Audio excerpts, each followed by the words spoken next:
Well, hello there, commanders. Seems like I am alone. Arclidon failed to wake up. Enough players for the full bracket failed to wake up. We had 11, I think. So we got 7, 1, 2, 3, 4, 5. We've got 12. 12 people signed up. Only 7 checked in. Kind of a contrast compared to yesterday when we had 9 players signed up, but 8 checked in. So there is that. Now, which match should we watch? Let's see.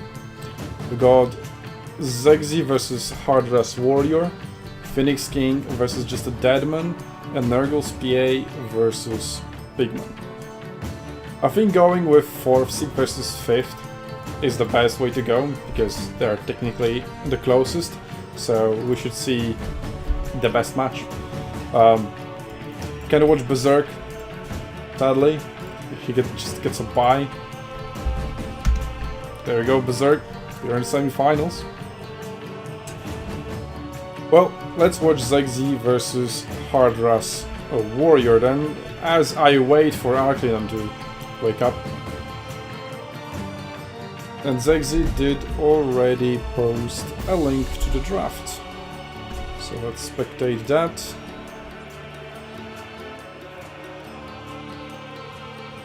And put it on the screen. And of course it doesn't work, because why would it ever? There we go. Now it works.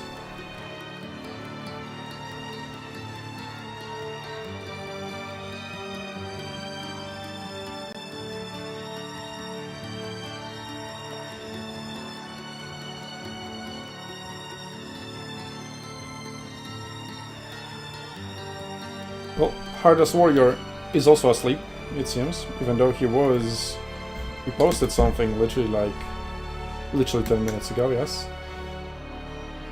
So let's have a look at another one.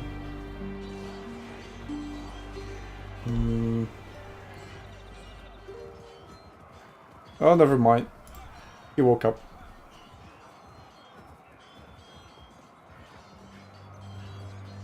So, SUNTZU starts by banning dwarves.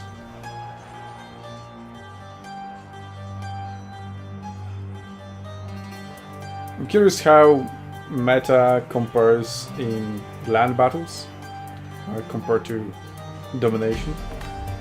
Like what kind of bans and picks we'll see. If it's going to be any different. Wait. I gave them a different link. Where Khorne, Nurgle, Slanesh and Tzeentch were supposed to be fixed. What the fuck?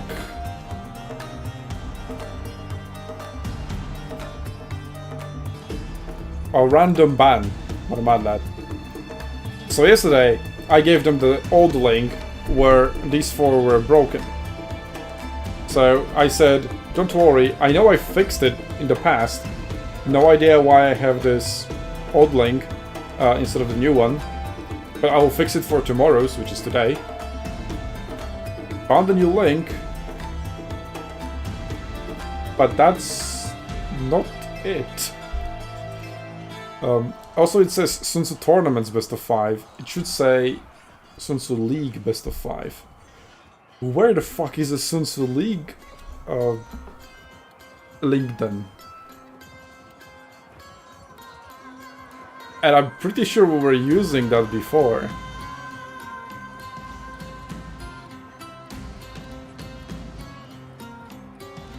Anyway, we've got Dwarves, Kislev and Grand Cafe. Quite the usual stuff, although I think the big difference between land battles and domination is Grand Cafe. Grand Cafe is much stronger in land battles than it is in domination, because you put yourself in a formation. Quite often, sadly, it is a box, and then just use your harmony that way. Oh, there we go, Arcane woke up. Hello there, sleepyhead.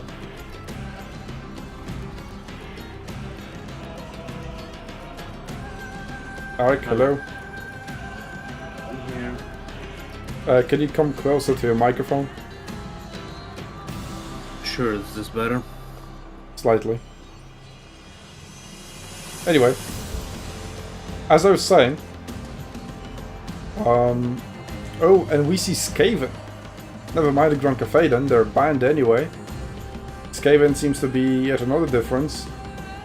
As in Domination, we haven't seen them either banned or picked at all. And here we see them picked in the very first match of the day.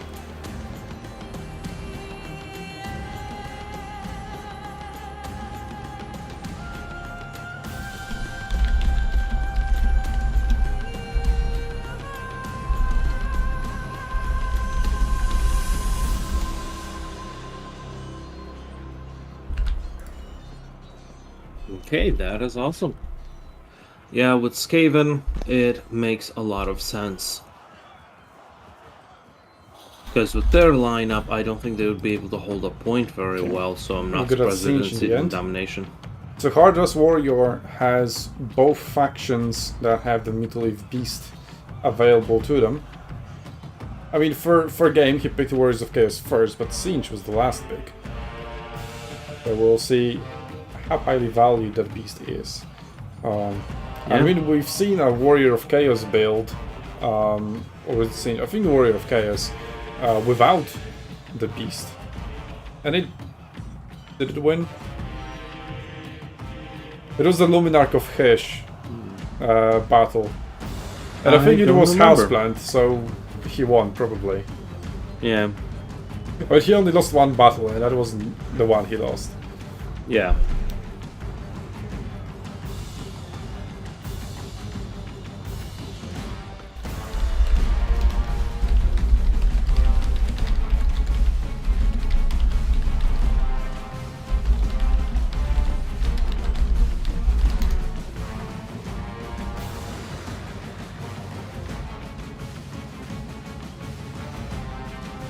Alright, so the map pool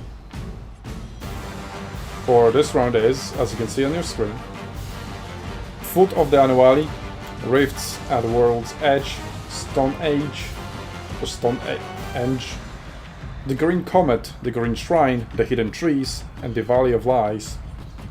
So now, after our players have picked their factions, now they need to ban 2 of those maps.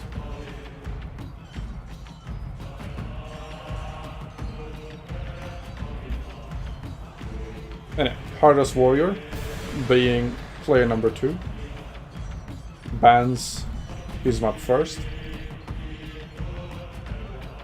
and then Zexy bans his.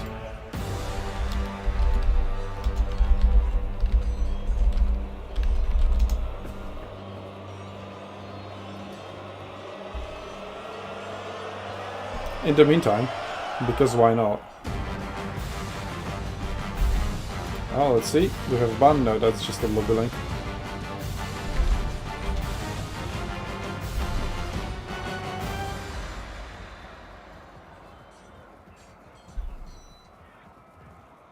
This is another draft between Just a Deadman and Phoenix King. Dwarves went through. Nice. They very often get banned. They either get banned or not picked at all when not banned. So yeah. And another Skaven. Wow, okay. Grand Cafe ban again as well. High Elves, befitting of the Phoenix King. Dark Elves banned by him. Seems like an interesting draft. You know, I have to see some Skaven. Like, we barely ever see them in Domination. I think like on live cast, we've seen them once, I believe, and then maybe a few more times through replays. They barely ever get picked. Okay, Foot of the Anomaly is the map banned by Hardress Warrior.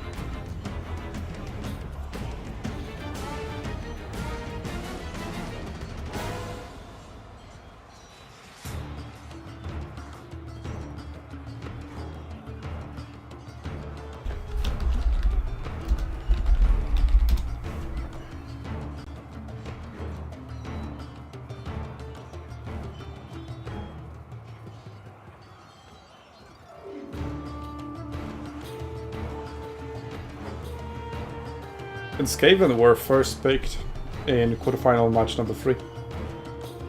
The one I just showed to you.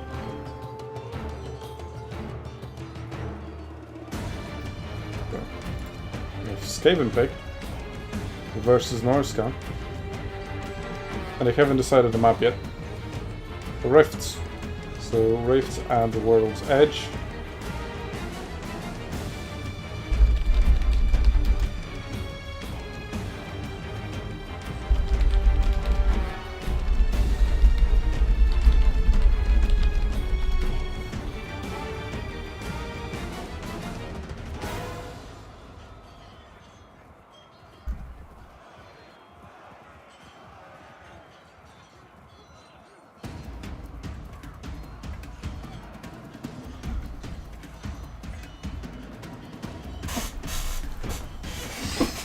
In the meantime, let me get in the lobby.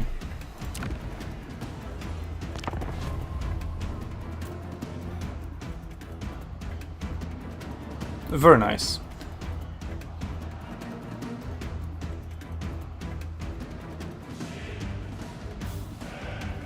Whoever hosted this, you're a man of culture.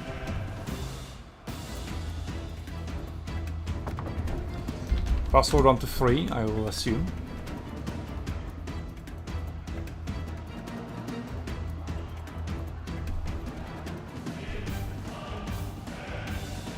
There we go.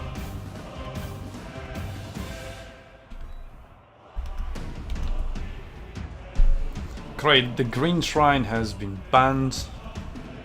So now, player 2 picks their faction first. No, player 1 picks their faction first. Gotta get it right.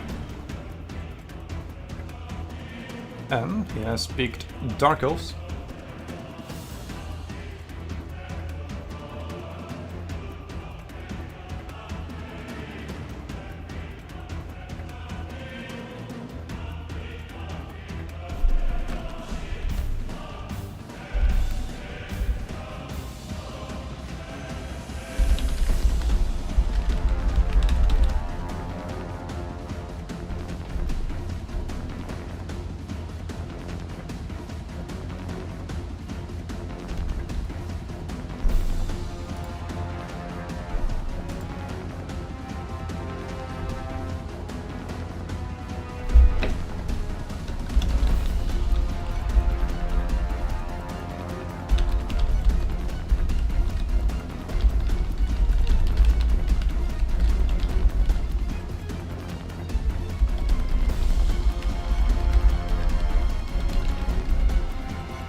Hardress is making its way.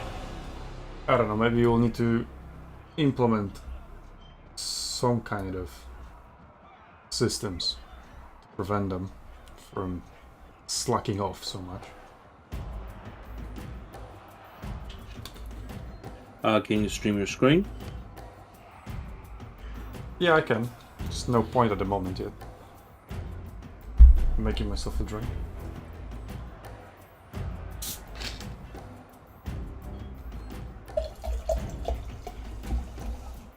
I don't know if my microphone picks it up, but pouring water into a glass ASMR, I guess.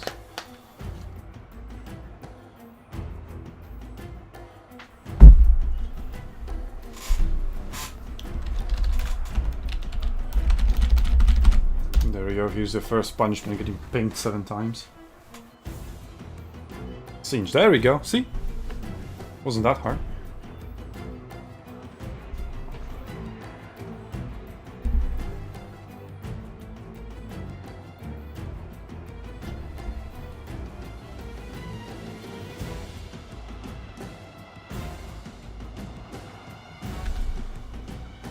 So, now, all that's left is for Zegzi to pick him up.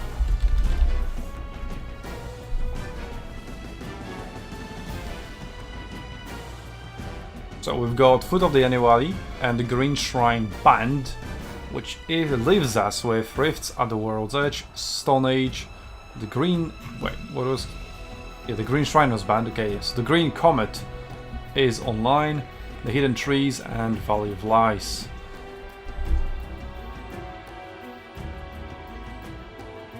So they did select Rifts at the World's Edge over here. He has yet to confirm that. There we go, he did confirm that now. And Discord chat, so there we go. Dark Elves versus Siege. So Siege was picked last, yet is the first pick in the match itself.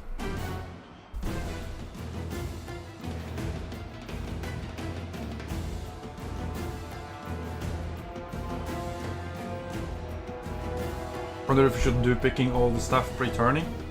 That wouldn't work.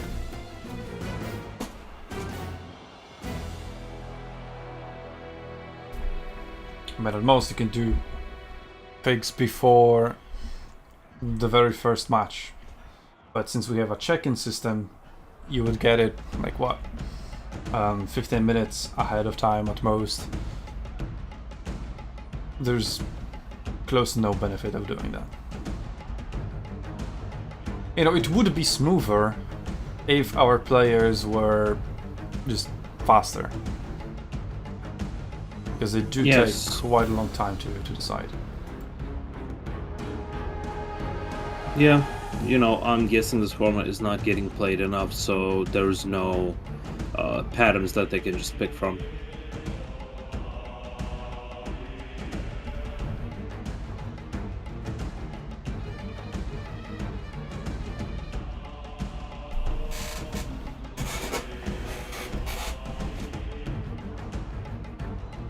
Well, that didn't make that easier for them slightly.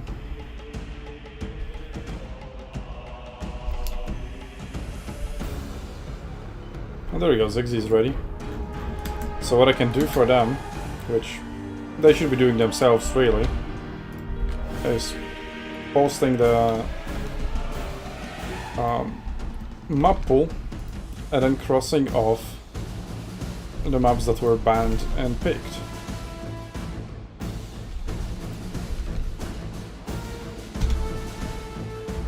So there we go.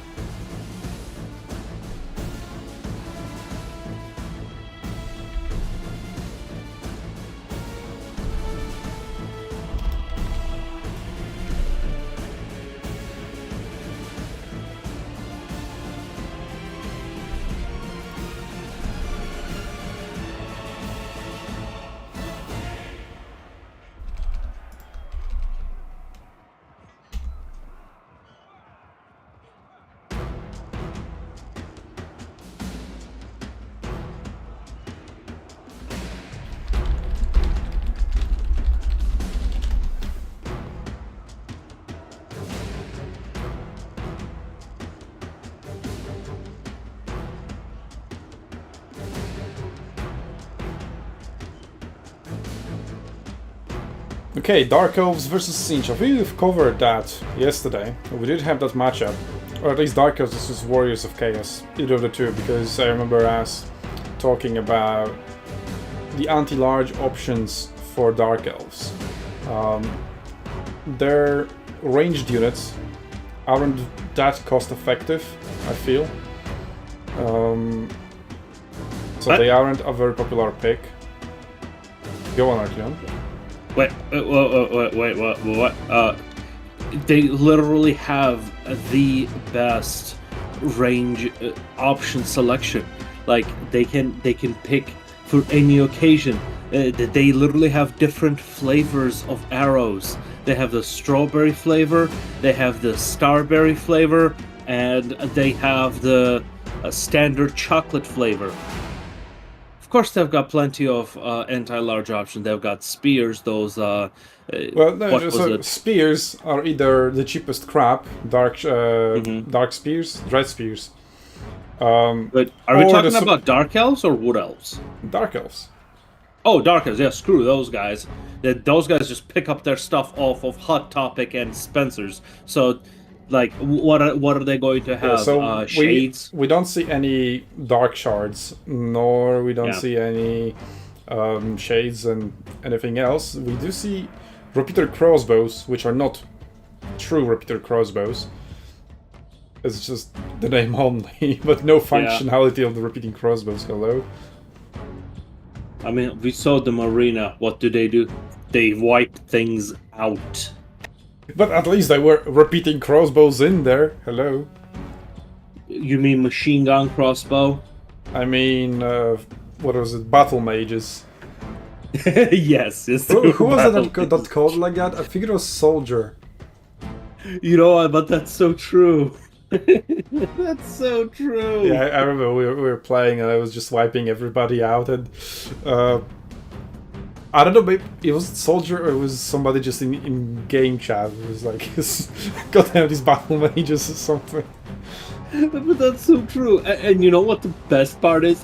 You still lose. I did win that battle though. I did like actually like wreck them. That was the problem, like with all the respawns. Yeah, what's the point in killing them if they can come back faster than you can kill them? Yeah, but then the repeating crosses were able to kill them actually fast enough. They were the only valid ranged unit. Yeah. Anyway, let's focus on the battle at hand. We've got Supreme Sorceress of Dark with the Soul Stealer, I would imagine. Yes, and that is her only spell available. Then we have the Crows of Cain. Quite a lot of cavalry. So we've got Cold One Knights with anti-large and armor piercing. Then we have 2 Dark Riders with shields. We have 3 Dark Riders with repeater crossbows. So they do have 20... Yeah, real time, 14 seconds, and number of projectiles 2. Okay. Wow. Either way. Then we have this other front line of Bleak Swords mixed in with Dread Spears on the flanks and Witch Elves in the middle. And then we have the Dread Spears Regiment of Renown. What is their special thing? Charge Reflection, I think? No, these guys have it too. Or charge defense against all instead of charge defense against large foes. Wow. Okay. And then for Siege, we don't see the Mutilated Beast. We have Chaos Fate Weaver, Chaos Knights of Siege with lances, then the regular Chaos Knights ×2 on the flanks, so very powerful cavalry. I would imagine they're going to win the cavalry skirmish should it ever occur. Then we've got Blue Horse of Siege, backed up by Pink Horse of Siege. One of them being the Regiment of Renown. Save for the Blue Horse. And Forsake. No, Flamers. You know what would be great? Like, just completely would improve my day. If I could actually see the battle in real time. True. Can you stream the screen?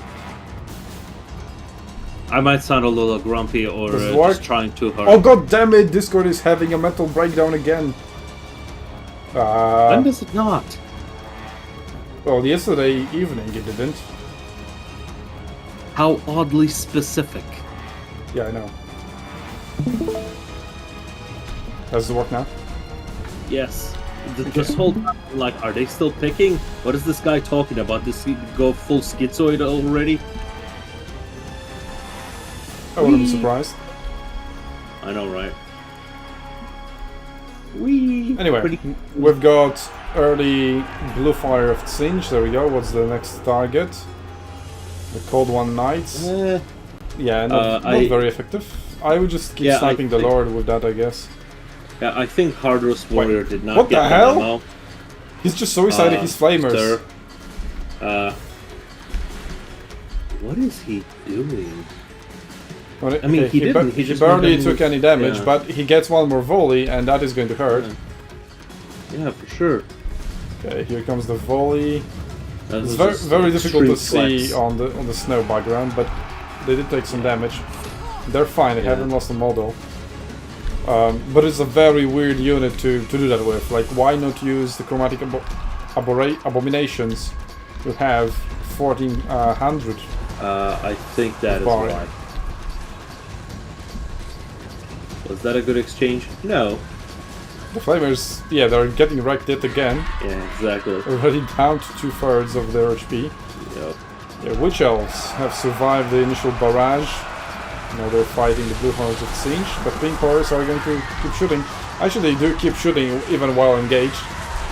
Oh, yeah. Yeah, that's a pretty good classic arena tactic as well. Cavalry still waiting on both sides. We do have Cold One Knights, but they're kind of just going for the Blue Horrors. I don't know if that's what he wanted. There we go, he's punching through to the Pink Horse. Nice. And Chaos Knights are now going to go after Cold One Knights. Yeah, what They're slightly disappoints me faster. really is for a so-called range-focused faction, they're barely doing any range damage. It looks like they're just shooting their strawberry-flavored Pez. Well, is it Siege that is the range-focused faction here, just doing Roman triple aces tactics? Mm-hmm. The Blue Horse, at 85 soldiers, are already disintegrating. That is painful. Hell yeah. The Flamers, The great gift of they demonhood. did something, so there is that. The great gift of demonhood, people. You get to completely friggin' disintegrate when you are slightly depressed. Okay, 2 Chaos Knights versus Cold One Knights on the flank. Cold One Knights are doing pretty well at the moment due to their armor piercing and anti-large, but on the other flank, where it's a pretty much a clear 1 versus 1, is the Chaos Knights who are emerging victorious and heavily victorious at that as well. I mean, they better considering how expensive they are. Yep. And it does look like Siege is pulling ahead, at least on the balance of power, but the damage is in favor of Zegzi, who has triggered his murderous prowess at the moment. Yeah, especially considering the disintegration factor where demons just disintegrate if a hat falls down way too loud. Yeah, can somebody tell Harbor's Warrior that the Blue Fires of Zinj is now a sniping option, not a mass targeting option? Cold One Knights are almost dead on both sides, but they're still tying down the Chaos Knights, and the Dread Spears are now on top of the Knights as well. And not on both flanks, but they are close enough to support it on the right flank as well. Kairos, full HP, same with the Supreme Sources of Dark on her Dragon. And she still has that Soul Stealer to use.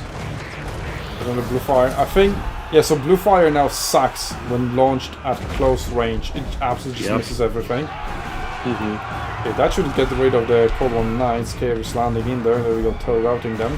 The Dread Spears should just be avoided, I would imagine. But Siege has mostly lost its critical mass of infantry. The only things that are left are the Chaos Knights. Those are 3 very powerful units. And as long as they avoid the spears, who are pretty far away. So Zegzin just needs to consolidate his forces, make sure his spears are together with majority of his army, and he should be just fine. Yeah, totally. Where's Pyros? What is he doing? Because maybe he wants to snipe the general from afar with Blue Fire. That would be. I mean, he should have been doing that from the very beginning. Instead, he was shooting random units. Yeah. Oh, charging. Okay, the spears weren't braced, but they're not going to break. They did suffer quite a morale shock, but not enough. And now with the dragon coming in, that should boost their morale as well. Chaos Knights can quite effectively cycle the barrier. Although one hit from a dragon and the entire barrier is gone. And the repeater crossbows are not going to let them regenerate that. Last unit of Pink Horrors going down. It is hard to tell who is really winning at this point. But, well, we have not really seen Harbor's Warrior using his cavalry very well. I mean, as you can see, he's trying to route the spears without frontal charges. Not Yeah, exactly. he would need to put all his units on this one unit, which is very possible to do, but instead he's splitting his focus. Yep. Okay, the dread spears are wavering. As soon as chaos arrives there, he would tear around them, but That's the he just problem. It's isn't. not. Oh, there we go, Oh, finally. about damn time. There you go. Yeah, but every second he wasn't doing that. Those spears were dealing damage to Chaos Knights. Exactly. Exactly. Like, the balance of power seems to be in The balance of power is- Zinch's favor. Yeah, I don't get it, to be honest. Yeah, this is very deceptive. Is it flipped? Is it just the other way around or what? Yeah, could be. I mean, Chaos Knights are extremely expensive, but they are are very not a powerful very unit. good unit. They're No, powerful, but not for the price point.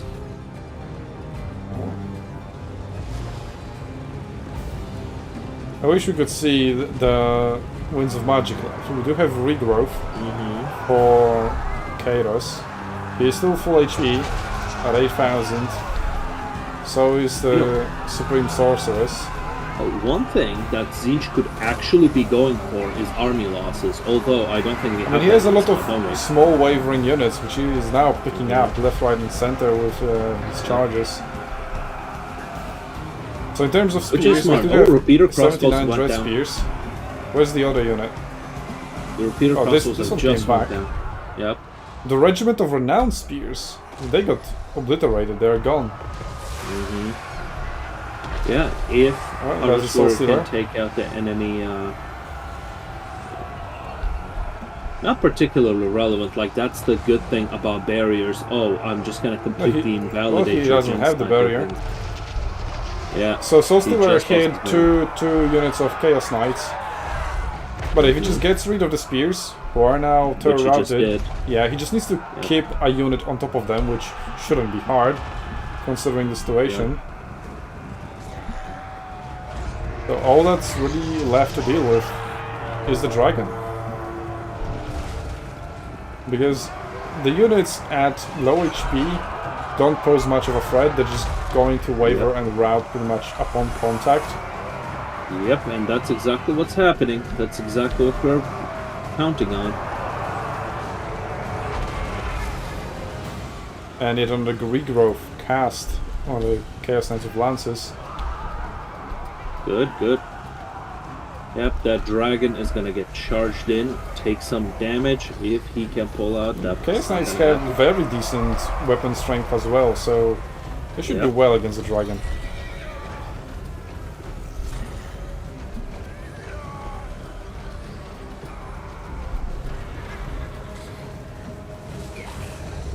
Is going to come down. Oh, there we go. Soul Stealer upon all units.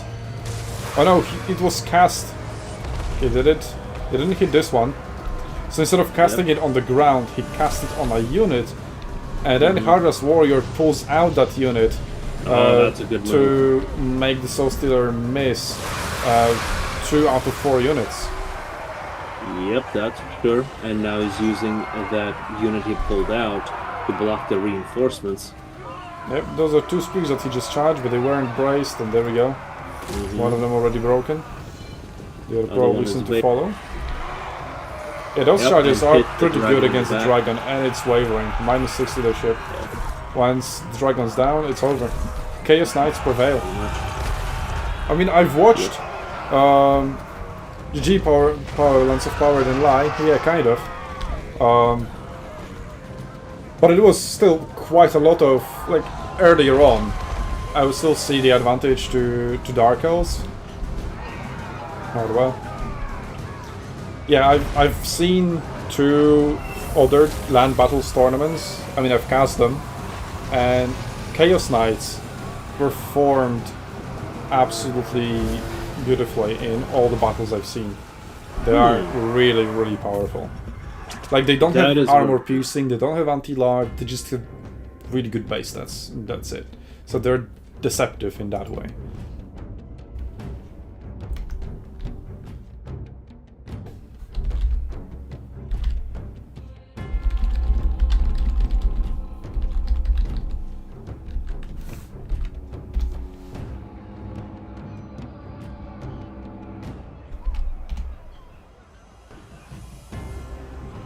Wait, this is SUNTZU League best of 5. So did they use the wrong link? Interesting.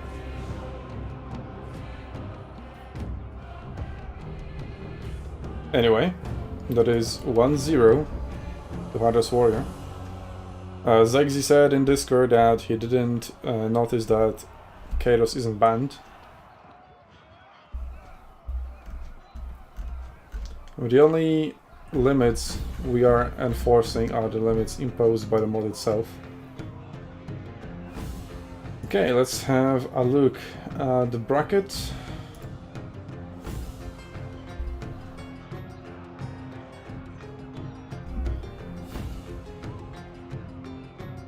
Let's update it here. Let's update you on the other matches as well. So Nurgle's PA versus Pigman doesn't seem to have finished their first battle, but Phoenix King and Just a Deadman did, and Phoenix King is leading 1-0 after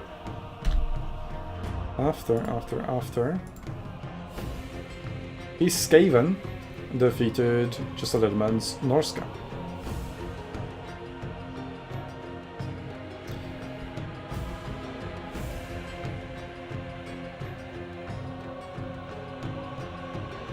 Okay, so now player 2 takes the faction, which is Hardest Warrior.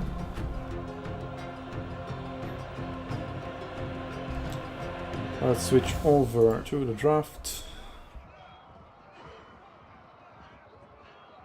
If Dark Elves lost, Singe will win without the Mutaleaf Beast. I mean, Mutaleaf Beast plus Kairos is such a brutal combo. But apparently, so are 3 Chaos Knights. Yeah.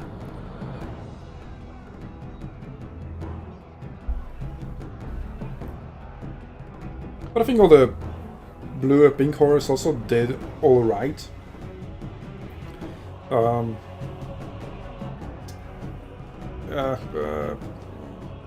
Okay, maybe they didn't. Upon further review, they didn't. Let's see. Do we have any picks locked in? He's thinking.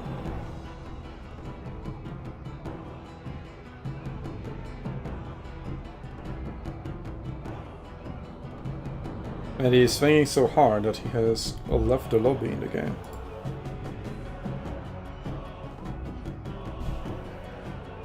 I mean, after the last tournament, he was thinking so hard he left the Discord itself. Damn. That's some hard thinking.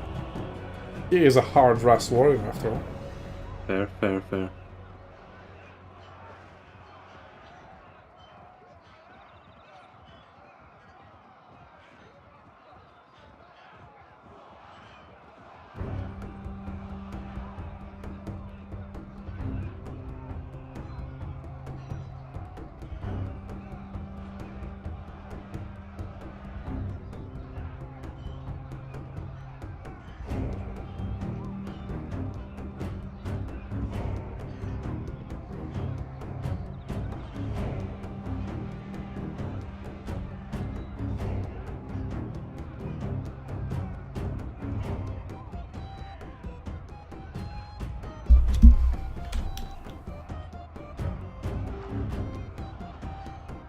Okay, so we have Skaven versus Empire.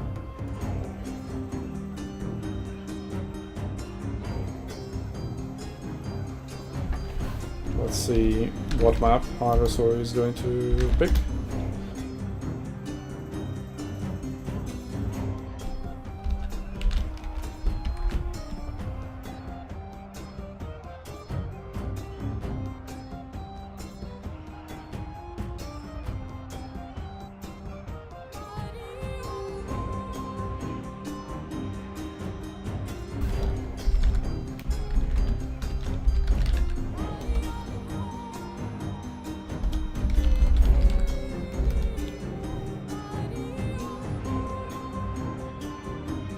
Valley of Lies. Okay.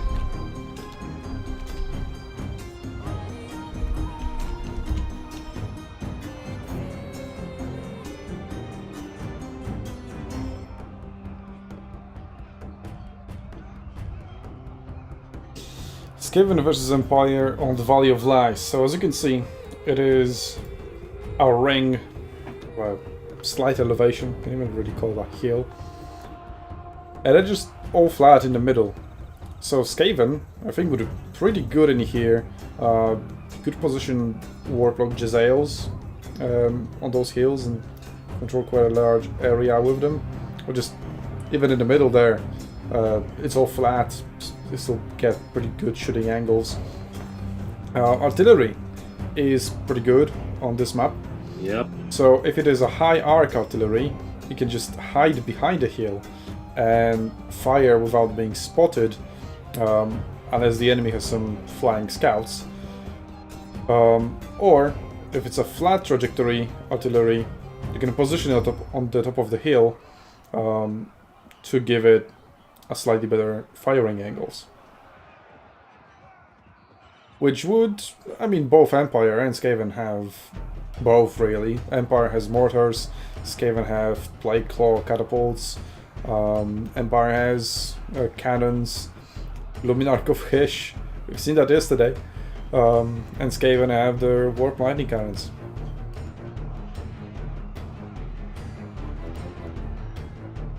You know, we haven't really seen Skaven in the domination tournaments, nor in the previous land battle tournaments, I believe. So they're quite unusual. Don't know if they got buffed or anything in the recent patches and hotfixes. I don't seem to recall any significant changes to them. So we'll see what kind of units we'll see. I wouldn't expect Rattling guns, although they're the coolest unit by far. Yeah, I wish we could. Target the manual, like use them manually, like the Gatling gun in Fall of the Samurai. That would be absolutely beautiful. I would buy that DLC immediately and main Skaven.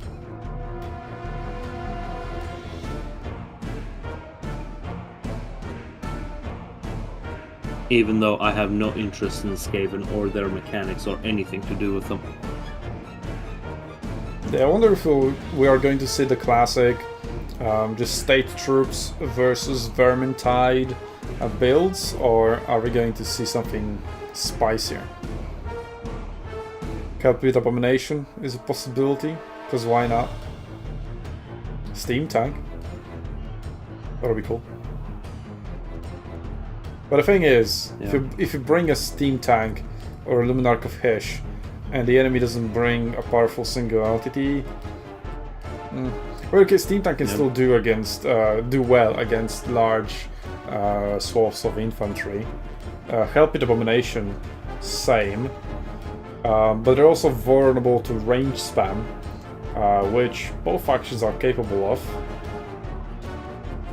Right.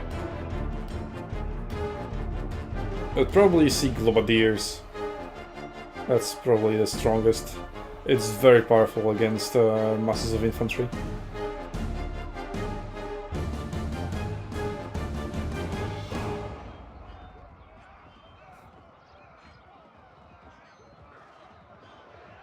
Come on, Hardest Warrior. Think harder.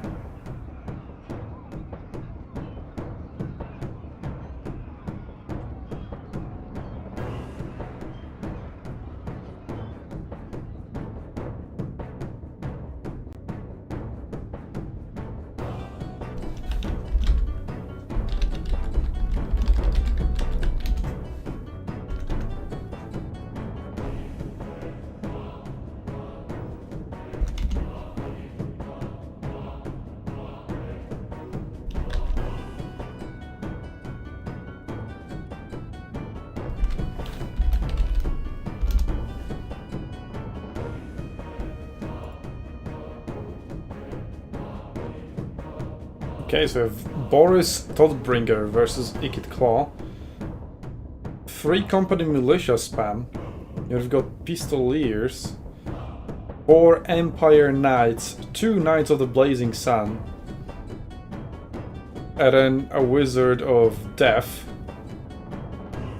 Okay, that is definitely not a standard Empire build.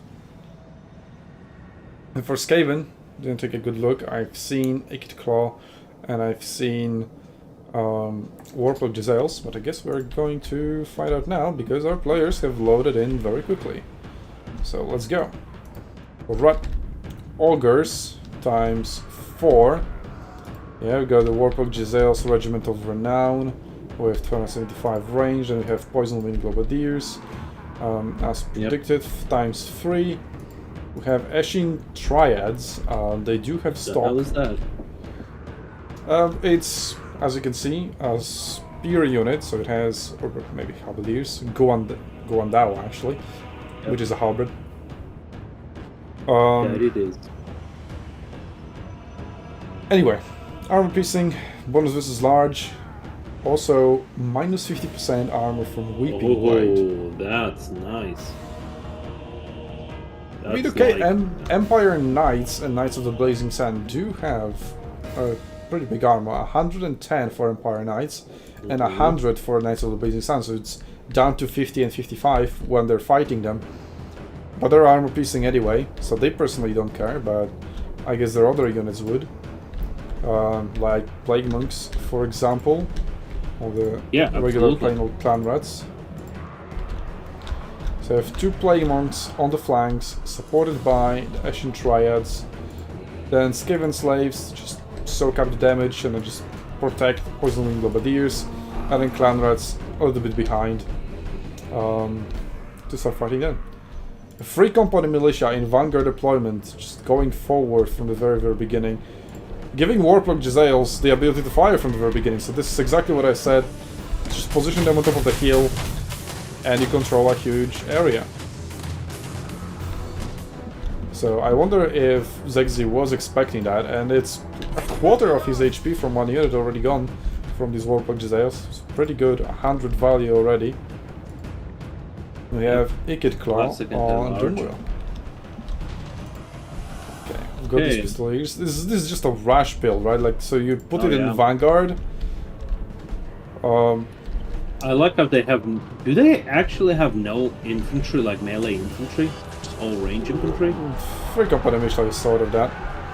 So, okay, so as they approach, they will shoot. There we go, we have... like something, I don't know. Brass Orb? I think that's it. Yeah. Whatever that is. So Warplug Giselles, they've been pulled out. All of this is... okay, this isn't hidden. I guess Pistoliers are spotting that now. Yeah. So they won't get to shoot much because the hill is in the way. Nor will the Warplug Giselles anymore. So that's also a little bit of a waste.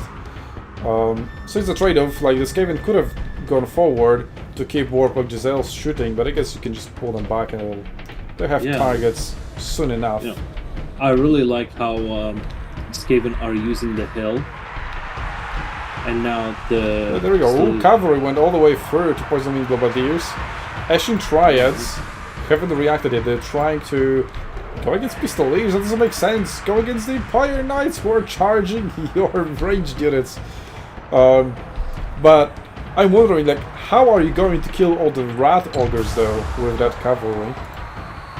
Have the Amethyst Wizard with Spirit Lich and Doom and Darkness. So maybe... just going for routes. I mean, Skaven obviously do have garbage morale. Here we go, Knights of the Blazing Sun going for a target to yet another Poison Wing Globadiers, who are dealing decent damage to the Empire Knights over here.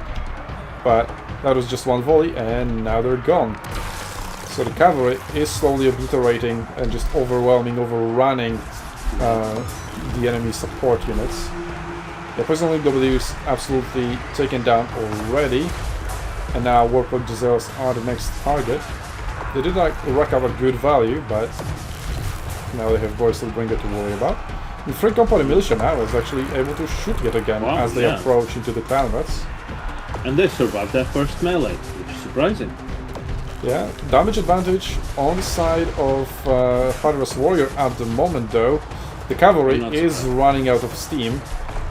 It needs to cycle charge more, because once it's bogged down, especially with the Eshin Triads around, although I don't see them. There they are.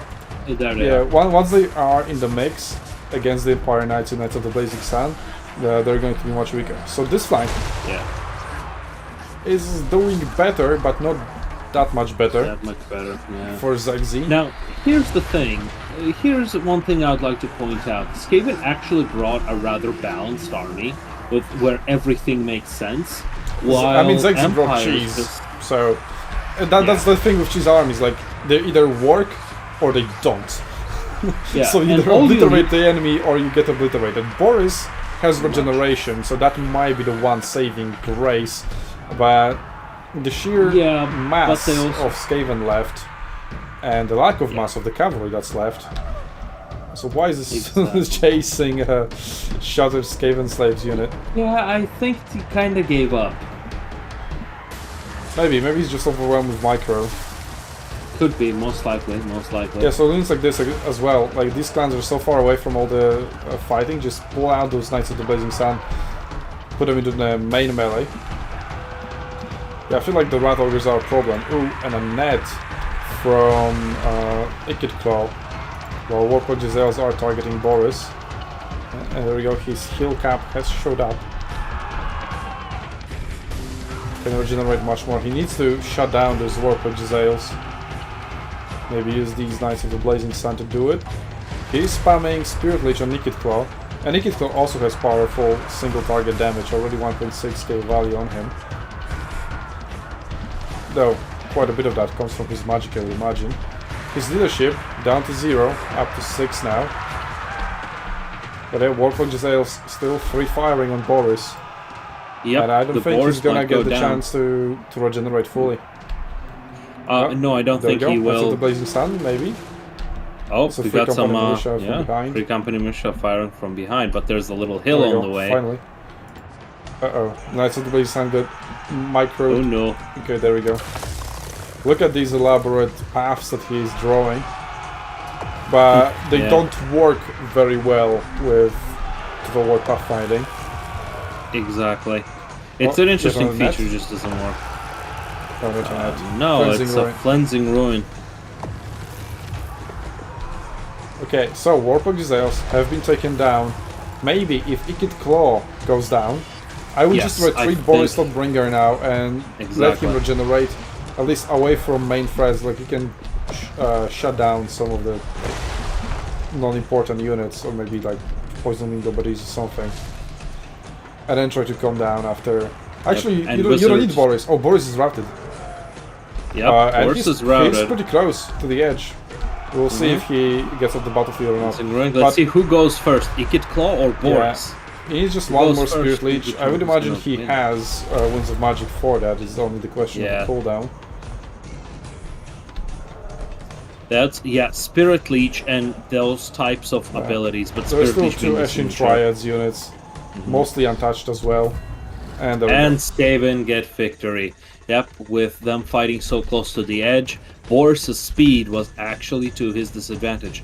But I think ZXZ brought a very cheesy build that I'm not surprised is lost. I am surprised it held on for this long, but yeah, I really was not seeing how he was gonna win. Like, Free Company Militia, I don't know, maybe they know something that I don't, just generally been bad.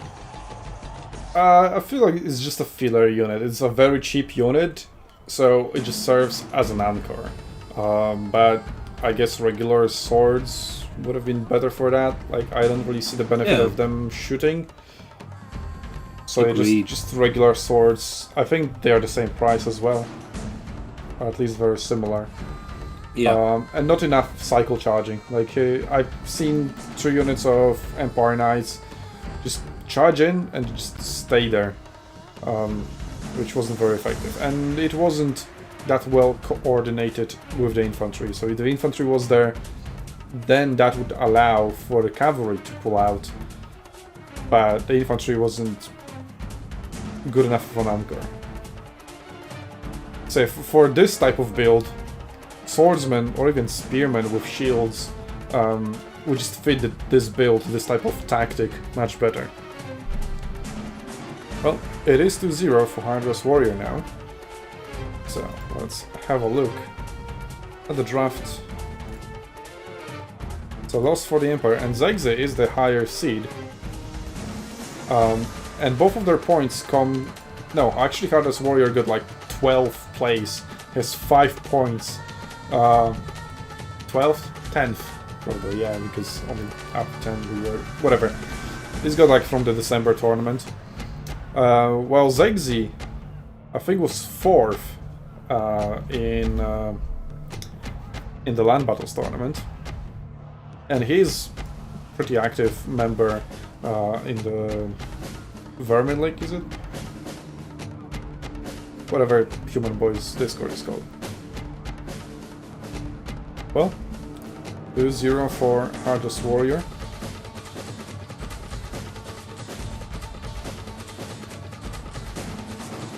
We have a replay posted. SUNTZU picks Vampire Coast. And Hardest Warrior counters that with Warriors of Chaos. GG. That's a GG. I can already hear Harald Hammerstorm. Oh yeah, speaking of factions that aren't very often picked in Domination, we highlighted Skaven, but Vampire Coast is another one. It has been slightly more popular, but it wasn't successful at all. Yeah, Vampire Coast is just... a shit ton of slow zombies. Yeah. Which don't make sense in Domination, they do make more sense in land battles. So same with Skaven, I would imagine. Well, not the same, because Skaven aren't slow. I guess they're just weak. Anyway, the map is the Hidden Trees.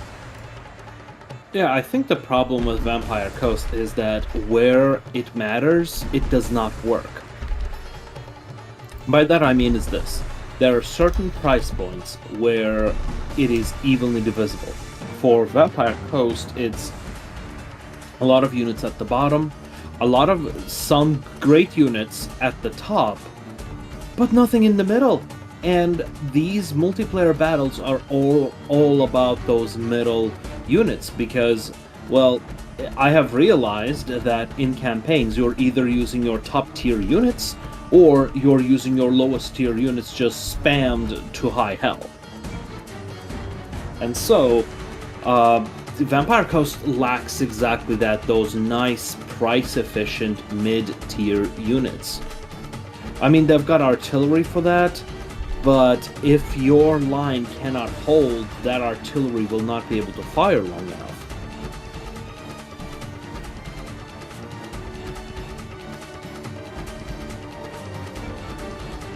And so, that is, I think, why it doesn't work.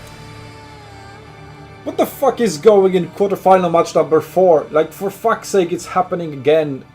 And I even warned them about it. It's fine, but yes, we should warn them about it. No, it's also not fine. We decided to not ban any maps. This format doesn't work if you don't ban any maps. Like, if it's 3, or if it's 2-2, it's a tiebreaker. The map is supposed to be decided by the fact that there's only one left. Who picks them up in match number 5, or battle number 5? They didn't think about it that far. Well, we decided not to ban any maps. Like, what the fuck? Also, they are not keeping the communication in here. Yeah. Even though I said specifically, please keep all the communication in this channel, and they're like, no. Anyway, looking at the bracket, okay. This is now happening. Okay, so where is the quarterfinal match for? Why is Berserk in there in quarterfinal match 4? He isn't. You sure you're looking at the right thing? Yeah. Quarterfinal match number 4 is Narcos PA versus Pigman. They posted a replay, they also didn't say who won, who lost, no screenshot, nothing. Just the replay. Okay, found it.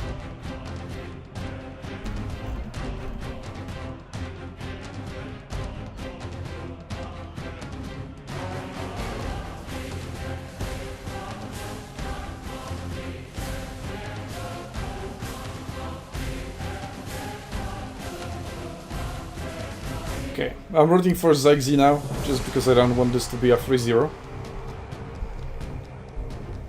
Fair enough.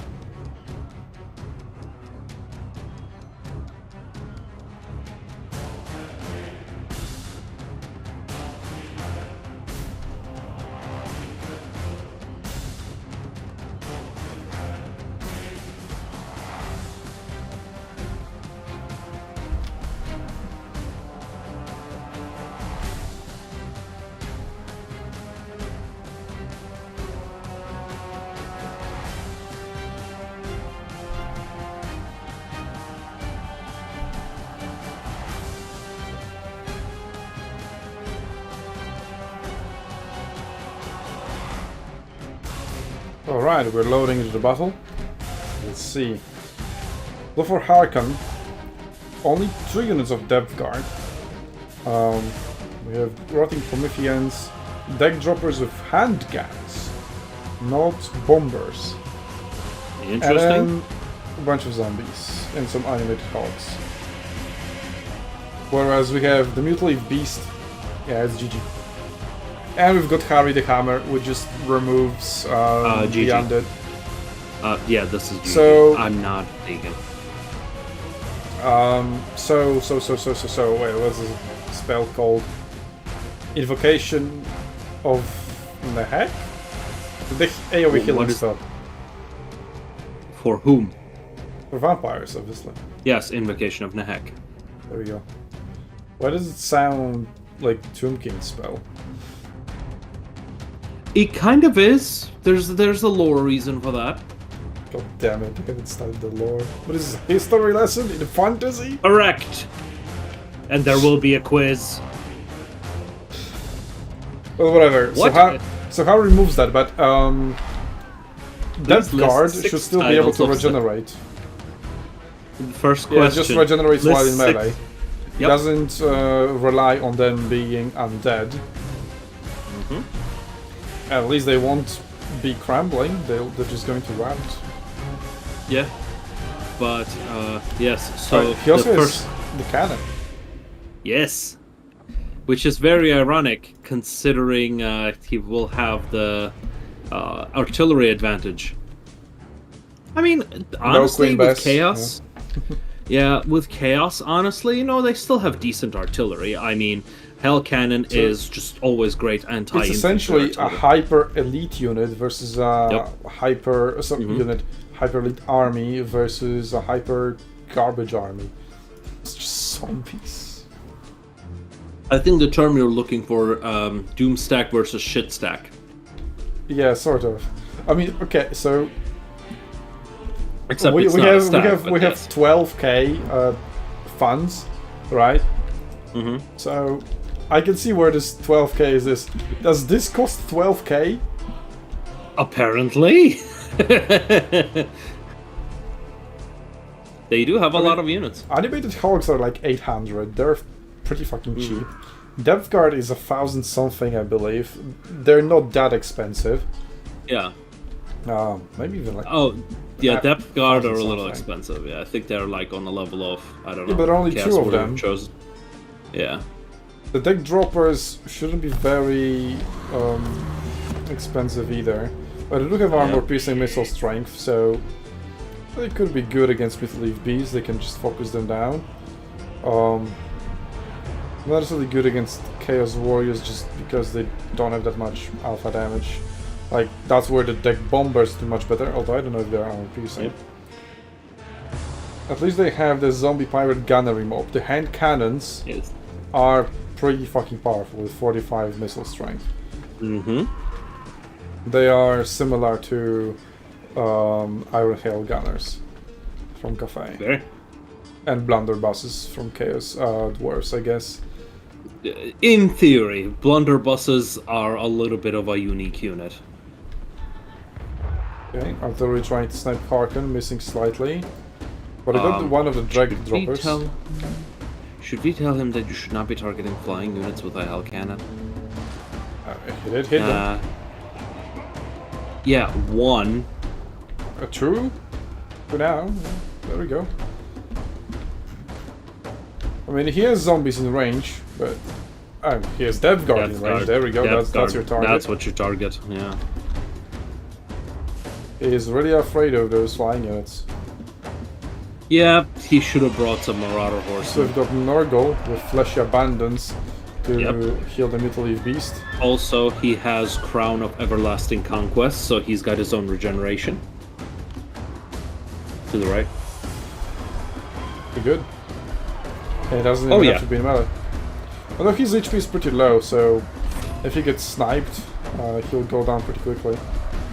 Okay, so we've got the deck droppers. Focusing what? The Hell Cannon. The Hell Cannon, yep. Which is now getting healed. Yeah, Let's see if they can... Now they're shooting at really see projectiles, but the damage was being done. Yep, was being done, but it's getting healed back. This is ridiculous. Oh, it's just difficult to see like the projectiles from this angle, at the distance. But they are shooting. They're just slow at reloading. Oh wait, they're carrying zombies underneath them. It's the zombies shooting. Yes. What did you think? The bats were armed with some guns? No, I thought they had riders on top. Oh no. Yeah. I guess this way it doesn't block field of vision. So.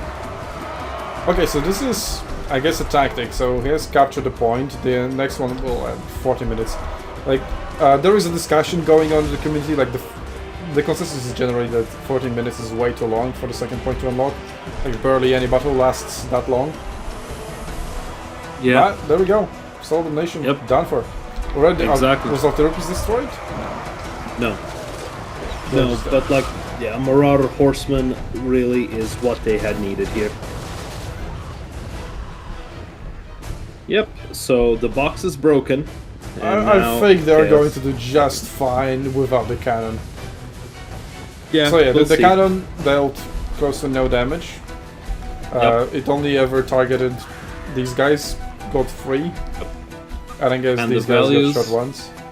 Yeah, the values, you know, it's clear. Should have just wait. It wasn't even firing once being shot here. It fired like once. That's probably where this damage comes from. Yep, that's exactly what happened. In the other times, it was firing on the droppers. Depth Guard. Yep, it should have, but you know, bad planning. Okay. It is taking considerable damage, and they still have plenty of ammunition. Yeah, you're not really going to dodge at this distance, although maybe some. Yeah, he should use Fleshy Abundance on that Mutal Beast. He's going to. Yeah. Using it too early would just make the heal go to waste. But now that the barrier is broken, just keep shooting the Mutal Vortex Beast. Yep. Like, it's going to be healed, but it always was going to be healed, so just make it cap. Exactly. And that's it. I mean, you're just removing the barrier at worm spawn, which will regenerate. Yep. Unless you want. I would still just focus Mutal Beast and that's it. No point shooting any other units. Please, exit, please, just shoot the beast. Like, it's not like you're going to kill everything else and then the Mutal Beast is going to run away. But nice focus, so leaving a gap, letting them in, not letting them go out for Harkon while shooting them down. That's pretty good. So at least the barrier that was taken down didn't go to waste. And Mutal Vortex Beast isn't fighting, it's in the back doing nothing, being shot. That's a pretty big blunder for a Hard-Ras warrior. And okay, Animated Hulks versus Chaos Warriors. That is a good matchup. That is a very good matchup, actually. Let's see how Harry the Hammer is doing. Okay, so the army is pretty wide, so he only removes the undead attribute around him. So you can still use Invocation on the heck of it if you don't have that. Yep, Chaos Spawn just went down. And yeah, Vampire Coast is now 6,000 ahead of Chaos Warriors. This is ridiculous. Yeah, there is a very big advantage secured. The deck dropper is one of the units almost out of ammunition. I would put them closer because at this distance you're starting to miss your targets. Yep. Oh, there we And go. those, The hand cannons focusing. Oh, this is going down quickly. oh yeah, oh yeah. I don't know if Fleshy Abundance is of cooldown, but if it is, it's time to use it. I mean, just look at the value Yeah, difference just right now. recast. It's 7,000. I don't think Chaos Warriors are winning this one. Yep. Yeah, they blundered on way too many places. On army picks, on their maneuvering, on firing at deck droppers. Just very badly executed. Very badly planned, badly executed, bad all around. Now they're losing All on the zombies are super 7,000 healthy value. as well. Yep.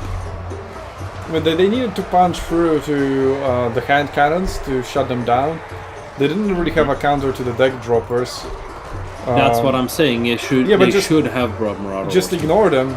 Like, while they were killing the hell cannon, you should have been already advancing. Instead of just standing there and taking damage for free. Absolutely.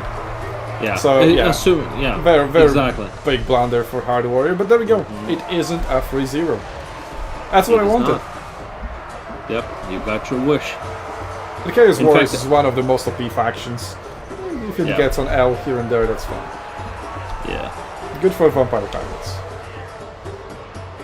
Yeah, exactly. Like, that's the thing with Chaos Warriors. Their stat lineup might make you think they're unbeatable, but they're very beatable. Like, you need to be playing them very, very well in order to get what you have invested in. They are very expensive, high-quality faction. But that's the thing. Any way you mess up is going to cost you even more.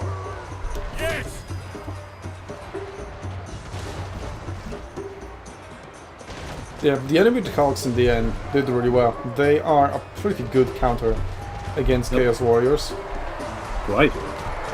There is a Severed Claw, which does well against them, but you can just avoid them by swarming it with zombies. Death Guard or routing. Then Hardy Hammer does make sense, obviously, Oh yeah, absolutely. but it's also quite That expensive. Yeah, it does make sense, but he also was not used very well. He just was sent alone on the point for most of the battle.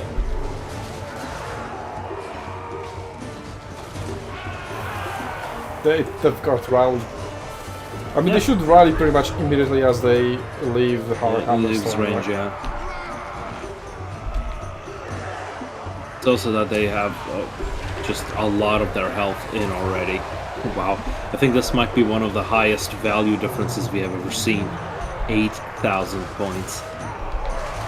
Yeah, 704. But I imagine by the end of it, it is going to be 8. Because they're just going to get shot to pieces without doing much damage in return. Like, they're not going to get value against zombies. Pretty much. And zombies are just gonna get healed up. No, that wouldn't be the threat over here though. Also, they can get healed because Harry's still there.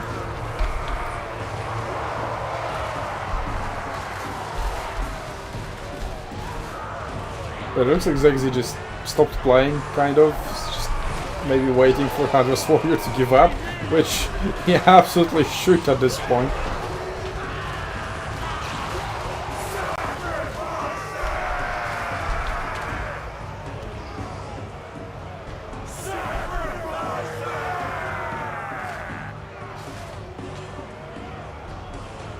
Come on, just swarm him.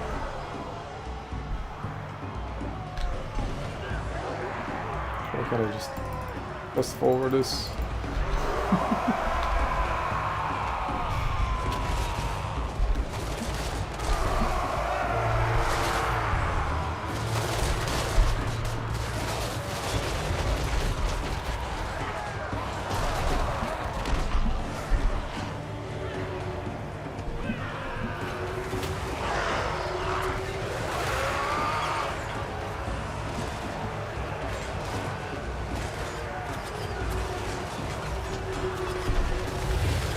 Okay, there we go. He's just standing there letting himself get shot to pieces.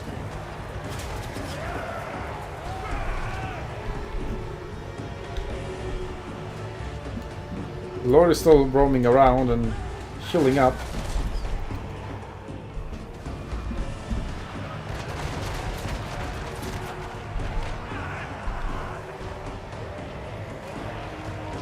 But really, can we move to the next battle?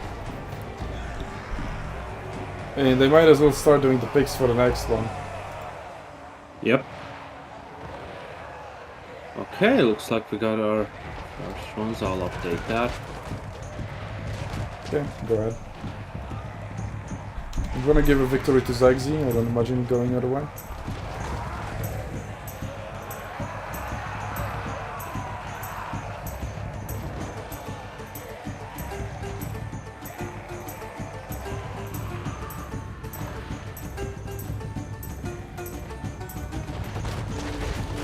It's not awesome. They didn't even say what map is this. They didn't even say what maps they're gonna ban, because they kinda need to. Yeah. And honest, they already said they decided not to ban any maps, which kind of sucks, but... Yeah, which is against the rules. Yes, they will get a warning. As long as both the players are in agreement, I think this is fine. No, not really. Because the format doesn't work. And why? When it causes a problem, we will interfere. There's no need to preemptively raise a storm. They were warned, they knew what was going to happen, and they still did it. Abundance. At that point, it's their problem.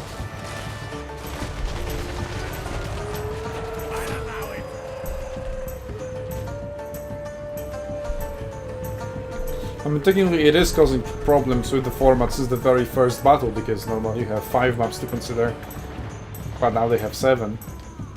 Again, that does not do anything for the rest of the battle. It has no implication on the greater whole.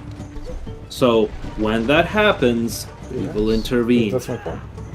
No. When and if they say, "Oh, this is a problem, we need judge interference," then we will step in. But otherwise, us trying to enforce rules just for the sake of enforcing rules is nothing but just controlling behavior. Okay. After all... What if they, for example, decide, oh, we are both fine with just doing a completely different draft pick and playing on 24,000 fans. They're no longer playing the same tournament. No, yeah, that is where they cross the line. But not banning the maps, I mean, as long as they're playing the maps that are given, not banning the maps has so little, close to no influence. Are we on waiting the for the result. 13 minutes mark to take over for the second point to open? Hey, they quadrupled the speed! Wait, what? They quadrupled the speed. I mean, why isn't... Yep. What is going on? Wait, they're still in there? Jesus, I thought this was over a while ago. I mean, it is over. Oh my god, this was over like 5 minutes ago. I was like looking at the Discord and stuff. Yeah, I mean, I did the same. This is hilarious. Maybe Hard Brass Warrior is already thinking hard about his next pick. He should be. So he's using this opportunity to think of it. Okay. Well, he has 2 options. Let's look at those options. He has Vampire Counts and Ogre Kingdoms. Oof. 2 very powerful factions. And they can go up against High Elves and Chaos Dwarfs of SUNTZU, which aren't that powerful factions. Vampire Counts and Ogre Kingdoms are definitely a tier above. There we go. It was like all over here. I don't know if the points ticked over, or... I think he routed and he was the last unit, so there's that.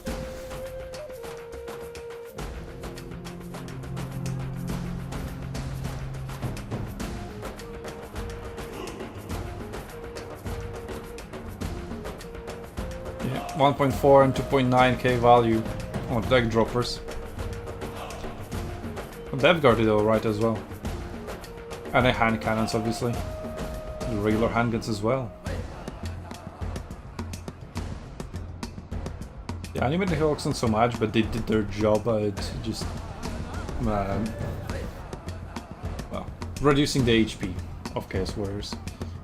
And then the melee zombies, yeah, they held them in place. So everything worked in the end. The shit stack won against the doom stack. Who'd have thought?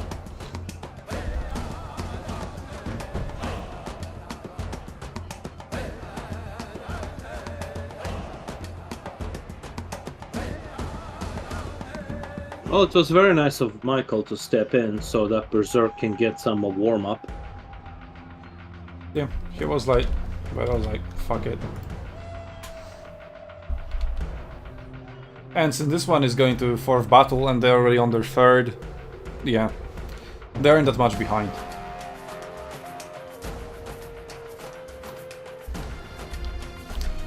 So, Hardest Warrior has picked Ogre Kingdoms.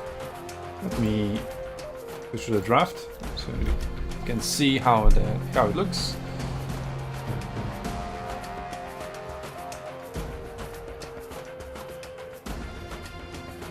So now with Ogre Kingdom, Zegzi still needs to win both battles, so he needs to really think hard.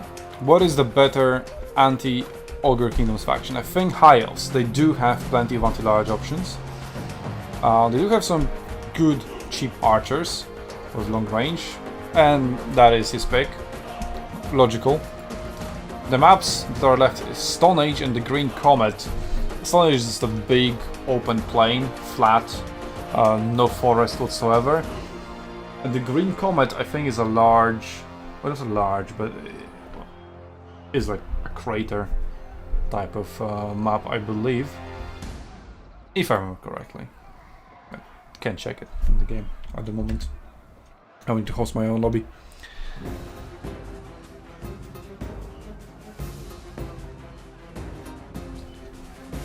So, yeah, so High Elves have those cheap archers.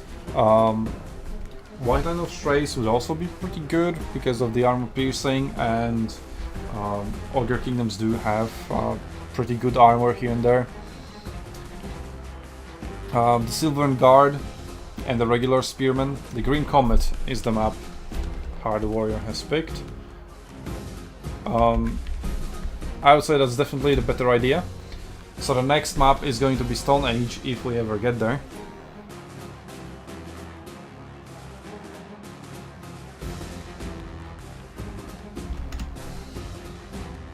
And let me update the viewers on the bracket. That's how it looks at the moment.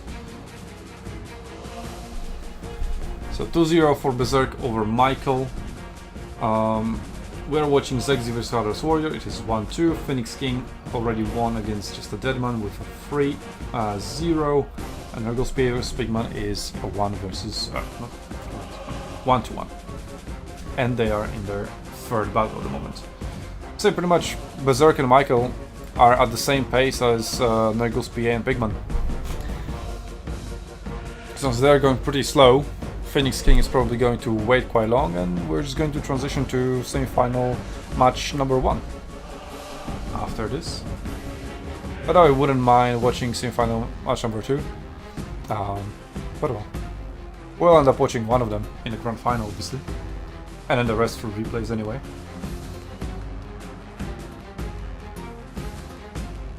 Okay, now let's go back to the game. Green Comet is quite a bumpy map, so that's why it is the better choice as Ogre Kingdoms. Some dynamic is here. Ogre Kingdoms get picked first. Zegzi picks High Elves as the counter. He also then decides that the last matchup is going to be Chaos Dwarves versus Vampire Counts. It's kind of his privilege as being the higher seed. But no, it is always the game of finite resources. So Zegzi, sorry not Zegzi, Hardest Warrior, when he was picking Ogre Kingdoms, he also knew those are you talking? I am talking. I can't hear you. Can you hear me on the stream? The stream can hear me. The microphone works. What the fuck you mean, Ark? There we go. Yeah, I can't hear you on Discord. Fine. Since we're still loading in, let me not analyze the builds. There we go, disconnect. Reconnect. Can you hear me now? Yes, yes, I can. Congratulations. There we go, here's the stream. Okay, great. Well, our players are loading in pretty quickly, so Great. we're going to be able to analyze their builds in right now. So, Okay. 3 Eagle Claw Bolt Throwers. They are pretty cheap. Interesting Sure are. choice. Then we have Talons of Tor Kaleda, archers with light armor. They do have flaming ammunition and a flammable missile strength, so weakness to fire, very good. But they have the Archmage of Light, not of life, not of fire, with a net, and that's it. Just the net. This makes perfect sense. Yeah, So, we have Lothar and Sigurd. Lothar and Sigurd is a really good choice because Spearman Yes. for anti-large, and then just missiles for focusing down the ogres, forcing them to come to you. with then ogres, regular you know, spearmen. you should expect It's a box. the nobler trappers and the standard ogre units. So you've got a lot of large going on. So I think this is a good build. I'm not too sure with this many artilleries though, because they also have those warhounds and cavalry, which might be difficult to protect your No, back that's lines. a little in reverse job. So, okay, we have Morphan cavalry with great weapons, very powerful cavalry, anti-large armor piercing, weapon strength, extremely powerful. So the little rivers are just going to melt when once they meet them. They'll need spearman support essentially. Same for the other side. So we have 4 units, 4 fast units for Ogre Kingdoms, 3 fast units for the High Elves. But due to their nature, they have their box. They'll force them to come, so the spearmen will be there to answer. It's all about just microing them correctly and making sure they support the cavalry engagements. Then we have Ogre Bulls times 4. And oh, there's another one. Sky Striders in the middle. So 5 units know of about cavalry for Ogre Kingdoms. 3 very powerful ones and then the Saber-Tooth Pack times 2. And I have regular Noblars times 3 and Noblar Trappers times 5. So not that many actual Ogre units. No? I guess Sky Striders would be a very good net target, or any other Morgan cavalry on either flank. Since, you know, they'll be approaching, you need to react quickly, net them, shoot them down. Noblar Trappers are hidden, although these guys maybe aren't, because they're on top of the capture point. The High Elves are repositioning, so the artillery isn't firing, even though it has the range. Well, there are some trees in front of them, so they will provide a little bit of a cover. But there you go, the regular archers should also have the range, although they don't see them. They do not see them yet, yeah. Well, the Archmage is going forward. And stopped. Right for seeing them. So that's gonna be... Yeah, but this is a awkward. very good position. Like, you have those 2 giant rocks, planted spearmen in between them, and it's very difficult to go through. And there we go, they're spotted. Archers are opening fire, Nobler Choppers are returning it. But they don't have that much ammunition. They don't have much armor either, so the archers are going Or to... damage. Yeah, 15 strength, and these guys have silver shields. Yeah, they're fine. So, the cavalry is waiting, not doing anything. And yeah, the Noble Trappers are just going to get obliterated. It's abysmal matchup for them. Cavalry even just charges forward, saving the Spearman HP. I really like this play. But they need to retreat pretty quickly because the cavalry from the Ogre Kingdoms is on the move.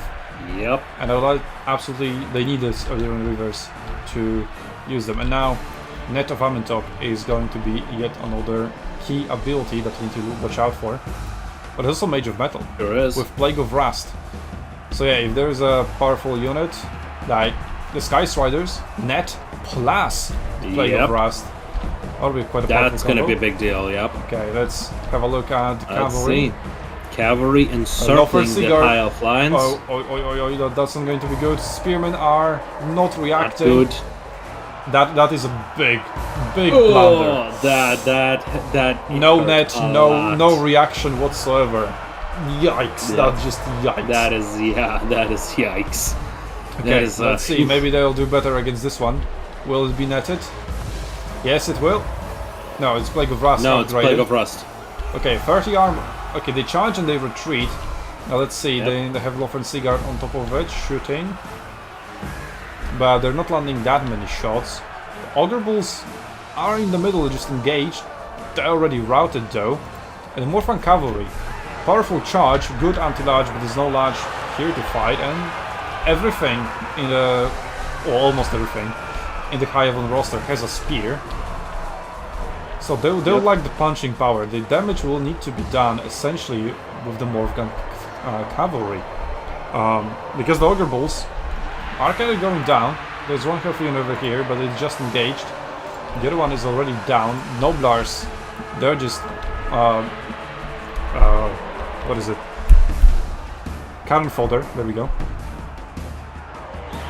And the Soul Master of Great Maw isn't doing anything at the moment. Maybe just throwing some troll guts. But here come the Sky Striders into the Spearmen in a tiny forest. Well, balance of power dead in the center, but I would definitely give the advantage to High Elves despite their misplace.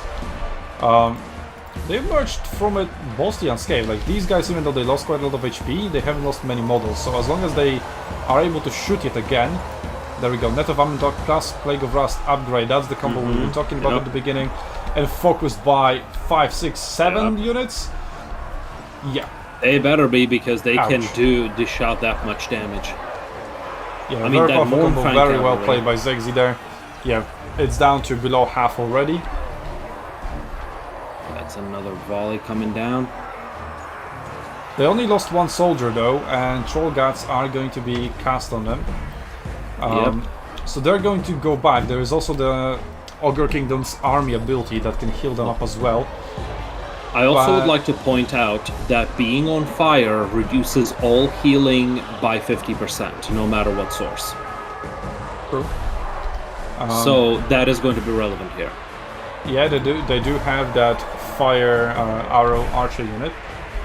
Yep. And I guess it was shooting, but yeah, for the healing they were treated, so I don't think it was reduced by much, maybe now.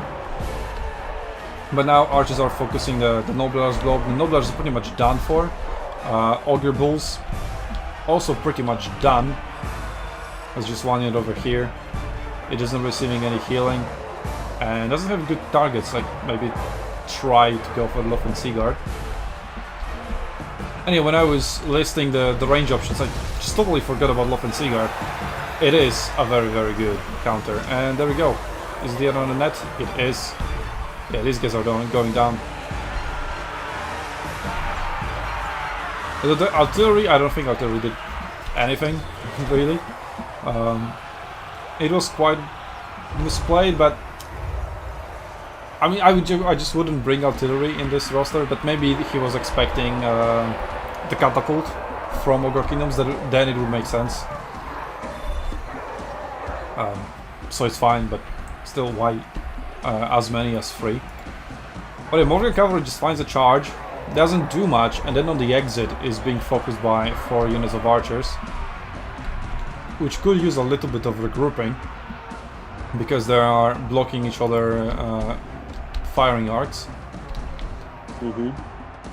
But at the moment High Elves have enough of an advantage, so we are going to see a tiebreaker. Yep, we will. This is quite interesting.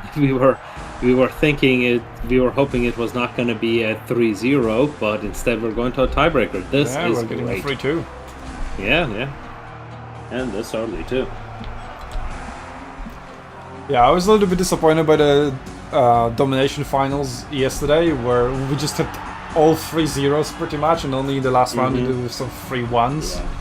But here we got a 3-2 from the very beginning. And there's already yet another Yeah. match which is on 1-1. Yeah. Actually, yeah, we've got other ones of 2-1. We've got 1-2, and just final match 4 is currently 2-1 as well. Well, So, after who 1-1 it knows? had to be 2-1. Well, yes. What I'm saying is we don't have nearly as many 3-0s here. Yeah, that's good. Yeah. Well, Soldier Master, apart from casting Troll Guts, didn't really do anything. But he doesn't have extra ingredients. Well, I guess he didn't want to go in the melee. Yeah. He probably just should have also provide some morale buff around him. They could have really used that. But I think High Elves in the end just really outdrafted the Ogre Kingdoms. They are one of the very Yes. few factions that do actually counter them. I would say them Yep. and Norska are really good counters Yep. to Ogre Kingdoms. But other than that, Ogre Kingdoms really don't have many bad matchups. Yep. Yep. You know, despite being so strong in these battles, they are generally considering campaign to be the lowest tier because of their campaign mechanics. So I find that quite don't sad. matter in here. It does not matter in here, but I find that quite sad that this does not translate to them being an interesting faction in the most commonly played format of the game. Maybe the artillery in the end did some decent damage for how cheap they are. Yeah, yeah. Not too bad. But the archers were the true MVPs, obviously. Offensively, Yes, are they all performing really well. Cavalry did alright. Like, I really like the charge the Noblars to save Spearman HP at the beginning. That was a really smart move. Yeah. And all the Spearmen also performing really well. Yeah, props to Zegzi. Also, all 20 units brought. Yep. And yeah, on the other hand, the Sky Striders 400 value. They just got completely shut down. Really well played with the Nirvaman Talk class Plague of Rust combo. Very specific, but very effective. But that's kind of what you would expect, right? The Noblar spam, some Ogre Bulls, and then some Yep. elite units. Although maybe I would expect maybe fewer Noblars and more Ogre Bulls. Yeah, me too. Me too. That is usually what you see in Domination. Yeah. And perhaps like a bit of a closer deployment because before. Just props to Zegzi for completely outdrafting Hardas Warrior there. Yeah. So, it comes down to Hardas Warrior leaving the lobby again. It comes out to Stone Age, Chaos Dwarfs versus Vampire Counts. Let's get it on screen. Okay, my money is on Chaos Dwarfs on this one. Bareback equip. Yeah, Chaos Dwarfs have a lot of armored units, heavily armored units. They do have those blasting charges, which are good at getting rid of Vampire Counts blobs. Vampire Counts could go for... If they want armor pierce, they need to bring a Grave Guard with great weapons and Crypt Horrors. Grave Guard will get obliterated by the blasting charges. So maybe you want Skeleton Warriors, Crypt Ghouls, and then Crypt Horrors. But Poison will be quite effective against Chaos Dwarfs, I would imagine.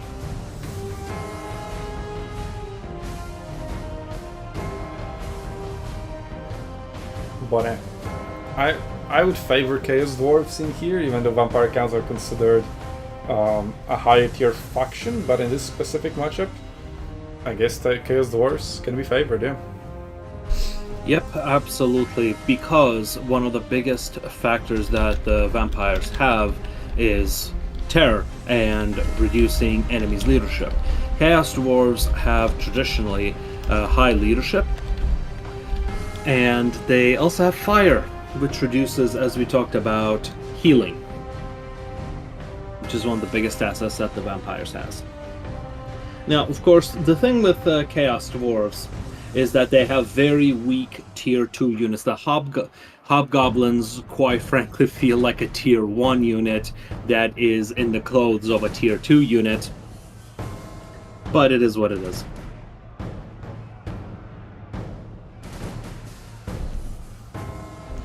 I really hope Hardest Warrior didn't do the same thing again, where he just leaps. Just please don't be the case. He left the lobby earlier on and then he came back to play, but what is going on? Good question. I mean, it wouldn't be the first time where he lives in the middle of the tournament. But last time he played, he did finish a tournament, that's why he has 5 points. There we go, there he is. Why is he constantly leaving? I don't get it.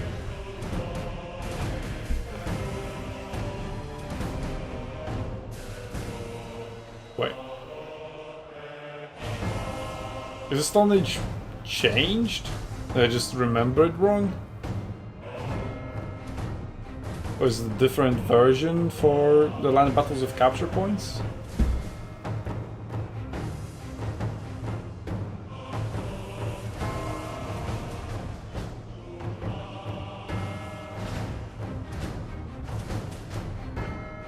But I remember it being pretty much completely flat. But it's not the case. I wonder if we'll see Chaos Dwarves more like artillery build. You know what would be cool? But it wouldn't make sense at all.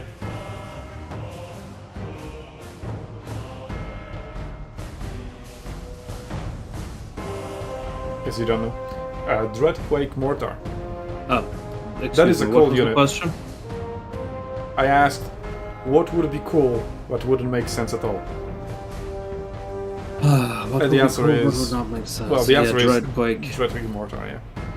Yeah, it's a very expensive unit that is more appropriate in a campaign rather than on a battle. It does suffer from quite a few things.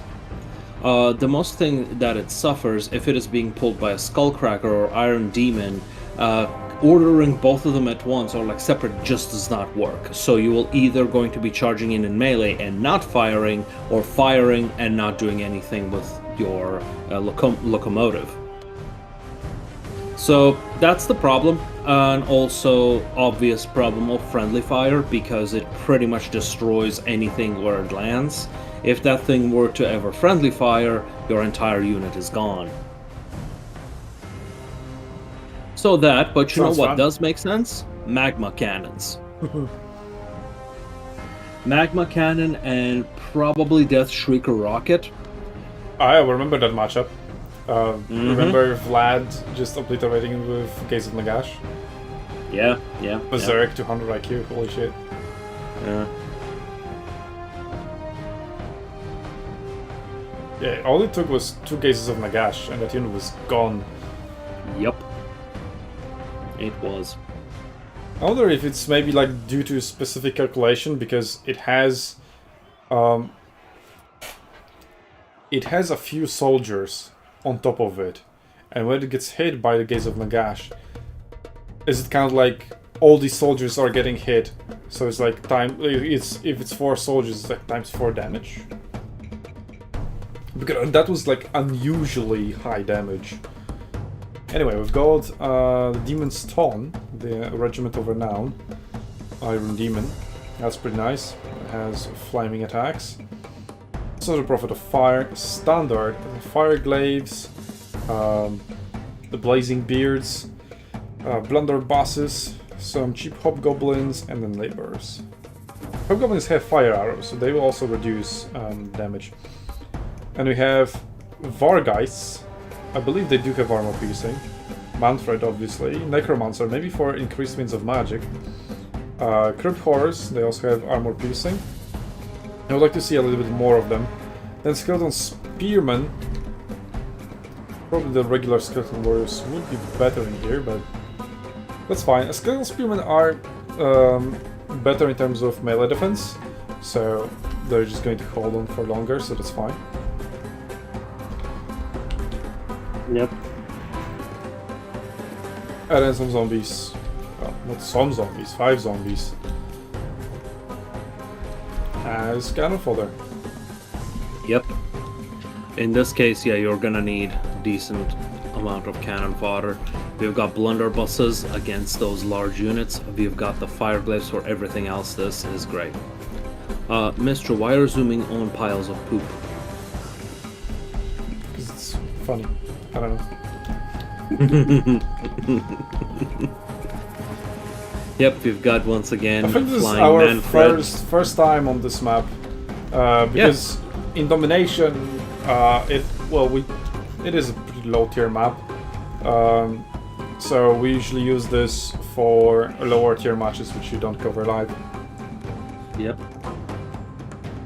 That's true. But yeah, it is fairly flat and open. So even though like on the minimap it seems like there are hills, it is pretty much flat. So I did remember it correctly.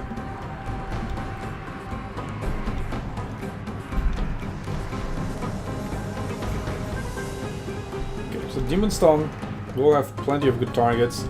I really like the hobgoblins with fire arrows yet again to reduce the healing. Mm-hmm. And that's also like their only archer unit. And we've got blunderbusses. They will be extremely good against Varguys, but Varguys also just want to go against them as well. They're generally great against anything large, so gen sniping, criticals, you name it. Yeah, but I would imagine Harvest Warrior will want to use his Vargeists to shut down the blunderbusses, and it'll be about Zegzi not allowing him to do that.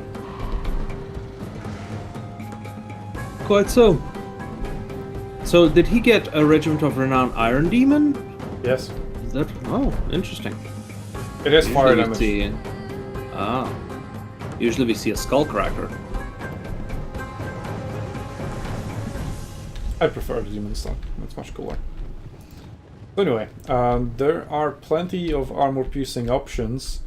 Crypt Horrors are going to be very effective against the Demon Stone.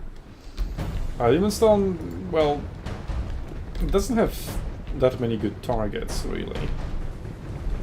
We'll see how it is going to be utilized. Is Manfred capping it while flying? Looks like it. Oh! Yikes, that is a misplay. Pretty big misplay. He was actually chasing those horse archers, but then got baited into that trap over there. I was Why would you watching even it. chase them in the first place?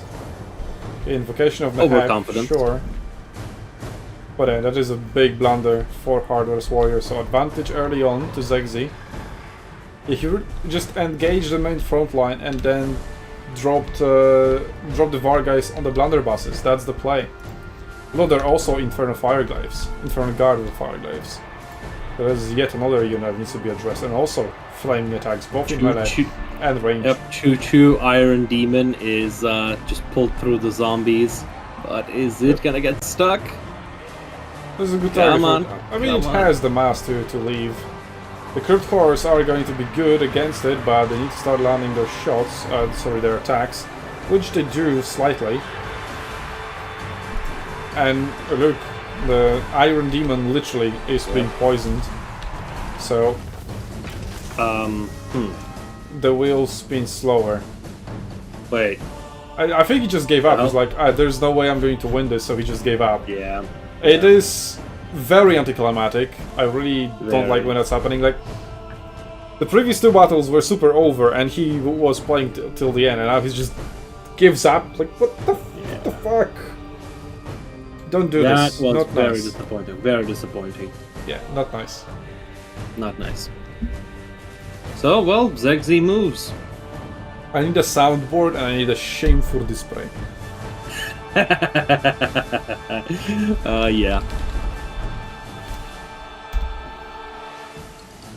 Well, looks like we got our first semi-final match: Berserk versus Zegzi. Our men are running from the battlefield! Shame for this play! With a 5th bracket match. Well, let's see if Michael Pontifex will be able to get the 5th place just through perseverance. Okay.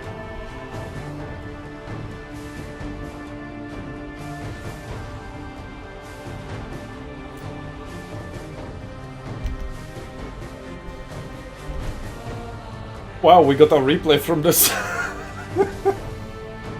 Wow. I mean, sure, good. There is supposed to be a replay, but yeah. Also, the quarterfinal match number 2 is also... quarterfinal match number 4 is also on 2-2. Nice.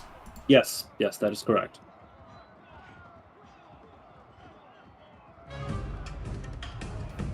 Okay. Let's switch to the bracket. So we've got Berserk versus Zegzi. That's the one we will be watching in a second.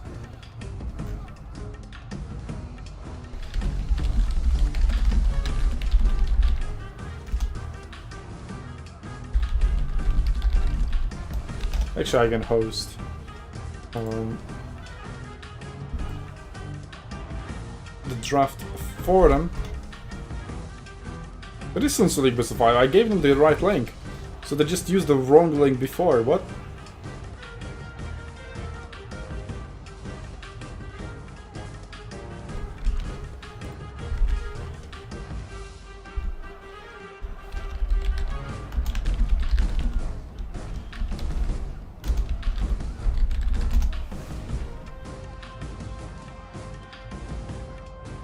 Alright.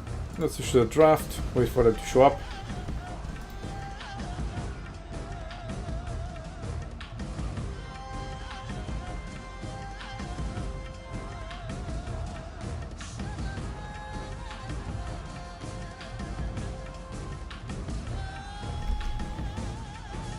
But like, what is the difference with the cap point?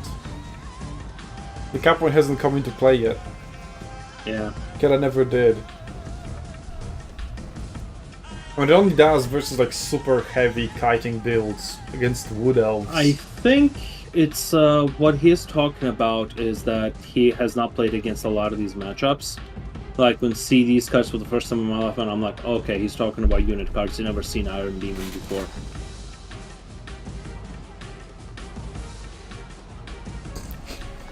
Okay.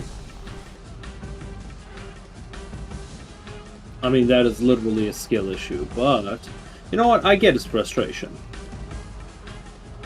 It's his fault, absolutely, and he should own up to it. I don't. But let's give him some time to relax, see if he still wants to drop. Because I don't want Michael Pontifex to just get the 5th place for nothing. I mean, Michael didn't persevere yesterday. Also, I don't think he will get it for nothing because yes, he will get to 5th place match, but then he needs to still play it. I don't imagine just a dead man or either Nurgle or Pigman will. Although, if Nurgle loses, maybe he will drop out.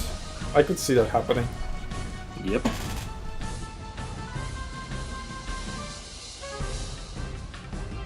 Okay, draft is underway. Let's go. Alright. And there we go. Nurgle, Slaanesh, Tzeentch, and Khorne fixed. The graphics work.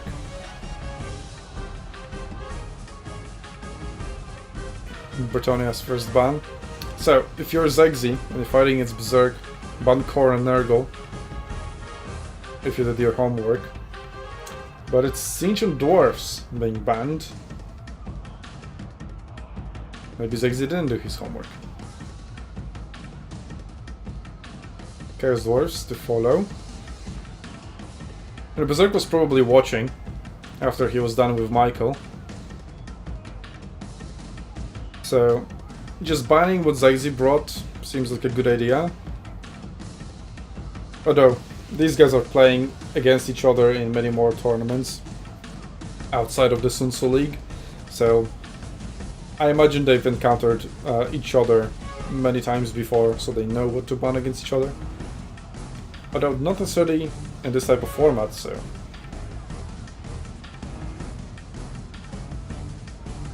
we'll see. Berserk is well known within our community as the big brain drafter and player. But Zegzi also did pretty well. And it was a reverse sweep from 0-2 down to 3-2. Norgor Kingdom's first pick. Sounds logical. But also when you have Ogre Kingdoms, you usually want to pick them as a counter. So, like, if you've picked them, pick them early on in the match, rather than leaving them to 4th-5th battle. Yes. Because then you're running at the risk of just getting countered.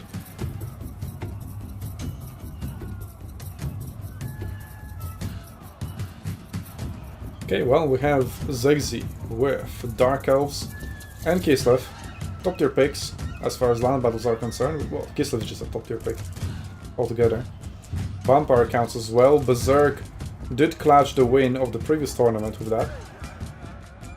And was it a 3-2 in the previous tournament, the final, where Berserk won? I think it was when he won with Vampire counts. Speaking of doing homework, I didn't watch the previous tournament. So, all I have is the memory of what was back then live. Norska, so taking away a counter to Ogre Kingdoms, so now the only good counter on the roster are High Elves. We'll see if Zegzi will pick them. It would make sense. There we go. We have that. And then very quickly, Greenskins and Nurgle. No Khorne for Berserk.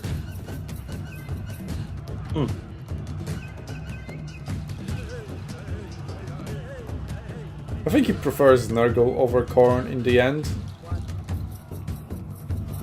But I myself prefer Khorne. Okay, and Zegzi last pick.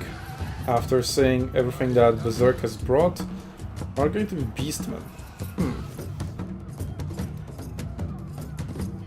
I would maybe like to see Empire out of the options that were left. Would be interesting. Wood Elves. Wood Elves. Maybe even Vampire Pirates. Well. This is the draft we have. Now they need to ban maps. So let's have a quick look at the bracket. This is their map pool.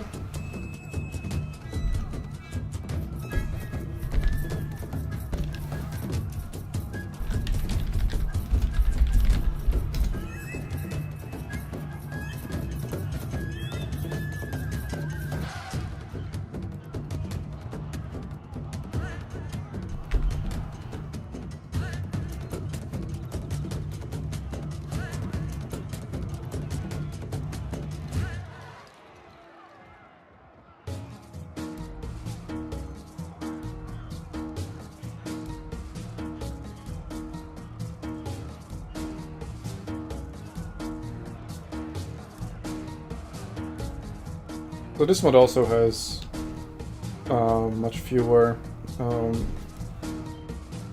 maps, so we are going to see maps repeating quite often. Graveyard of Altdorf is being banned. I also seen Graveyard of Altdorf being banned in the previous tournament. I really like this map. I think it's one of the better ones. But it seems like players don't like it. They keep banning it.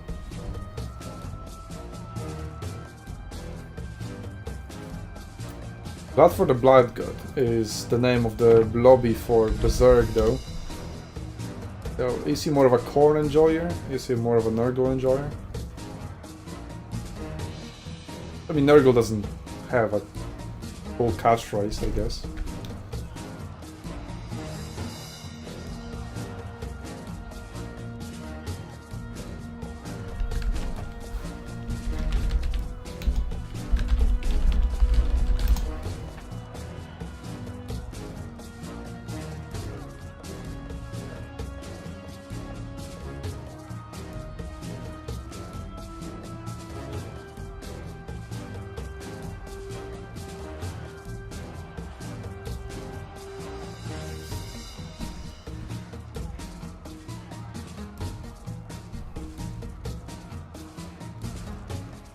Okay, dunes are the next one. Map out.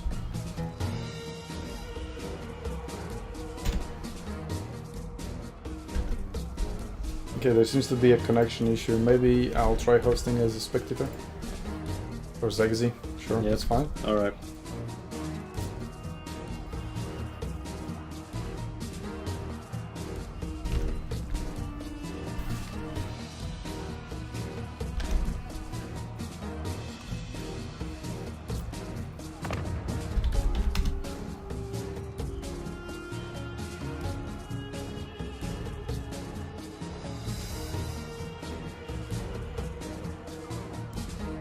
Okay, everything seems fine.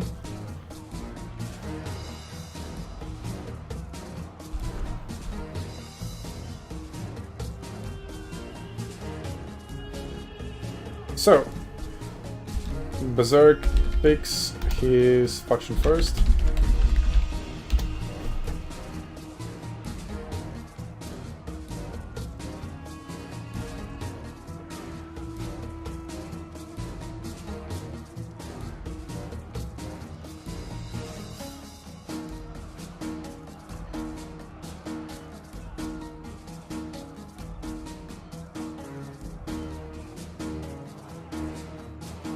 And when I said Berserk faction pick, instead of saying the faction, he says, yes, we know you're faking it, you don't need to vocalize it. Okay. On text especially. Sure. Ogre Kingdoms it is. Okay, so Zegzi now has an easy shot at the goal, just pick high elves, right? Yeah. I mean, that's why I said at the beginning, use Ogre Kingdoms as a counter. Especially when there is a counter to Ogre Kingdoms on the enemy roster. So, he just picks any of the 4 other factions, Zegzi picks something, and then in the second battle, as long as Zegzi doesn't pick High Elves, then you pick Ogre Kingdoms for an easy win. Well, Zegzi is typing. This is High Elves. I mean, it better be High Elves. But I could see Warriors of Chaos maybe doing well as well. Kislev, kind of, maybe, but not really. Yeah. I mean, High Elves are just the best counter from what Zegzi has. And High Elves it is. Was it really necessary to think 2 minutes about it? And Stone Age. Okay, so we're back on Stone Age. We are going to get a match on that map in the end.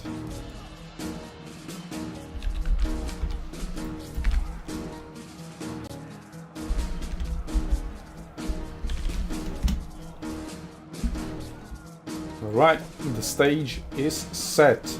High Elves vs Ogre Kingdoms. So very quickly we're saying I'll repeat in Stone Age.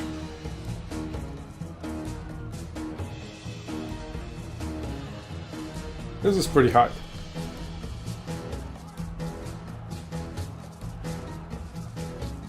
We've seen Zegzi play.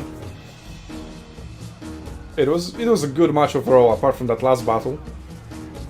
Although, well, more like blowout matches, to be honest, as Serega likes to call them. And maybe refresh my memory in the meantime. So we've had. First one was Dark Elves vs Sinch. Okay, this one was pretty close. That was fine. But I feel like just, yeah, Hardest Warrior outdrafted Zegzi there. The Chaos Knights performed really, really well. The Cold One Knights performed really poorly. And the Dread Spears just weren't enough to deal with the Chaos Knights. They were just a super powerful pick. Then the second map was Skaven vs Empire. Zegzi picked cheese, and Skaven, as rats, they do like to eat cheese. Yep. Nice. Then Vampire Fights vs Warriors of Chaos, a mega blunder. Yeah. Then High Elves vs Ogre Kingdoms. Good, just good counter. really well played on Zexy's part as well. Hardest Warrior didn't like blunder much in that matchup. It's just Zexy really counterpicked him, and then last battle kind of just didn't happen. But yeah, Hardest Warrior did blunder at the beginning, so that's what I've seen earlier on before we even hosted a single land battle tournament.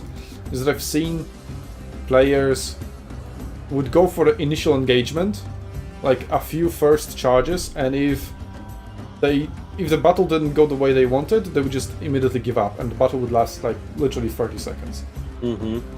But then we played our land battle tournaments, and that never happened. But now we did. Sadly. Yeah, you know, the nerves are quite important, and just not giving up is, you know, something that is... I that can thought net you a Zexy lot had of the benefit. advantage, but that was by no means over.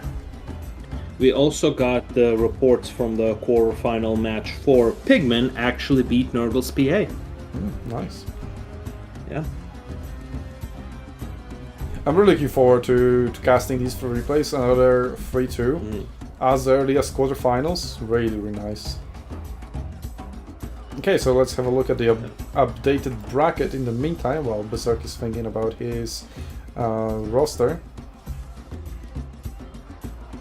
So we got Pigman versus Phoenix King, also two very good players, in the semifinals. So pretty much same story as from yesterday, although yesterday we had two quarterfinals which we expected to be close, and they ended up being 3-0s.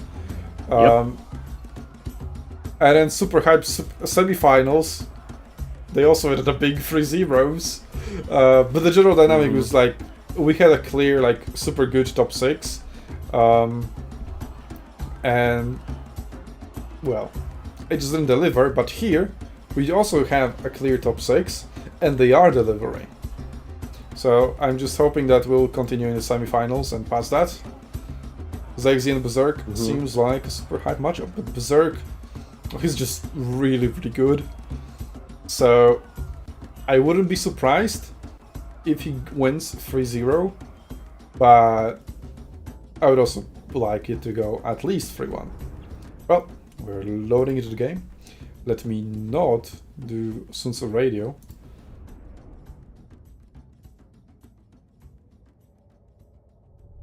Yeah, that was interesting. It happens once a stream, okay? I mean, it didn't happen at the beginning, and then it started happening. Yeah. But it's just, like, you know, I need to juggle between the bracket, the draft, the Discord, the chat, and the game. And I have only 2 screens. I should really consider getting the third one. Oh, Nurgle's PA is trying to figure out if he's gonna quit the tournament. Called it. Oh, yes, you did. Yes, you did.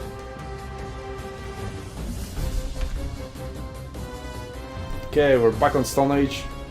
Some Eng. Here we go. Quick load from all the players. Very nice. Alright, so we've got Archmage of Metal this time around, so no nets. I mean, the map is quite different. This one is very open. The other one, the previous one, the Comet, was very closed. So the battlefield does play a big role. And look at this amount of cavalry. A ton of cavalry, yeah. We've got 4 horse archers. And we've 4 seen cavalry. that yesterday in Domination. Yeah. That really didn't work. It did not. We'll see how that performs here. So, okay, we've got Illyrian Reaver Archers times 3 plus the Regiment of Renown. So 4, and we have Silver Helms with shields, and Illyrian Reavers times 2. They don't have any anti-large. Silver Helms are just a little bit more armored. Then we have regular Spearmen, no Silver and Guard, just times 4, and just 1 Lothran Sea Guard.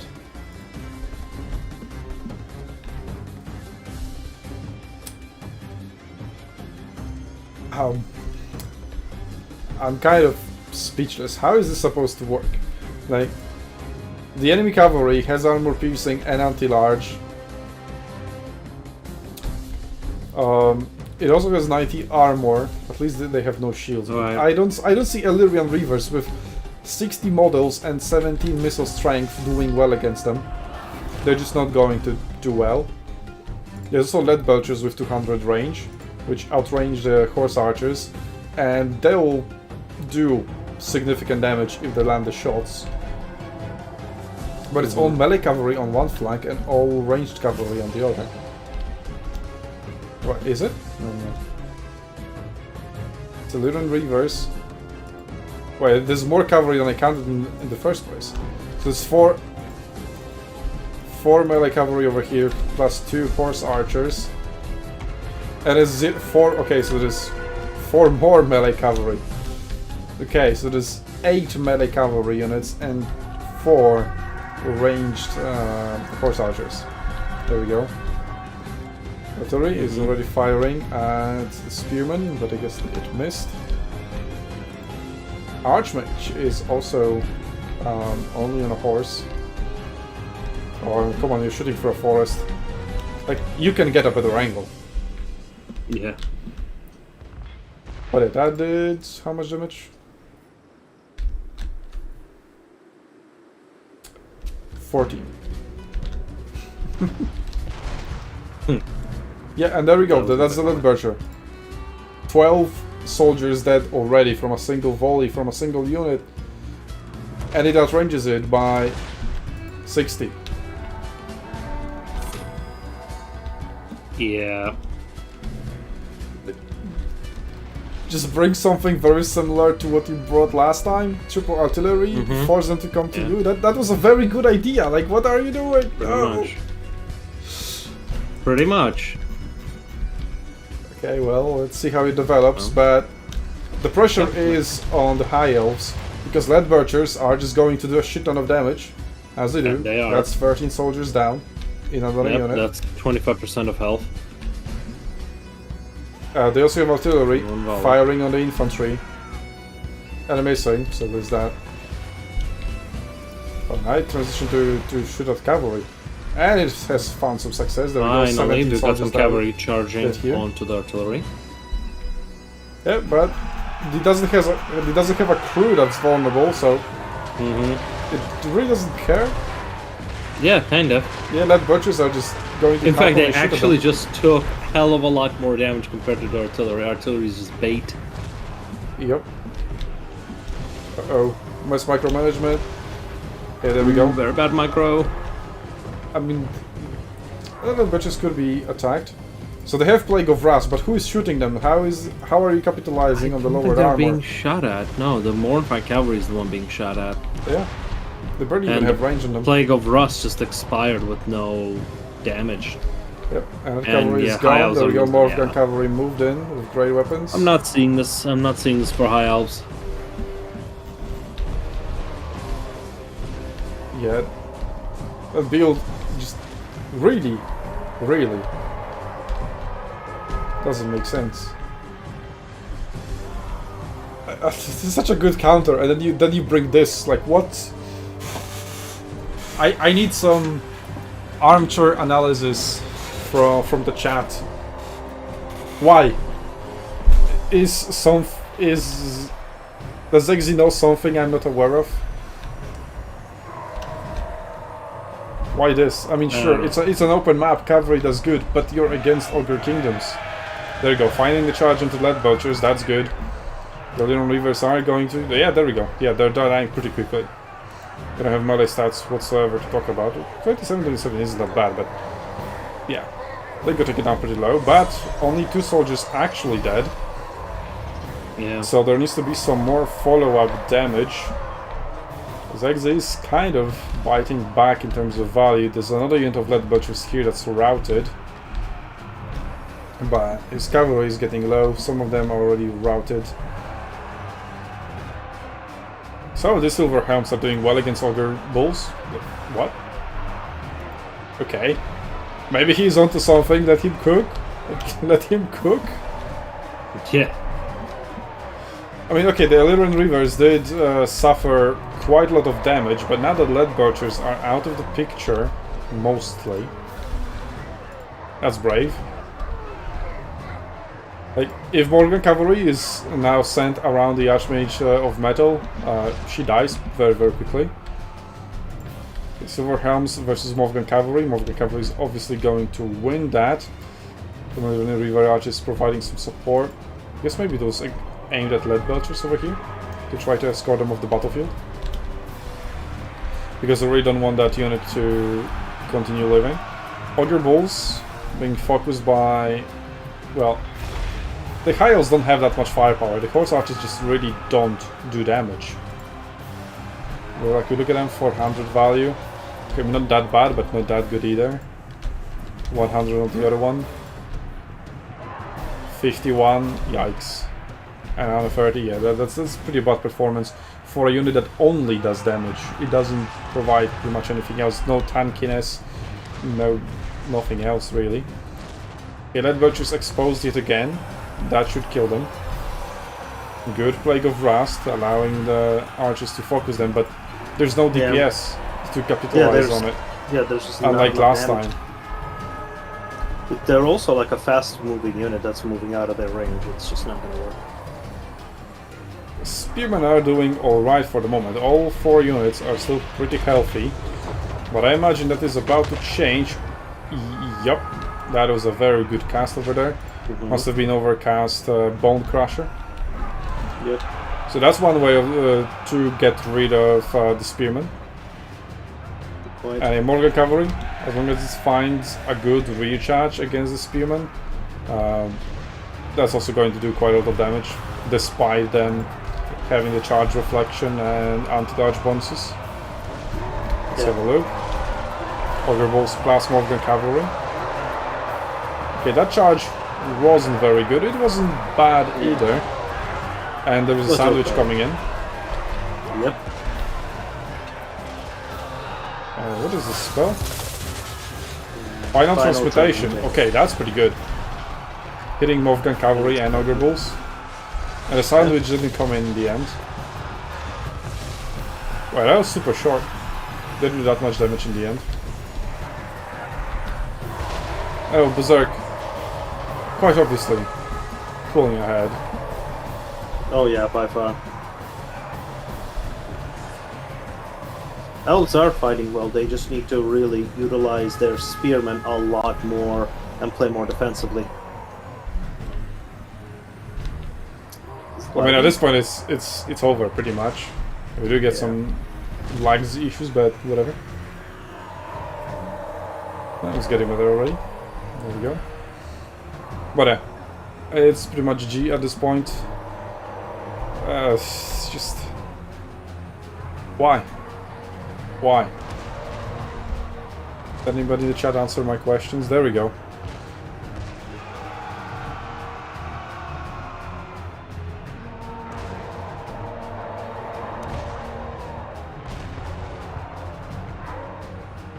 Is HE really doing this? Lol. Yeah, stream is okay, we can hear. Okay, yeah. Hope no one drops out more games. Is always fun, more fun, no matter win or lose. That's the spirit. It is. Man of culture. Oh, Zexys! I don't think I played against Berserk before. Okay.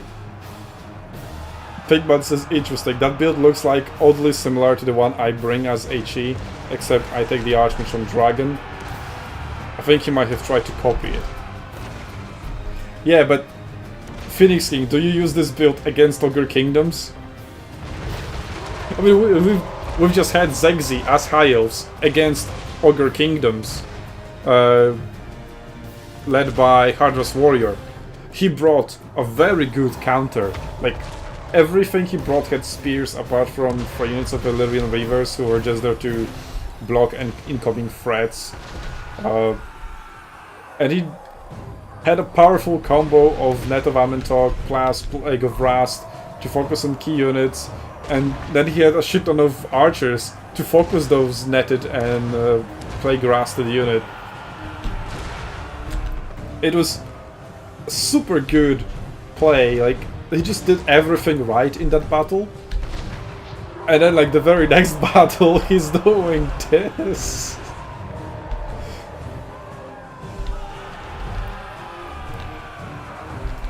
I mean, he's still going. And, like, Ogre Kingdoms are defeated over here. There's still quite a powerful blob. The Morvigan Cavalry, 1-2 units with good health. Lead Butchers, still alive. And Man-Eaters, there we go. Man-Eaters, Ogre Bulls, and Ogre Bulls also on quite a decent health. And yeah, the Spearmen aren't very healthy, apart from this one unit. And the Cavalry is pretty much non-existent. The Archmage is being chased down by yet another unit of Morvigan Cavalry.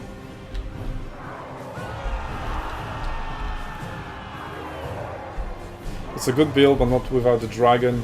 Yes. You brought that against Ogre Kingdoms?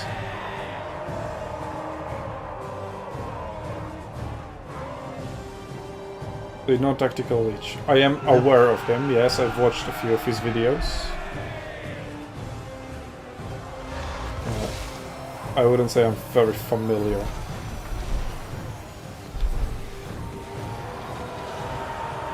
What if there's a plot twist? Berserk forgets about the format, doesn't cap the point. One of the units of Zegzi just survives in the background, and Zegzi wins, but he doesn't, he gives up. Fair enough. Builds like that are okay, but missing agency. But it's like the one we've seen now, or the builds that we've seen before. Also, please take into consideration there is a 2-minute delay to ensure competitive integrity, so that Zegzi and Berserk can't watch the stream and just see how each other are deploying and stuff.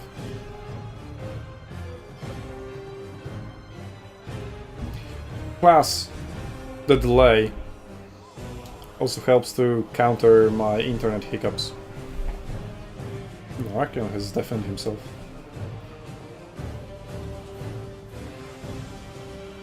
Well, that's 1-0. Let's jump to the draft. Well, okay, Ogre Kingdoms turned out to be a win. No big deal. But I'm kinda salty about this High Elven build.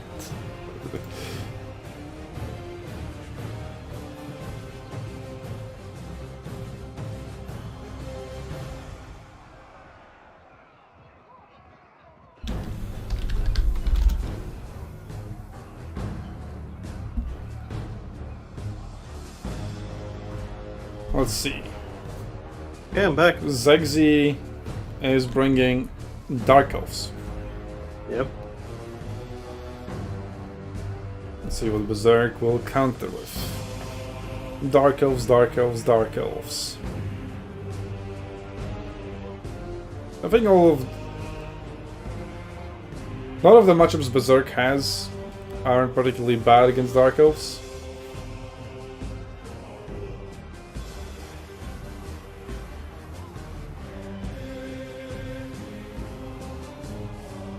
We've seen Nurgle do well against Dark Elves in the past, I believe. I think it was Berserk as well, playing Nurgle against Dark Elves on a snowy map. And it is Nurgle indeed. Yeah, he did pretty well in the battle as well. And Chaos Knights were the MVP, yet again.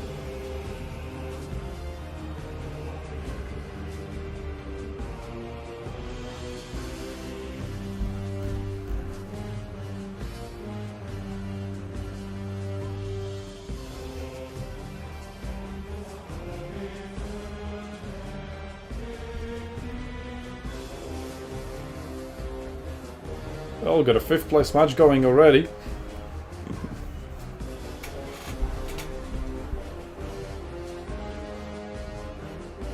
Okay, and I have foot of the Anulai Azor map.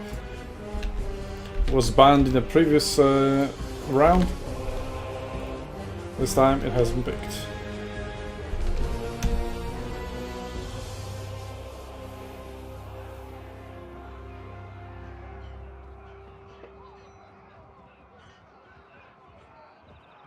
Yet again, the stage has been set. Dark Elves versus Nurgle on Foot of the Anulai. Let's maybe have a quick look at the bracket.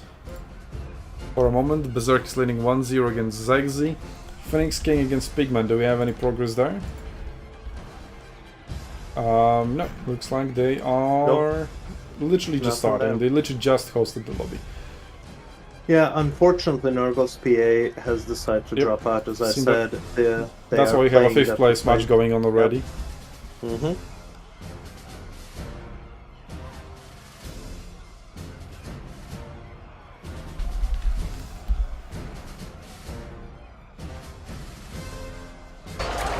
Our men are running from the battlefield! Shame for display!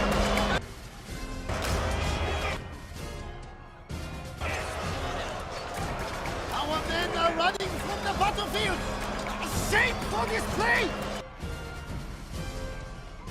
No, is this the one I was looking for?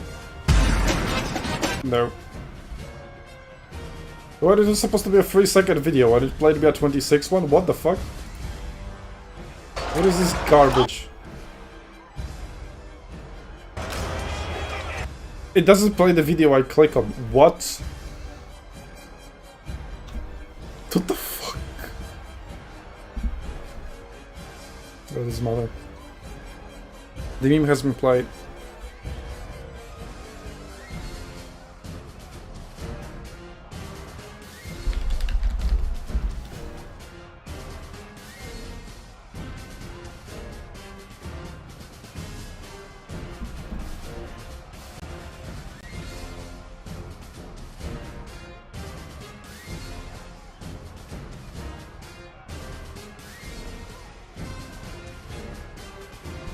Well, we've got Michael Pontifex and just the Deadman for the 5th place. They're already playing. Or rather, they're in the draft phase. And we're loading in. Have a look, Supreme Sources of Dark, most likely in a Dragon with Solstier, that's the classic. And yes indeed, Berserk is bringing 3 units of Chaos Knights, yet again, supported by some Murder Horsemen with throwing axes. Chaos Sorcerer, Lord of Nurgle. And then we have Murders with great weapons, regular murders, single unit of Nurglings, some Chaos Warhounds with poison, because why not, and then the Plague Toads. Plague Toads pretty good against infantry, but it is very difficult to spot any infantry on Dark Elven roster. Only 3 units of Spearmen. Other than that, Cold One Knights, Cold One Riders, don't know which one is which. If they're both Cold One Knights, we're about to see. I don't know that cavalry very well because I really dislike it. It just always sucks, so I don't bring it. Cold One Dread Knights with armor piercing. 120 armor, and then Cold One Knights. The Cold One Knights have anti-large, but smaller weapon strength. Just overall, just worse stats. Slightly better charge bonus, as they are a lower tier unit, I would imagine. Well, they are in the same tier here. Okay, so we've got 3 Cold One Knights, 1 Cold One Dread Knight. And then we have Dark Riders, and Dark Riders with repeater crossbows. And 3 Dread Spears, plus a Dragon with a Soul Stealer. Pretty classic. Yeah, that's the standard. The cavalry spam definitely isn't. And of all the factions that you could cavalry spam with, you're doing that with Dark Elves? Very strange. Yeah, their cavalry is kind of famously garbage. I mean, as I covered it before, right? We've seen that. It was literally Dark Elves versus Siege, and Siege Chaos Knights, or just Chaos Knights, doesn't really matter which ones, they just have really good stats. And these guys, they are deceptively, well, they're decepting you into thinking they're good, because they have 42 weapon strength, anti-large and armor piercing. Sounds pretty good against a large and heavily armored Chaos Knights. Like 29-28 versus Knights. That's What? like the Yeah, I know. I'm trying to select the Chaos Knights. There we go. Yeah, 37-41. and that's the charging ones, not the standard Dark Knight Chaos Knights, But which that's also have higher Lancers. stats. Yeah, What are the regular ones? next to him. Well, it doesn't matter. We've got a charge going in. I mean, this battle is going to be fast. It's almost only cavalry for Dark Elves. There we go. A charge into the Chaos Warhounds from Dark Riders with shields. Yet then Dark Riders charging in. There we go. What was a Chaos Knights? Yeah, that they had. This unit. I thought it was more just horsemen. Yeah, 39-57. I mean, sure, if you have anti-large, that is also added to your melee attack. Is it melee attack or the damage? Melee attack. So bonus this is large 14. I think that's both the damage and melee attack, right? So they will have 43 melee attack against them. Which is still not good enough against 57 melee defense. Alright. Chaos is just falling. Dark Riders, repeated crossbows already routed. Berserk, yeah, he does the right thing. Just gets his infantry fighting. Martyrs of Nurgle just in there in the thick of it against Dark Riders. The Cold One Knights just pinning them down. So Dark Elves would want to pick up those units one by one by one. Do some recharges, just cycle charging left, right and center. Let's see what the Dragon is going to be able to achieve. He would ideally want to land in the middle of Chaos Knights and start casting Soul Stealers. Alternatively, going after the Sorcerer Lord. Yeah. But she's kind of doing both at the same time at the moment. But kind of no cycle charges to speak of, and that cavalry just losing its Marauders. Yep. When you don't bring enough infantry, especially against Nurgle. Nurgle's pretty much a given you'll be losing the melee engagement there. I see these Yeah, Nurgle is also quite tanky, so it's difficult to kill him with cycle charges. Okay, we've got Lord versus Lord. Curse of the Slug. Opal Amulet going on. So, personal damage being taken, but she isn't really being focused. I guess that's a Soul Stealer now, being cast. Yeah, so that heal is kind of going to be wasted, because she's already topped out and the Soul Stealer is going on. But maybe she just really wanted to do damage. Mortar Horsemen, Great Warriors, or Great Weapons, Plague Toads. No Chaos Knights. I guess these Chaos Knights were hit by it. And then Chaos Knights obliterating Dark Riders with shields. Cold One Dread Knights. The best cavalry Dark Elves have to offer. Already dying. Having them close to nothing. Now they got their Murderous Prowess activated. Let's see if that helps. I doubt it though. Yeah, it doesn't. Like, you have those are like two very strong units doing nothing at the moment. Cold Knights going after Order Horsemen. Yeah, that's not going to work. They need to start fighting cavalry. Just fight cavalry with it. Plus, the poison, which is on every single Nurgle unit, is going to lower their melee damage. So weapon strength. So that's pretty good. Yeah, Berserk. Slowly but surely. Pulling ahead. I would say the full cavalry armies, to the surprise of nobody, aren't working. The only time we've seen that work is Houseplant versus Flidden. But it was mainly the grenade launchers that did the heavy lifting. They are able to obliterate infantry units. What is going to obliterate infantry units in here? Nothing. Exactly. Just cycle charging would work. I mean, this isn't Shogun 2. Okay, yeah, now the Sorcerer going on, and Nox's Breath coming down and kind of hitting nothing. The miss, yeah. Well, you targeted this unit of cavalry, and well, obviously not gonna hit the moving cavalry.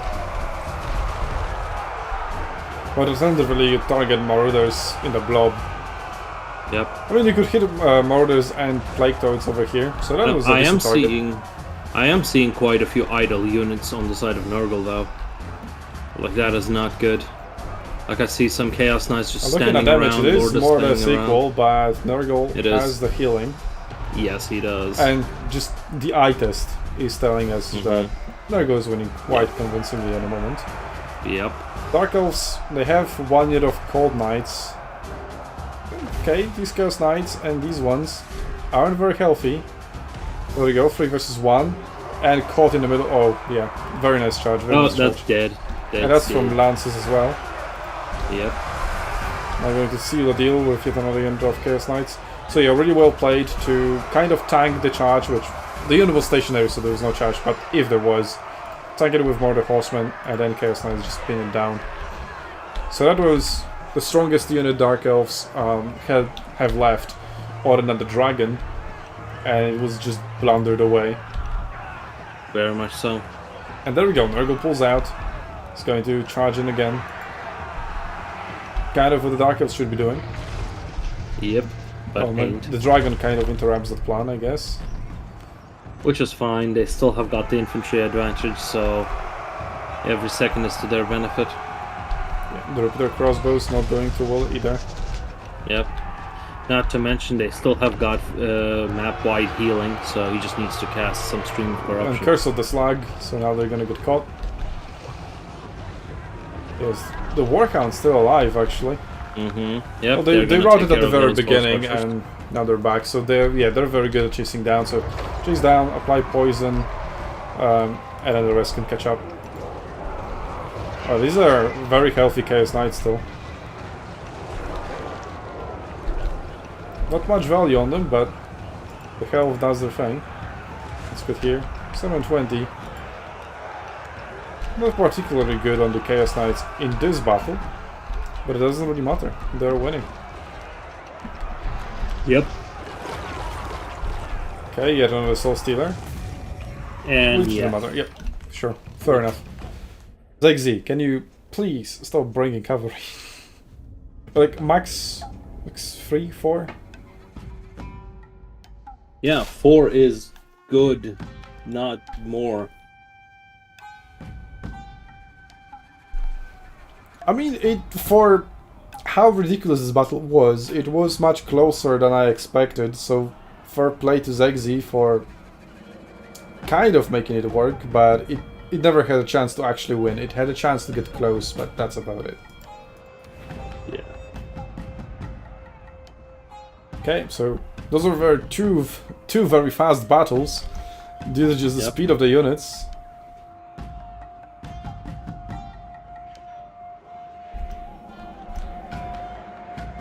So let's get back to our draft.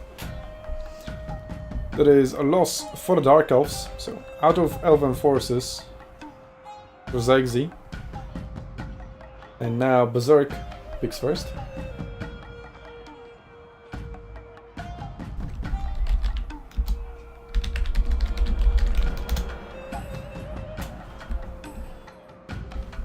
We have Rifts at the World's Edge, the Green Comet, and Fuming Serpent left.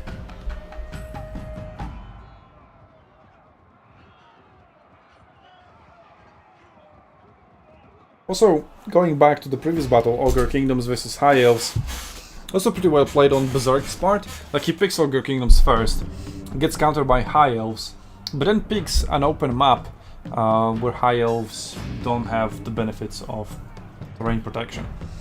Although that big steaming pile of shit in the middle. Could play that role.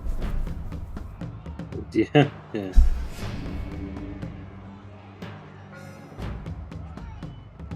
Okay, Berserk. Vampire Counts, Norska and Greenskins versus potentially from ZegZ, Kislev, Warriors of Chaos, and Beastmen. Not a fan of Beastmen, but Kislev and Warrior of Chaos, absolutely top tier factions. So, as long as ZegZ forgoes the cavalry spam strategies, maybe he'll score win. Norska for Berserk. We'll see. I mean, that's your chance, ZegZ. Like, you have a counter now. So, what do you use to counter Norska? I think both Kislev and Warriors of Chaos will do fine. Probably Kislev will be better, because for Warriors of Chaos I would like to see him bring the Mythology Vortex Beast, and that would be countered by Norska's Javelin. So I would pick Kislev if I was Exi here.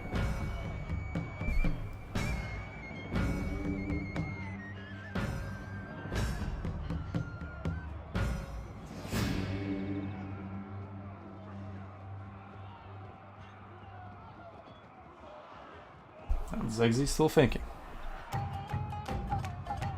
It is Kislev. So good choice. I approve.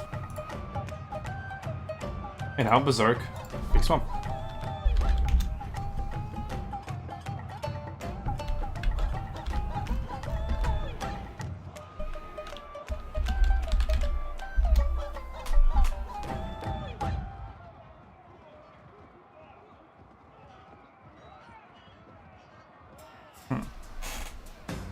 So Kislev can bring, well, it will bring a ranged composition because it kind of has to. Like, you can spam cavalry, obviously. But should you really? It has been proven not to work multiple times now. So, the best map would be an open map, which points us to rifts at World's Edge. Because both Green Comet and Fuming Serpent Island, well, Fuming Serpent Island has a big hill in the middle and lots of forests. So actually, yeah, it would counter a cavalry composition pretty well. But if you're bringing a ranged composition, then Fuming Serpent Island, well, it has lots of trees, so it'll also be fine. So either rifts at World's Edge because of it being open, or Fuming Serpent Island if I were Berserk. But you also need to consider in the future matchups, right? We've got Greenskins and Vampire Counts versus Warriors of Chaos and Beastmen, potentially, if it isn't a 3-0. So you need to think ahead a few more steps. But at the moment, just, I guess, for Berserk, pick whatever is the best at the moment and just go for a 3-0. Yep. Because Norska vs Kislev is just very much a skill matchup, I believe. So like one faction counters the other already. But what do I know? Maybe chat knows better.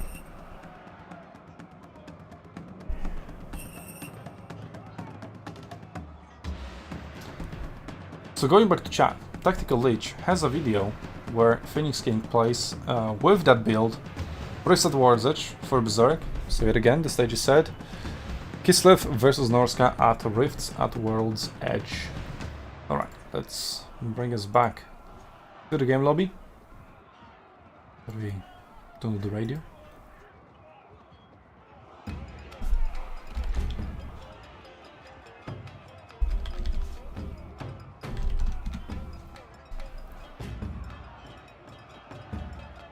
Yeah, going with the chat. Well, I can check it out later, definitely. You can come to Discord and link the video. I think it's called Crushers Getting Crushed. Nice. People come up with similar builds all the time organically, but if someone did copy your build, I guess be flattered. Yeah, sure. I would be more flattered if it worked though. Yeah.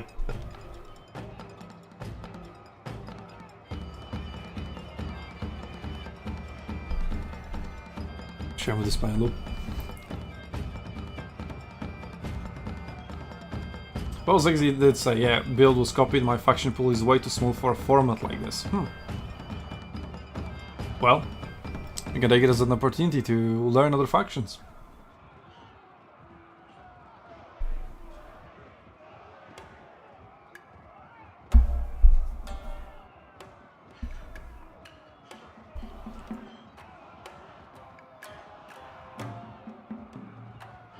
Okay, so Rift at the World's Edge, it's yet another map that I'm not very familiar with. It is present in our domination tournaments as well, but it's also not a very popular map. So, oh, I know which one it is. Yeah, I know. Okay. Yeah, it's Flat Snowland. It's the one I mentioned when I said Berserk was Nurgle fighting against Dark Elves. Yeah, here's that forest. Ambushed the Dark Elves from a flank and obliterated them. Which also sounds like his Nurgle versus Chaos Dwarves on Border Landing. Sounds like he just likes to sink for forests and just surprise his enemies, and then the enemies are surprised, which you kind of just should see coming. Really? These Chaos Dwarves just not reacting at all. And then the Fire Glaives getting Fate of Gunad. That was devastating.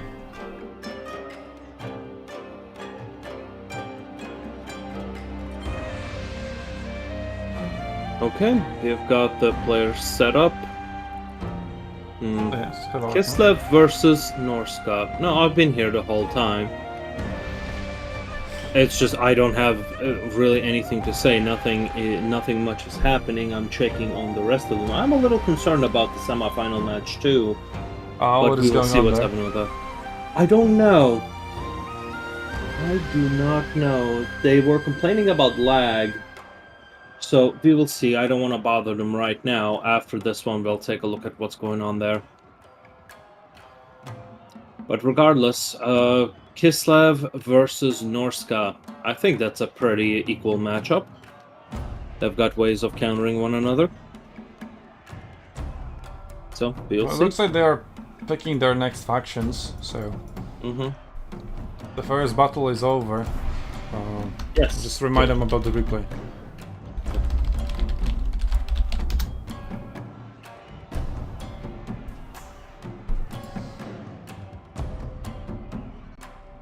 Awesome.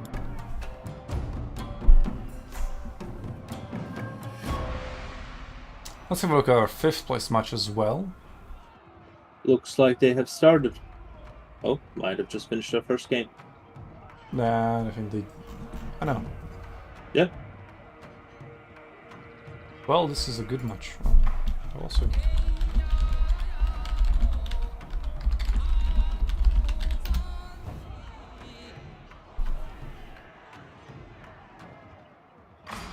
Okay, so Pigman 1-0 over King Yep. after the replay. And there we go, we're loading in. Okay, great. Stankia versus Frog. Nice. Incarnate Elemental of Beast plus Patriarch to heal it. Very nice. 6 units of cavalry, including 2 horse archers. It is progress. That's still quite a lot. And 5 units of armored Khazars and 3 regular Khazars. Frog has brought, I think these are female warriors. And I think so. Skin Wolves, we've got a Wizard of Metal. That's a Very melee cool. hero that I don't remember the name of. Is a female warrior or something? Anyway, we got Metal Shaman. That's alright. But I imagine fire would be better. When in doubt, go fire. I guess Berserk didn't doubt himself. And went metal. I Yep. do like heavy metal, after all. Yeah, yeah. Searing. What spells did he bring? I'm guessing Plague of Rust, maybe Searing Doom. Yes, exactly. Oh, yeah. Okay, so we've got Murder Spearman times 3, the Murders with great weapons, just the old regular Good ideas. spam. Murder Huntsman, yep, that's a good idea because there is Checks out. incarnate elemental of beasts, so that is going Yep. to be their target. Completely checks out. The whole thing completely checks out. A very well thought out roster against Kislev. On Kislev's side, we also have got some Right. nice. I thought they had anti-large What? No, a different no unit? anti-large ballistas. They had anti-large projectiles. I'm thinking of a different unit? Yeah, I think you are. No, these guys just have armor piercing.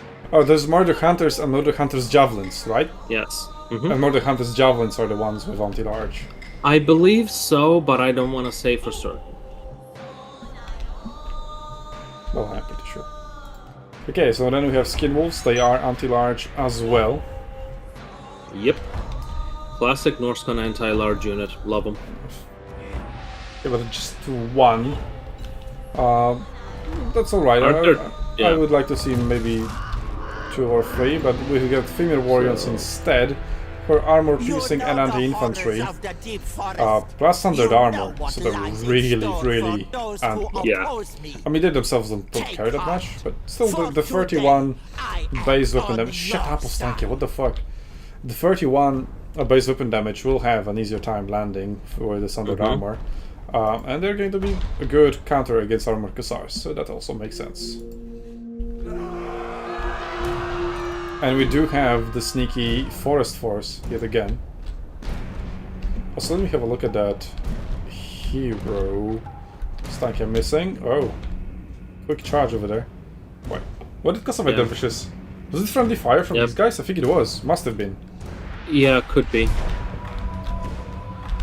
Okay, where's that? Where's the hero? I'm not seeing it. I mean, what was a hero? Was a unit. I just thought it was a hero.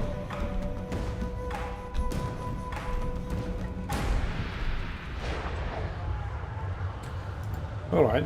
I mean, Ostankia is getting some damage done early on. It's just, it doesn't have the arena feature of targeting while moving. So you can't target marauders, which you would like to. Instead, you're targeting fast, large entities. Yep, very much so. I think that's a very big downfall, shortcoming of the game. Well, nice charge into horse archers. Yep, for sure. That was Stankia. Okay, that was alright for her. That killed the model. So Berserk has kind of given up on his sneaky maneuver. These mortar spearmen are the only ones who haven't been spotted yet. Because of a dervishes already wrecked over here. But the army Khazars are getting some volleys off. But there we go, female warriors already in them. Uh-oh, friendly fire. Friendly fire, that was a lot of friendly fire. Yikers.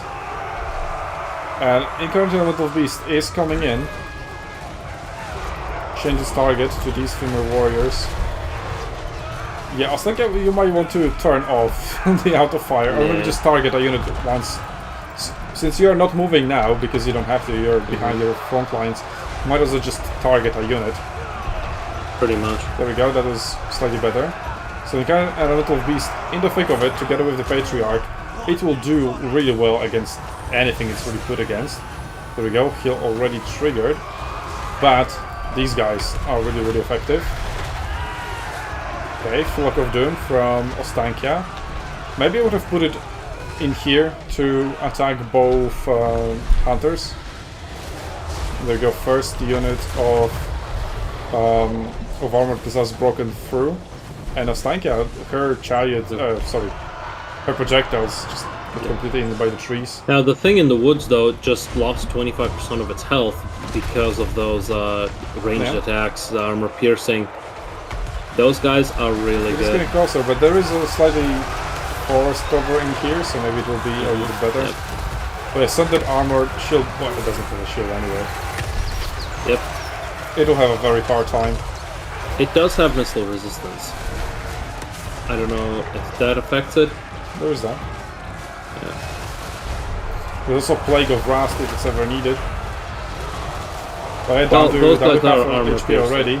And 2 units of armored Hussars down for, so down to 3 for Kislev.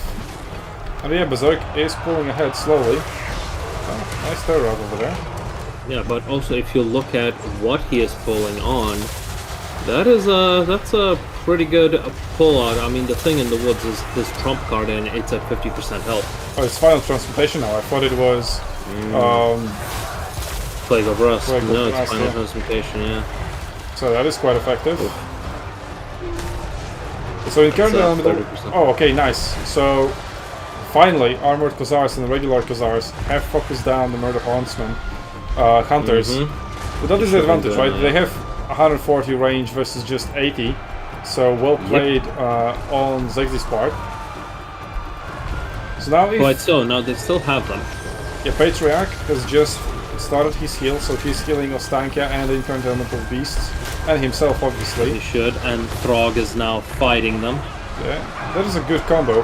So Patriarch plus Incarnate Elemental Beast can do really well against Throg, but it looks like they're going elsewhere. But the only way for them to do very well is for them to stay in melee, because Throg will heal himself. Yeah, Throg also has regeneration, and Incarnate Elemental Beast just needs to be in the thick of it because of its Flock of Doom ability. Instead it's just walking back and forth, and just getting shot.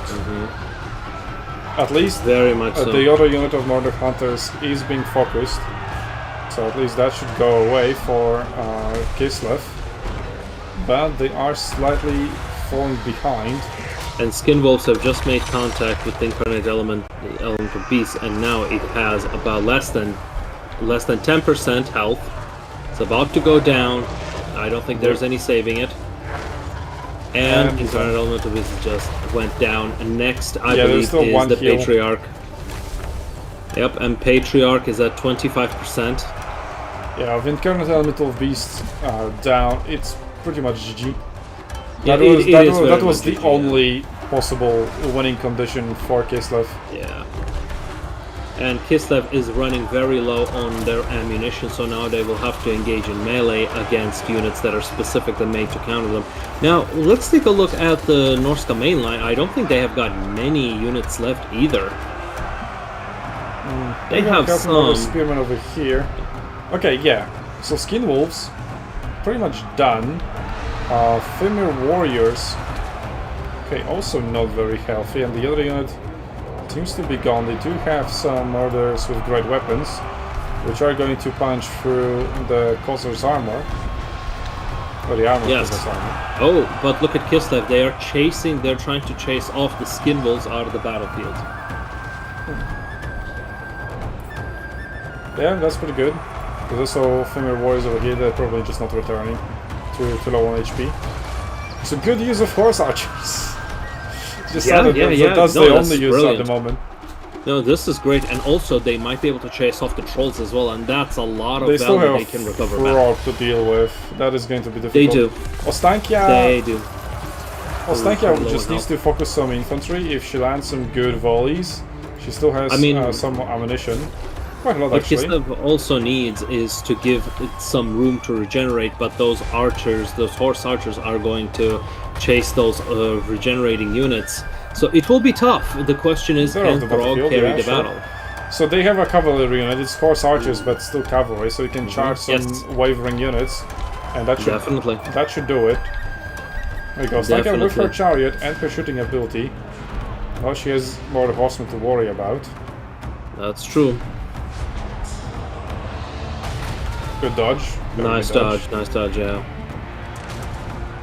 And her front line starts to waver. Half of it at least. Yep. I still have their passive though. I wonder if it triggered over here. Uh-oh, friendly fire. You need to be very careful with that. And final transmutation. Final transmutation on Ostankia. That is a And very that's almost powerful 100 spell. damage per tick. Oh yeah, it's basically a better, stronger version of Spirit Leech. Yeah, but why is Ostankia while charging these guys, shooting at Frog? I have no idea. Well, that's Ostankia down, pretty much. Yeah, 177. Ostankia is down, yeah. Surrounded by enemies. And down. Yep, that's a GG for Kislev. But yeah, it was pretty much GG from Incarnate Elemental Beast going down. It was, but it was still, kinda had some hope, but not anymore. It was salvageable.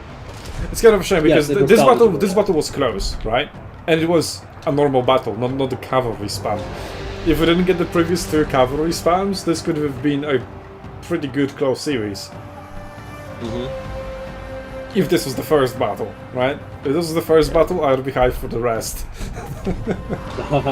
Yeah. That would have been hype, but yeah.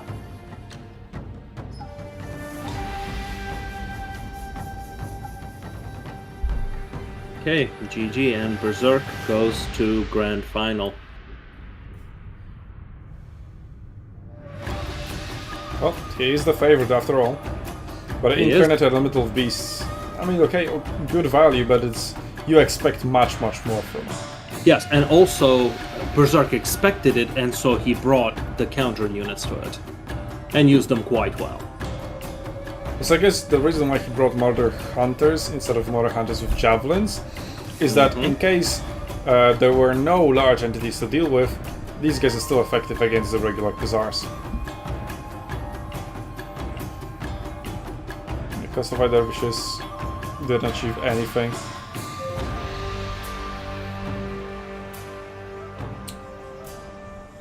Yeah. Yikes. Well, that's ZZ fighting for third place now, with Berserk moving on to the grand final. Let's open the bracket.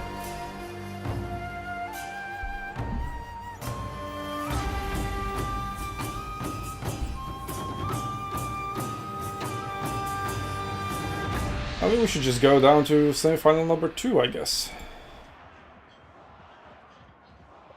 Quite. Looks like they're just starting. Yeah, Pigman said he's ready, but Phoenix didn't, so maybe they haven't started. Yeah. Let me see. Oh, that's ZZ. So that, yeah, that's the what he just hosted. And everything else is the wrong version.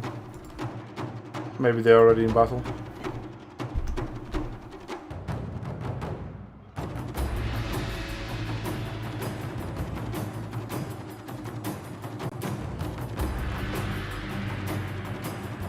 Okay, they're already in game.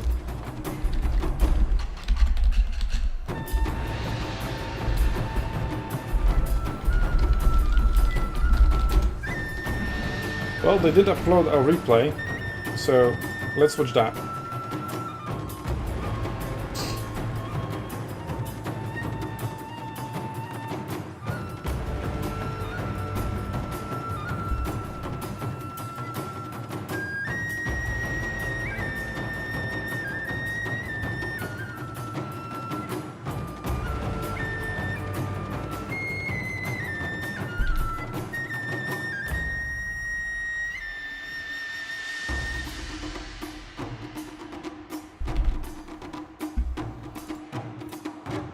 Oh, we missed it.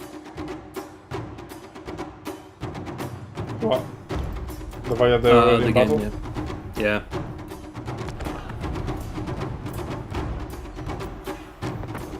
Well, I have the replay. Cool. Yeah, let's watch the replay. Archeon versus Sisters of Twilight. Let's go. Yet another battle for Sisters of Twilight. I know who I'm rooting for. Oh, that is interesting. Okay, so we've got two Chaos Knights of Singe, Cockatrice, Hell Cannon, Chaos Warriors with Halberds, Triple Murder Horseman, and Quintuple Murder. What? Just Murders, there we go. Just Murders. Chaos Murders, I guess. And Archeon, obviously. Powerful melee combatant, but, well, if Sisters of Twilight don't want to fight him, they can just stay in the air. And then there's only the Cockatrice to deal with, and potentially some missiles from the Horse Marauders, but I've taken a closer look at the Wood Elven roster. It is yet another cavalry spawn. What is going on? So we've got Glade Riders ×2. We've got two Sisters of Thorn. One of my favorite units, because they have magic, so which is cool. The Shield of Thorns. You would usually want some infantry to cast it on, so there are two units. War Dancers and Blade Singers. We have Glade Riders with Spears, Glade Riders with Spears, and Wild Riders, and more Glade Riders with Spears, and that's about it.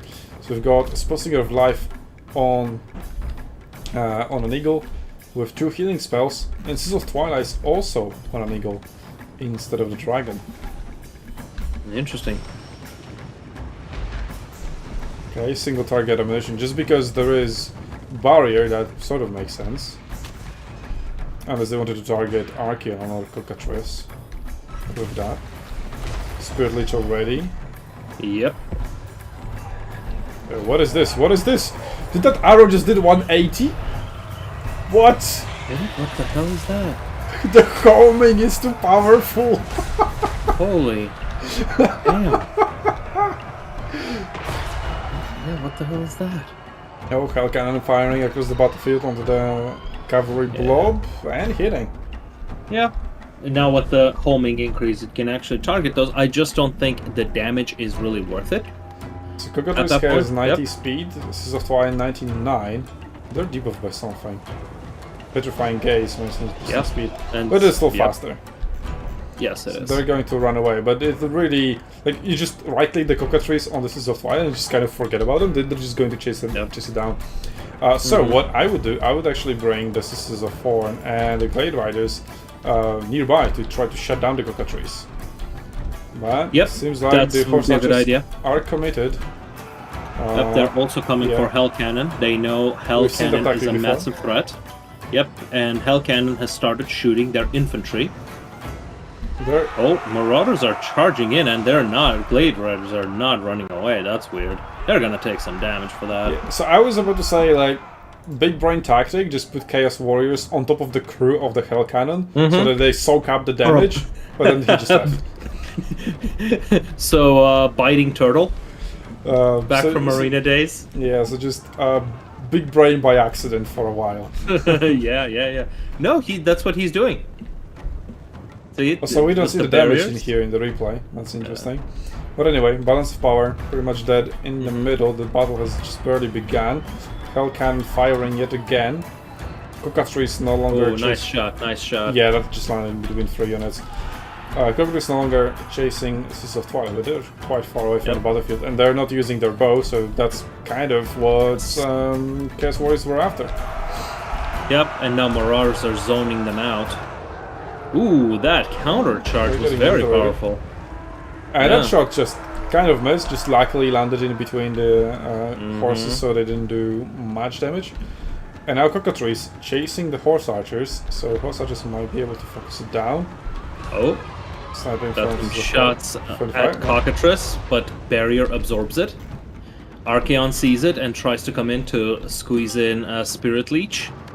I think Archeon should have been a lot more aggressive. Yeah, nice. with, Is a form called sneaking in Chaos that. Knights of Siege. So yeah, Shield of Thorns, a very good cast, and some friendly fire. Burning Head. Yep, there we go. Ooh, Burning Head. Nice Burning Head. Yeah, good Yep, initial terror damage, route. but it had a very short contact.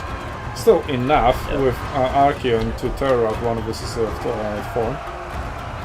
It is Yeah. healing though. It has both regrowth and Earthbot upgraded. That is commitment. Spirit Leech for a good measure, and this was Singer of Life, because why not? Yep, get him out of there. And Seas of Twilight focusing with single target ammunition onto the Hell Cannon. Yep. And yeah, we see I a mean, biting they turtle. could potentially destroy the cannon itself, Yeah, they could. but well, it's just the AI isn't targeting the cannon; they're targeting the crew. So using the AOE arrows Yeah. would probably be Yeah. the better idea.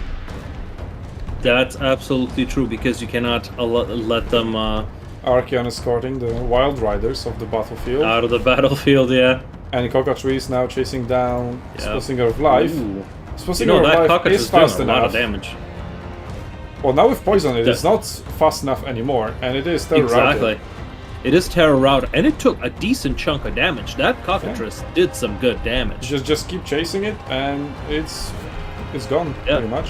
Yeah, also, like, Cockatrice has the Gaze that reduces speed by 10% and another 15% Okay, from Hell poison. Cannon has been destroyed. So there Has we it? go. There is that. Yeah, it has. Alright. It's still being focused despite that. He doesn't know that. He doesn't know it's been destroyed. But that's okay. I think it did its job. So we got Chaos Knights of Siege versus Glade Riders with Spears and Wild Riders with Shields. Wild Riders do have decent stats themselves. So yeah, that trade is going alright. You know, trade aside, I think the life wizard is gone. But obviously it is. Cockatrice is escorted off the battlefield. I would really just like to see the Sisters of Twilight switch to AoE ammunition. Like, what are you targeting? What signal entities are you shooting? There's nothing left. And right now they're just the cavalry is just cycle charging at this point. Well, that's good. That's what they're supposed to do. War Dance is trying to desperately to find a fight. They would do pretty good against Chaos Warriors of Siege. Yes. They don't have armor piercing though, so there is They that do not. into consideration.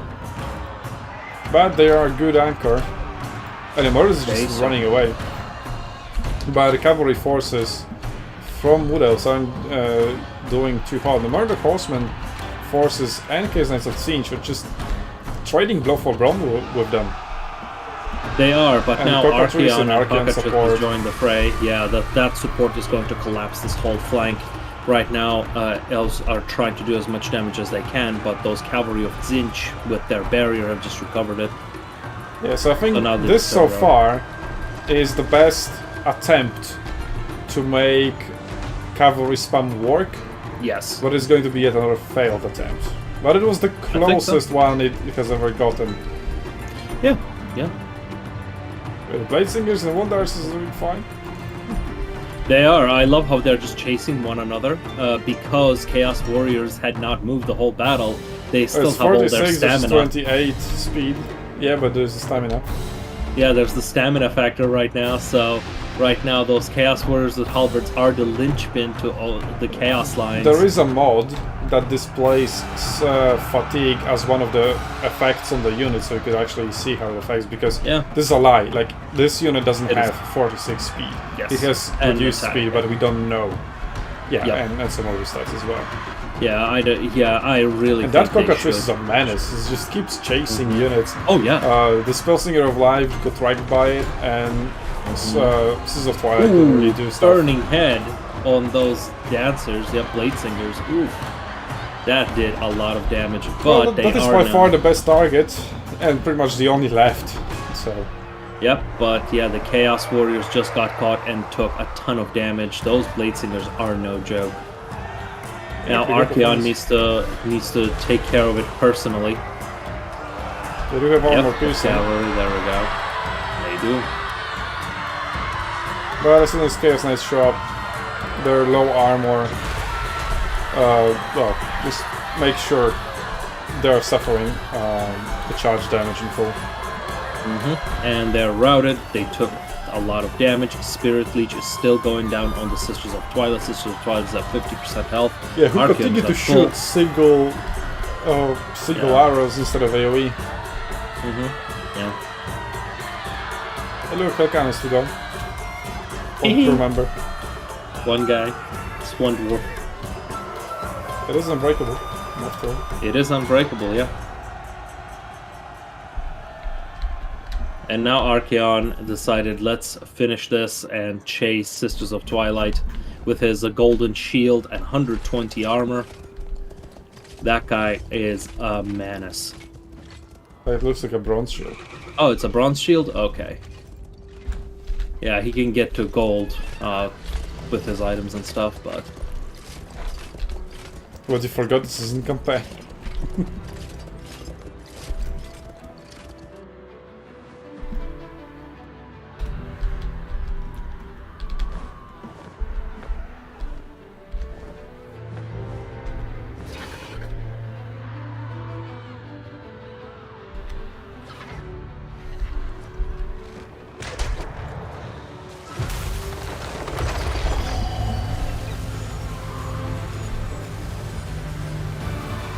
Okay, yep, just chasing that bird with the Spirit Leech.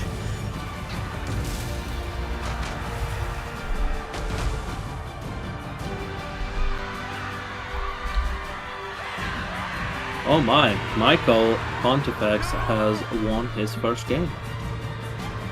Yeah.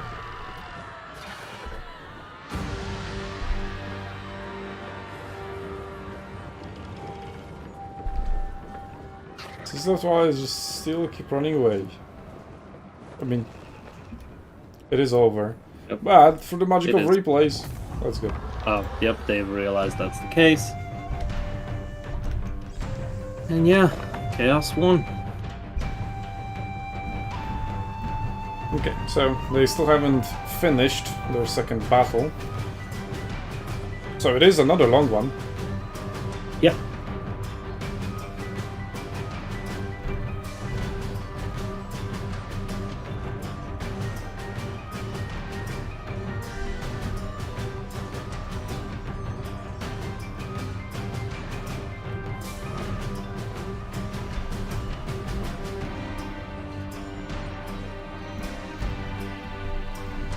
So, the plan would be, now after they finish their second battle, you download the replay and stream it, while I join the lobby.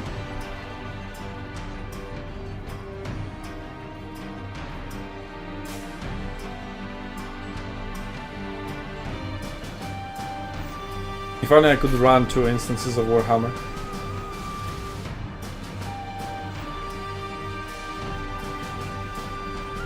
Chaos Warriors, super well on stats. I think maybe the Hell Cannon was unnecessarily focused. I could use half of its ammunition and didn't do that well. But I guess when you have only 2 units of infantry, maybe you do want to get rid of it.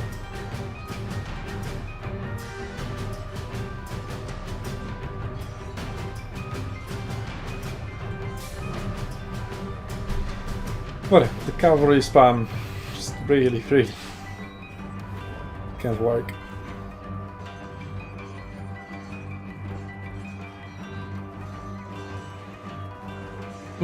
Yeah. Bit of a cavalry spam. Yeah.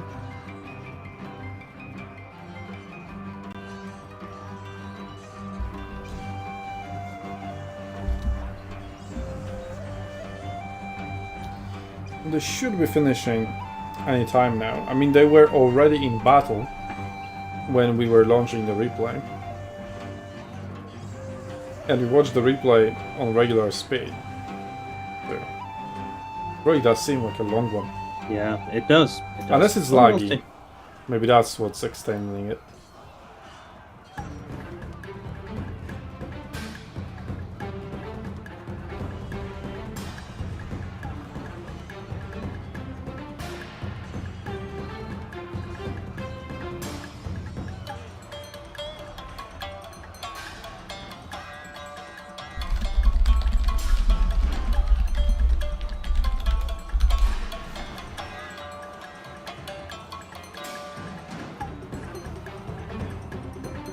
Scissor of Twilight is a chat pig, but a simple magic missile caster would work for a lot cheaper.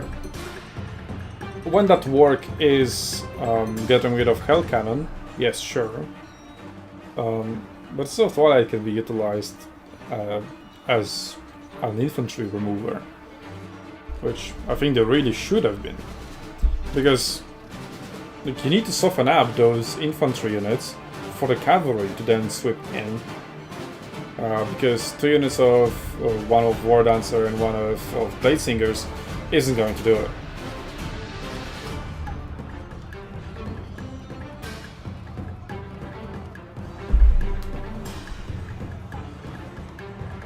And yeah, the life magic wasn't very utilized at all. And Wood Elves just didn't have answer to Cockatrice. I mean, the answer was there on the board. The Horse Archers. But they just weren't used that way. And yeah, the cavalry spam players, they just don't seem to have the micro really required for that sort of composition, because we've often seen their cavalry being caught even by infantry. So, yeah. You could also say skill issue.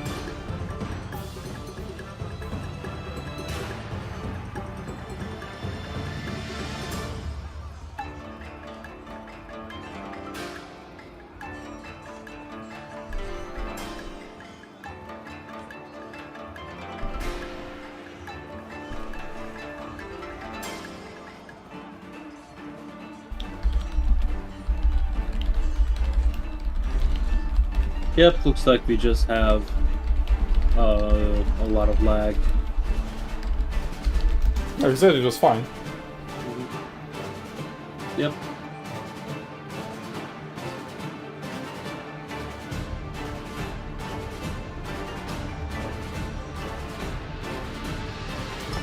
Damn. Pigman is... Wait. We did open a speed slot. Just Right. download the replay and stream it. Don't tell our viewers who's winning. No, on. no, that's not what I'm saying. Just a sec. Looks like there's a bit of a dispute. Really? Yes. Oh.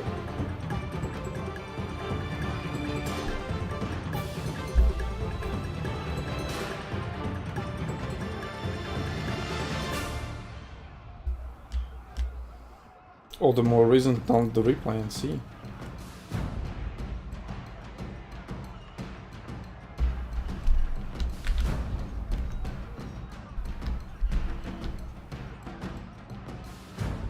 Well, let's have a look on that. I'll stream it. I'll download and stream the replay. Nah, I'm gonna do it. Okay. Well, he said, whatever. Okay, let's go back to the previous plan then. Go ahead and stream the replay.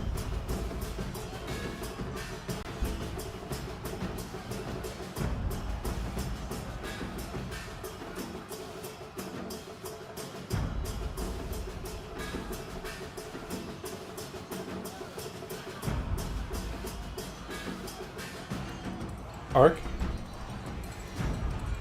So No, you- just stream the replay, please. Okay. And I'm gonna get into the lobby. They still haven't opened up the spectator slot.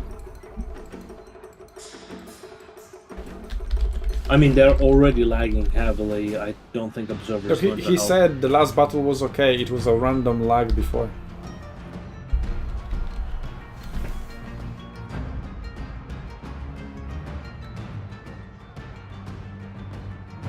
Now he says heavy lag, but So rehost. Guess they'll just have to replay the battle.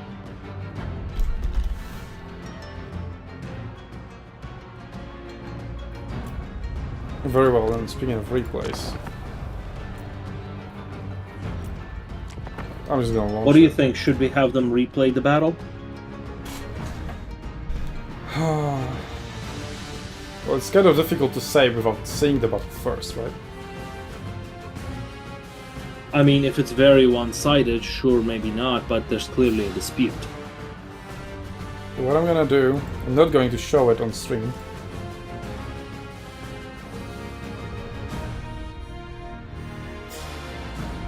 And I'm just gonna quadruple speed through it and see what's going on. Well, we can handle the communication about that. Okay. So, do you want to go through it, or do you want me to go through it? Yeah, I'm going through the replay. I'm already loading Okay. it. Alright. And I'm just gonna quadruple speed and see. Like, if it wasn't decided by the time it ended, we can do a replay.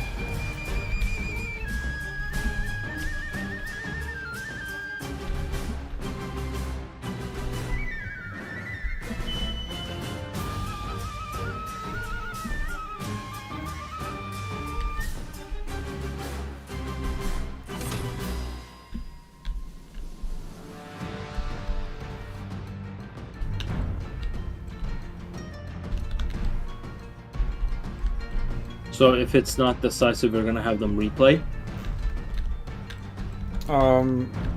If they want to. What are the other options? The other options are moving on.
Yeah, I would say Norska was slightly ahead. I was playing Norska. But it was a slight advantage, not like a big decisive one.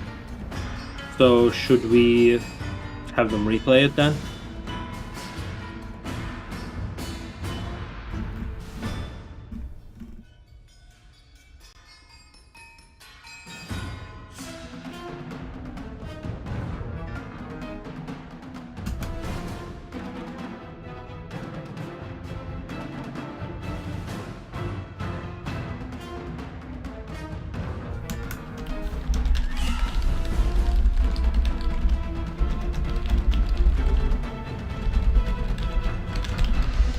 So what do you think? Should we have them replay? I'm giving them my input and letting them decide.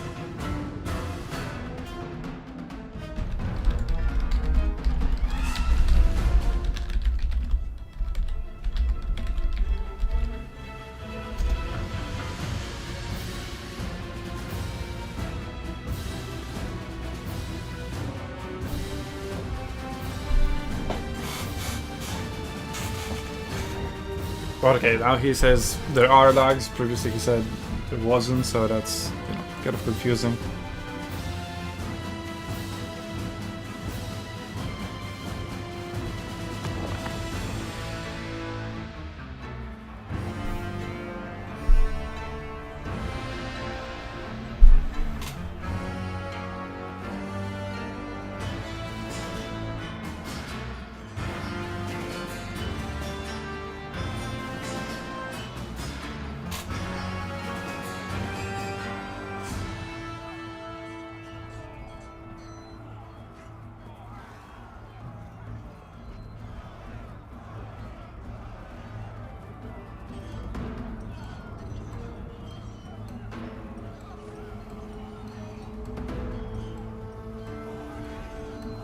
Norska wins and I'm dropping out of the tourney, too much lag.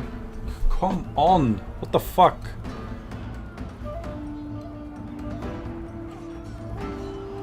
Everyone would want to see it finish like this.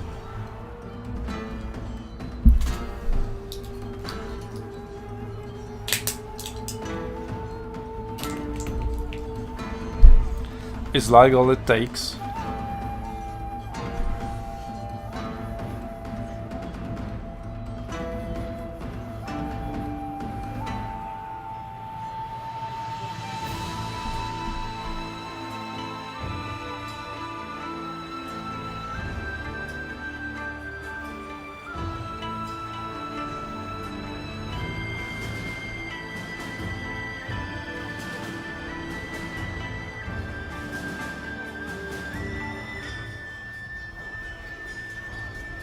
Yeah, so here's the thing. Pigmen won the first one. If lag is clearly bad enough that they are okay with dropping, I think considering Pigmen also had the advantage in the previous one, I think Pigmen should get a technical victory. He's the one who wants to drop. I'm aware, but also he is the one who is winning, and because lag is a peer-to-peer issue, it's just these two players can't play with one another. Yeah, it's hard. The problem is, yeah, it's a hard decision, but I think that's the only right one we've got.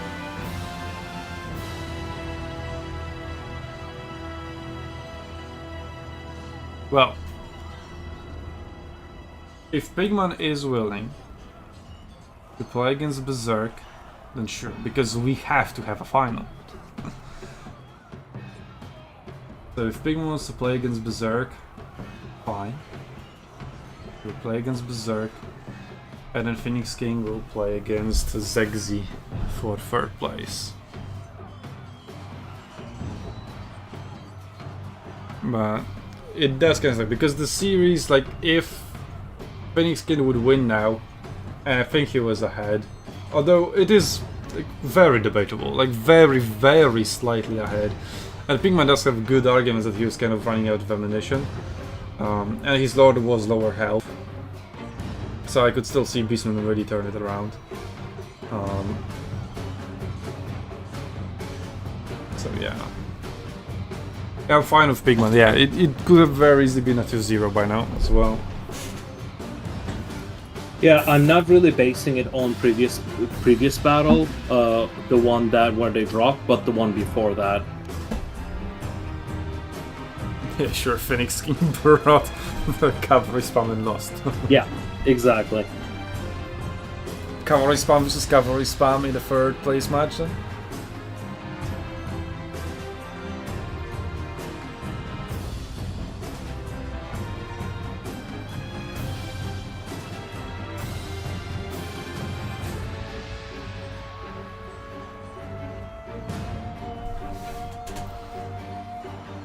I mean, as long as Pigman plays and doesn't drop out.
Oh, Phoenix says he wants to try again.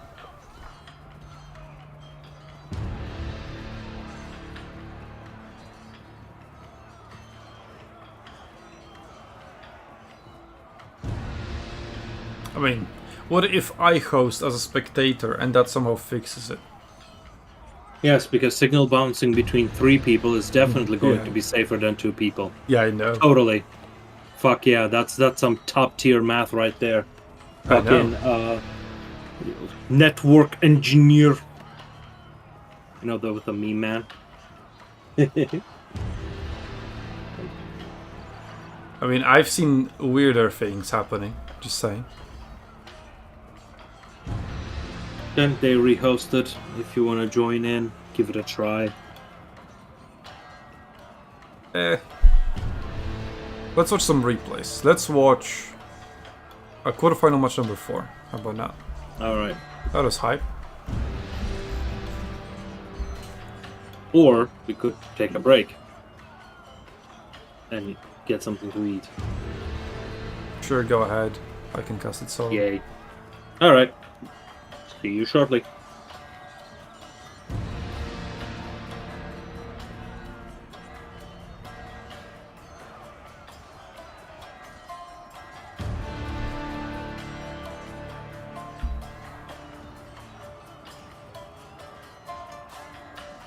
Okay. Let me just tell our players I'm not going to watch.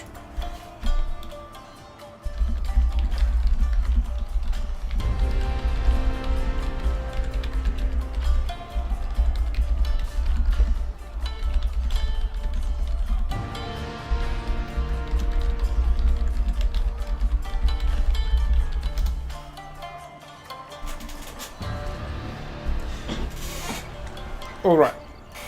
So, let's just travel back in time. We do know who won in the end, but we don't really know the journey. And it is a 3-2, after all. So, let's get a draft on the screen. There we go. And let's go into the first replay.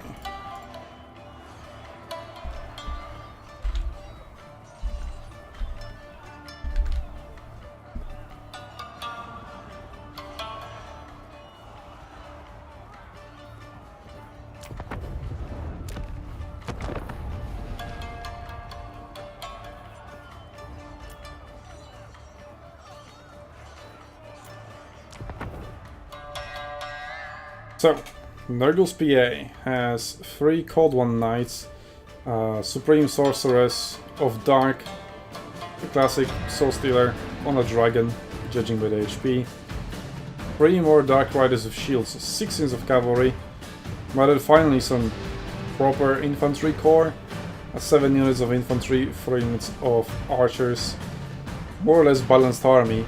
And holy shit, yet another army with 6 units of cavalry plus 2 units of war wagons, so also high mobility. And only 6 units of quite low tier infantry, only how the deals a little bit better. Life Wizard and Carl Franz. I personally prefer Boris Bringer. He has regeneration, so he doesn't need to rely on the Life Wizard. And instead of Life Wizard, bring a Fire Wizard. Then again, what do I know? So it is the Green Crater. I think that's what the map is called, whatever. So, who's playing Empire? Pigman is playing Empire. So, Dark Elves is Nurgle's PA. I don't remember who won this battle. I don't remember who pulled ahead in the first, after the first battle. I remember it was 1-1 after the second one. Okay, so the middle is going to be captured by the Empire. No artillery on either side. Very mobile forces as well on both sides. So war wagons just pushing ahead with their range advantage that they can utilize. Range advantage there. Okay, they do outrage Dark Shadows by 5. So there is that. Then we also have the grenade launchers with 100 range. And they'll be very, very effective against the Dread Spears, especially the Witch Elves with just 5 armor. And the Blade Swords, obviously.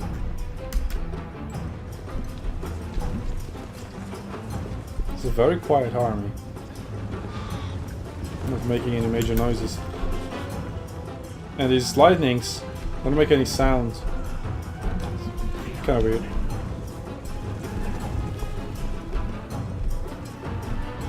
Whatever, the music is good. Shogun soundtrack. Okay, so Spearmen are getting in the range of the Dark Shards.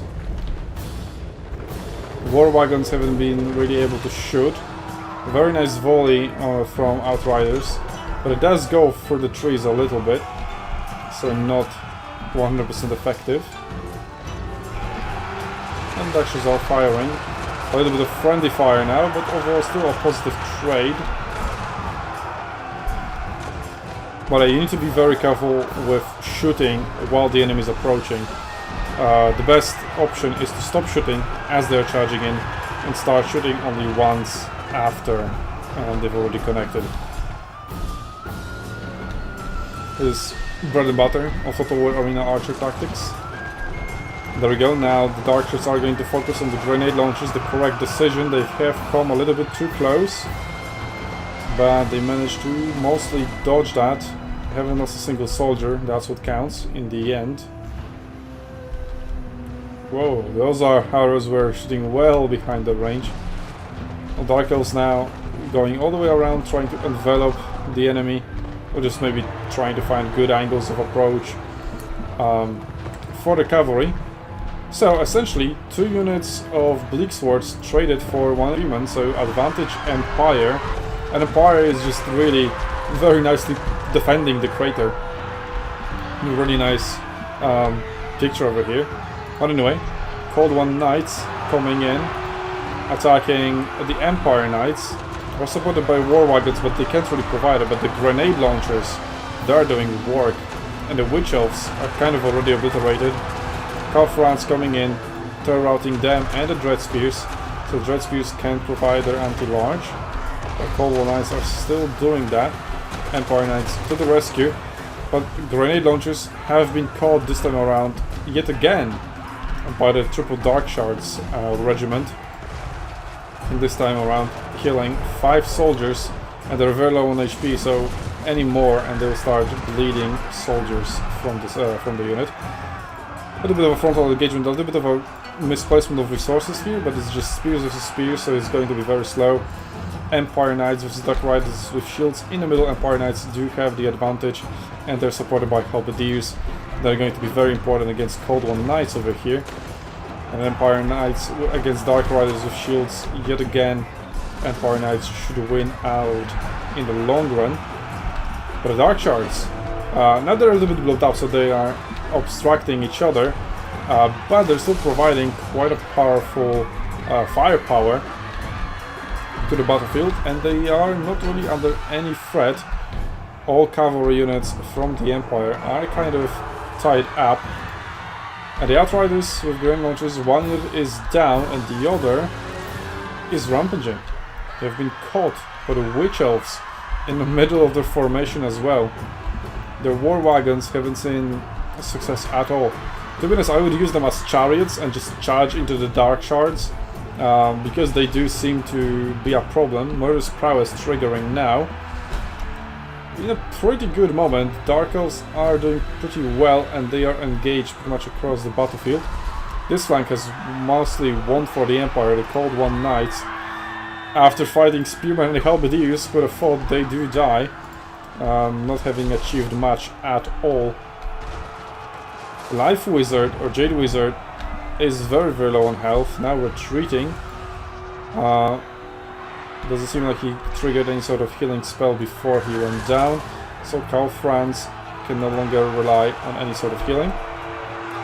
And he is being focused down by Triple Dark Shards, and now the Dragon with Soul Stealer coming down as well. Soul Stealer hasn't been cast, but there we go. It is just a matter of time. Somehow, balance of power is still very much equal, but I would really say that Dark Elves are pulling very well ahead. The massive infantry is slowly pulling through over here. There are 2 units of Spearmen Halberdiers, but they don't really pose any threats. Once they're focused by Dark Shards, they should go down. And the Dark Shards, they don't have any natural enemy. Karl Franz himself is dying, whereas the Dragon is very healthy, landing a very unhealthy breath over here. Look at that green stench. Well, it should just land now and just do some damage, or just hover over, because why not? Karl Franz now diving into the Triple Dark Shards. Does he make it? He'll get, yeah, volley lands pretty much. 600 HP. Empire Knights coming in, but there are Dread Spears in the way, but not very healthy, so they should get punched through. The charge landing into the Dark Shards as well. Karl Franz doing some nice splash damage before routing, but it's definitely too little, too late. The War Wagons still failing to achieve anything, although now they have a good target in the Dragon. Decent Earthblood, I guess. But these targets aren't very good. And Soul Stealer on 2 War Wagons, the Jade Wizard didn't get it. Again, Soul Stealer aimed at a unit rather than on the ground. Unless you just can't target the ground with this spell. But I believe you can. Affected units. No, enemies in range all. I think you can target the ground with it.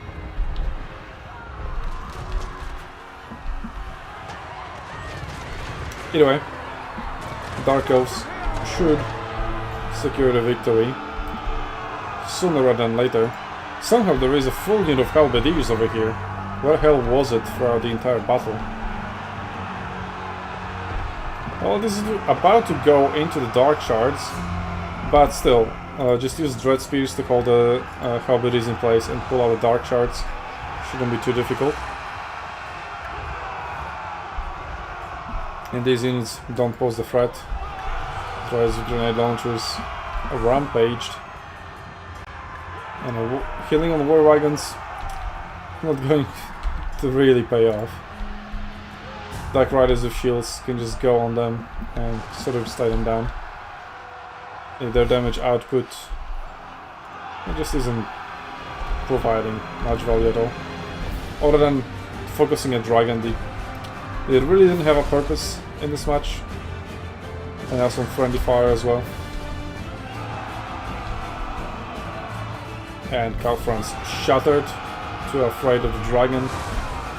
We're still chasing him down. Oh, there we go. So, that's victory for Dark Elves. But Pigman still doesn't want to admit it. It's all hinges on that unit of halberdiers. Just finish it off. And there we go, that should be it. No, there we go, singular unit was still alive. So, that is 1-0. Let's have a look at the stats, sure, why not? 3k, very nice, over here. 1.7 on Calfran's, decent, but not that good. But overall, very cool battle. Quite close at the beginning, but after some time Dark Elves did really pull ahead. Dark Shares did really well. At the beginning they weren't doing well at all, but then once they found their footing and there were no threats around them, they really got going. Yeah, the Empire Knights just couldn't punch through to them. It was 6 melee cavalry versus 4 melee cavalry, so yeah, they were quite safe. Plus they had more melee infantry as well. The grenade launchers did alright. They were caught pretty early on, so to really sell the war wagons and just get more infantry, but then again, you don't know what you're coming up against. But I still want to pick the war wagons either way. Unless the plan was to shut down the dragon, but Nurgle's PA never really allowed this to happen.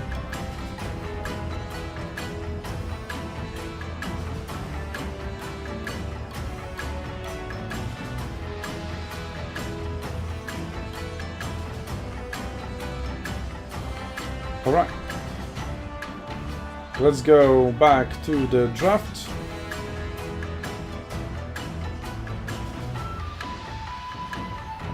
And let's mark the victory for Dark Elves and the loss for the Empire. Let's have a look at the next match. It is going to be High Elves versus Lizardmen.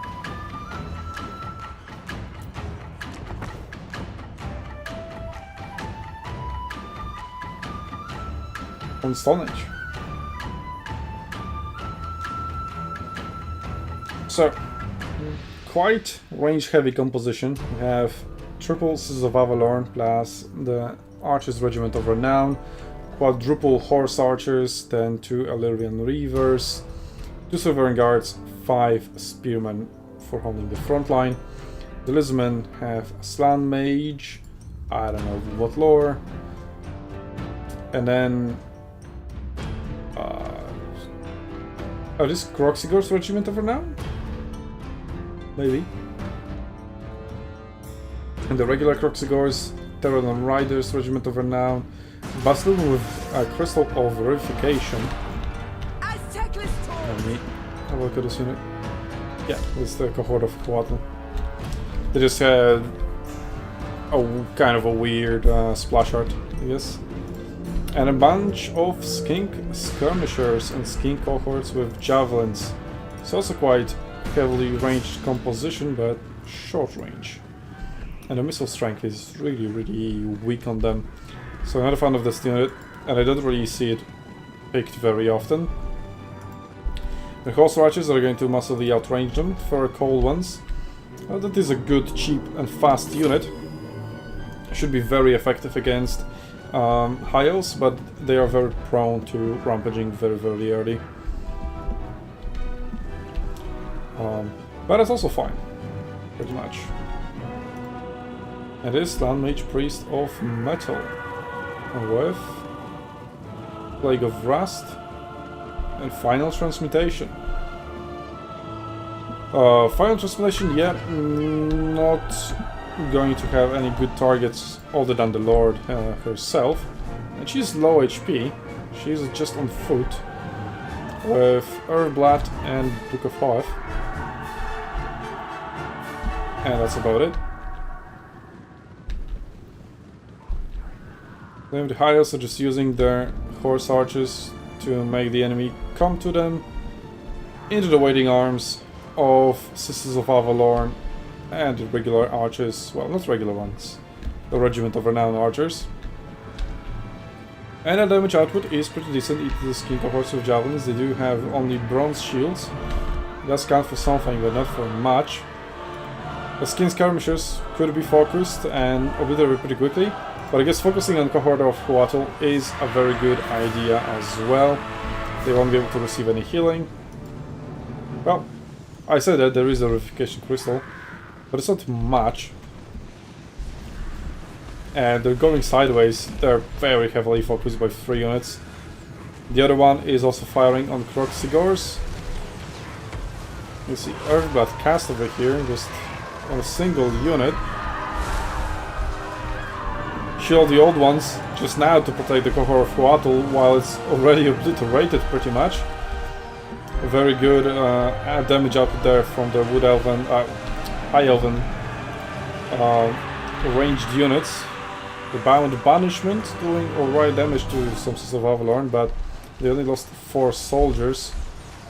And then we have Turtle Riders who have simply been forgotten, being sniped by 4 units of horse archers, and these two are obstructing each other.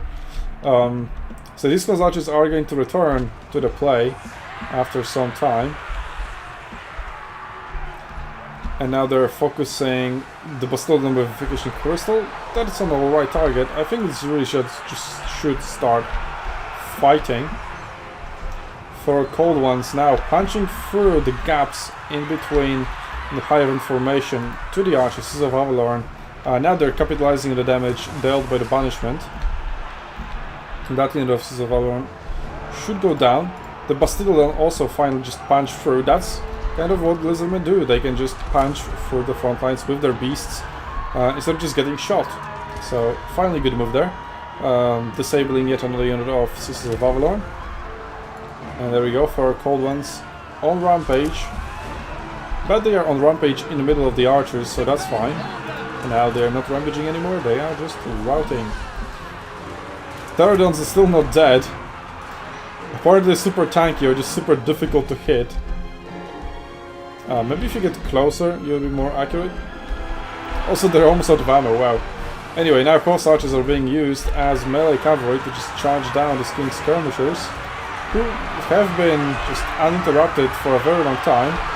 And despite that, they are not doing very well at all, because their damage output is trash. So, now a bunch of wavering Lizardmen units. Slant Mage is being focused by the Sisters of Avalorn. Shield the old ones over here for cohort of Huatl and the Bastildon. Yep, and there we go. High Elven victory. But that means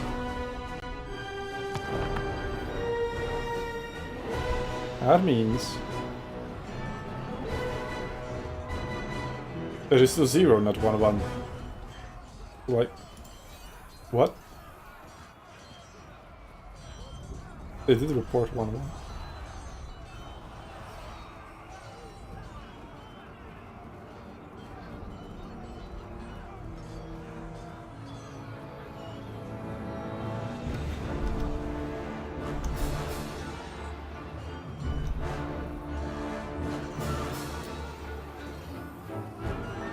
Yep.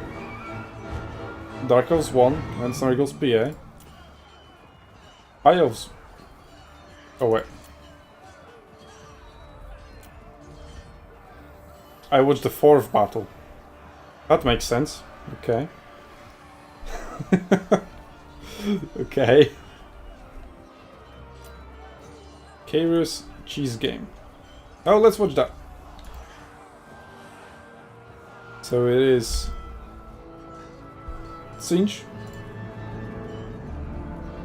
versus Dwarves. I wonder who is going to win.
Okay, so the replay is called Cheese Game, but that just sounds like a pretty regular army.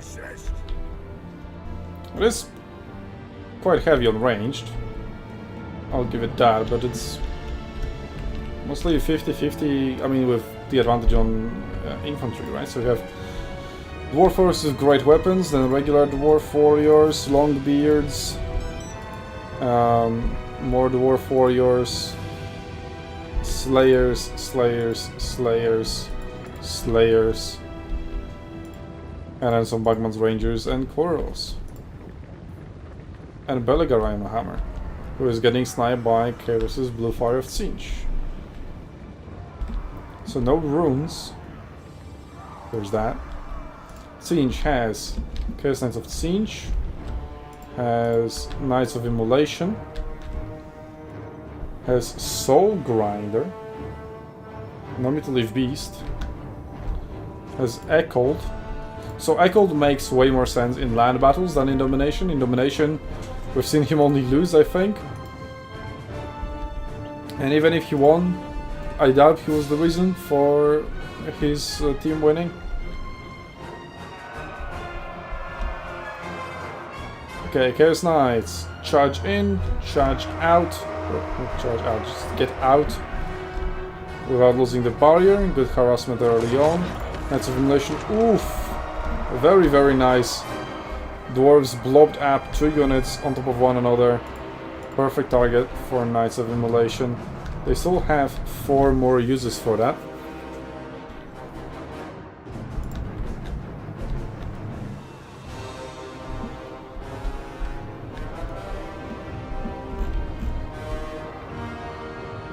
Dwarven formation will keep moving forward towards Soul Grinder, who is just going to retreat. Land in the middle of everything. Sure, dealt decent damage. I don't know who. Well, it's Knights of the Immolation mostly. Yeah, the Belegar Ironhammer is due to Kairos Fateweaver, but it's him sniping him with blue fire. I don't really know what Kairos is doing here. Maybe wanting to blob up some units for the Knights of Immolation to come in and bombard them. It's very quick charge and going back up. Bombardment to Bagman's Rangers or regular quarters, no. Maybe he waits for some blobbing to cure, but he did take some damage from the ranged units. Chaos Knights here taking a little bit of damage as well.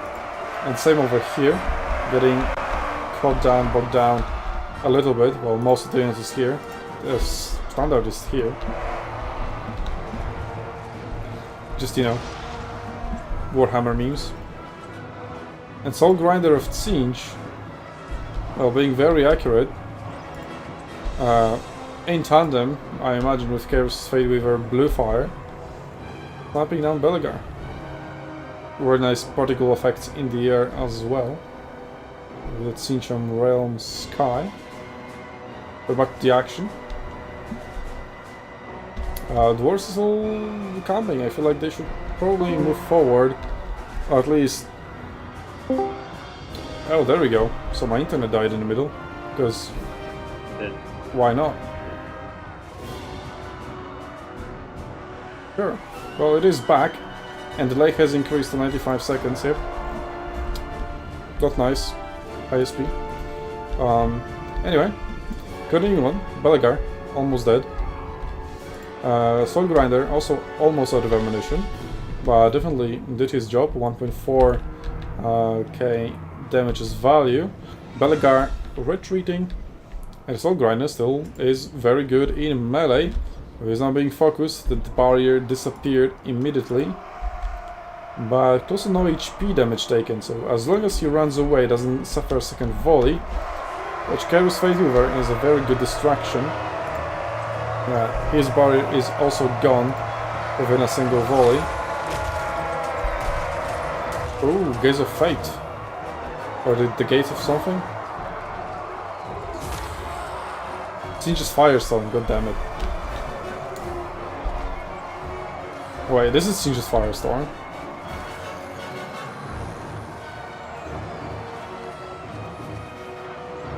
I suck at spells.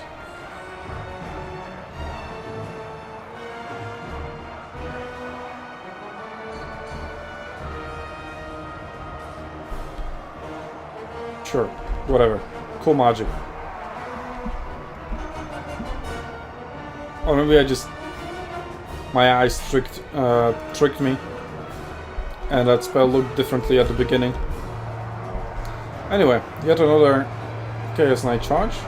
And the dwarves refuse to move their box, so I guess their plan to victory is planting themselves on this point and just waiting for Singe to combat.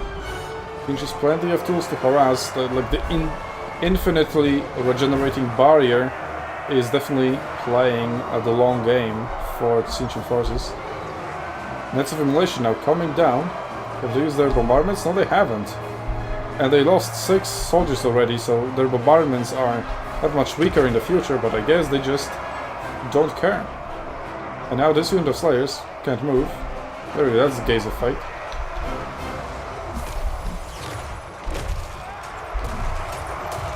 And now it is the Sintian bombardment ability, plus the Firestorm. It's going to be pretty hype. Let's go. Doing really decent damage. That's what you get for camping in a blob. Chaos Knights. Just punching through the Dwarf Warriors, completely ignoring their mass and armor. Doing really well. Slayers focused down by the blue horse of Singe and the pink horse of Singe. But the pink horse are mostly focusing on corals. Yeah, just chaos, which is what Singe likes. Across the battlefield. And that's where Singe thrives as well. The Dwarven box is no longer a box, it's just a mess. And it is getting obliterated. So I guess the cheesiness is just the way that build was played. Well, Knights of the Immolation, maybe now they're coming for some bombardments. That is a very good target over here. Lining it up. But yeah, not dealing much damage because you have 11 projectiles instead of 24. So it was a little bit underwhelming, to say the least.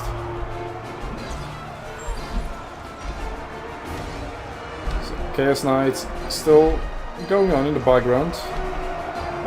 Maybe a little bit too far, like, what are they looking for there? Just wasting their fatigue.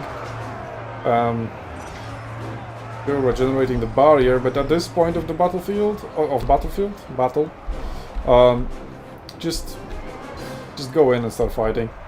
Soul Grinder now getting some melee action, and that charge was very unimpressive. Well, I mean, the Dwarven forces are still surprisingly healthy, and Siege forces are quickly falling apart, but still. The Chaos Knights are super powerful, and I don't really see anything on the Dwarven roster taking it down. They do have some Slayers left, but only very few. They've mostly been taken down.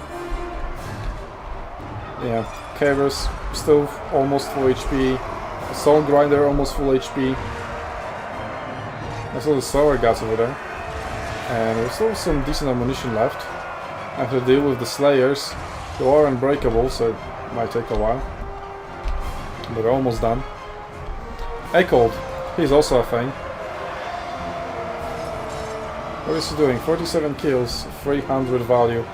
The 300 value isn't much, but in land battles you do actually need to kill him. So the fact that he isn't taking any damage this time around does pay off. So definitely victory for the Tzeentch forces. Let's speed it up to seal a deal.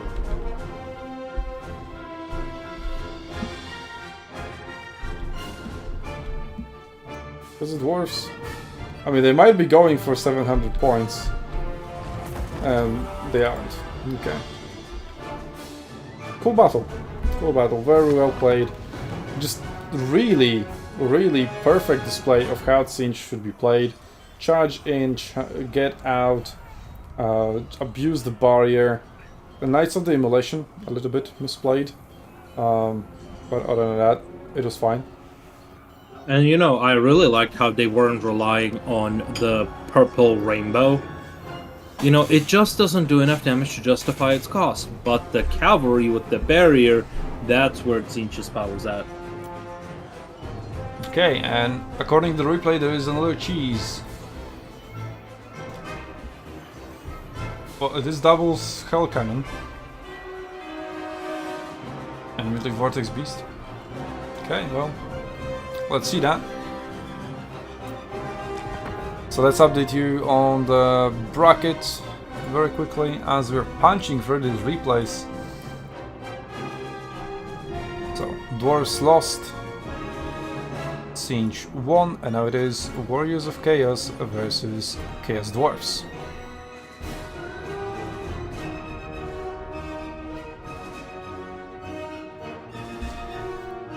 So we see that is a different lord than usual.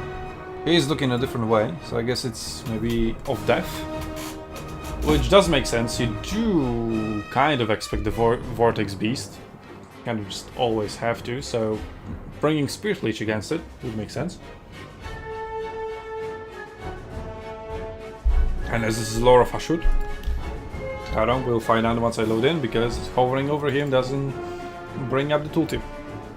Fierce Badman. See you, please fix. I have some Bull Center renders, yet another powerful unit.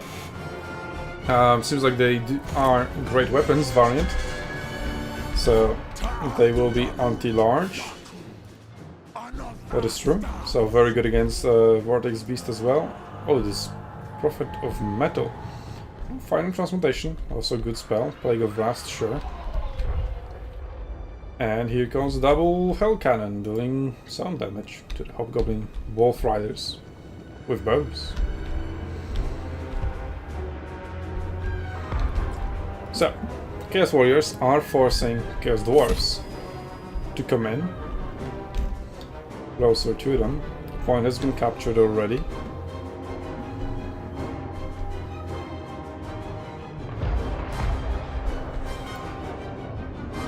And apart from cheap murder spam, there's still the Cockatrice, with a slightly more expensive unit. And Chaos Knights, so yet another good expensive unit. Actually, Mr. I What's think up? we will need to download and watch this replay. Looks like there's a bit of a dispute going on between Phoenix King and Figman. Then you can handle. Alright, I'll take a look what's going on. Okay, Cockatrice barrier has been broken by the Wolf Riders. And Cockatrice didn't even find a charge there. Although nice dodge over here. So Wolf Riders versus Murder Horsemen. 80 range is down to 30 range. So Horsemen need to get closer. And they did. And then they retreated. But overall, damage traded roughly equal. I mean, this is counting in the Hell Cannon. But Chaos Dwarves need to keep getting closer.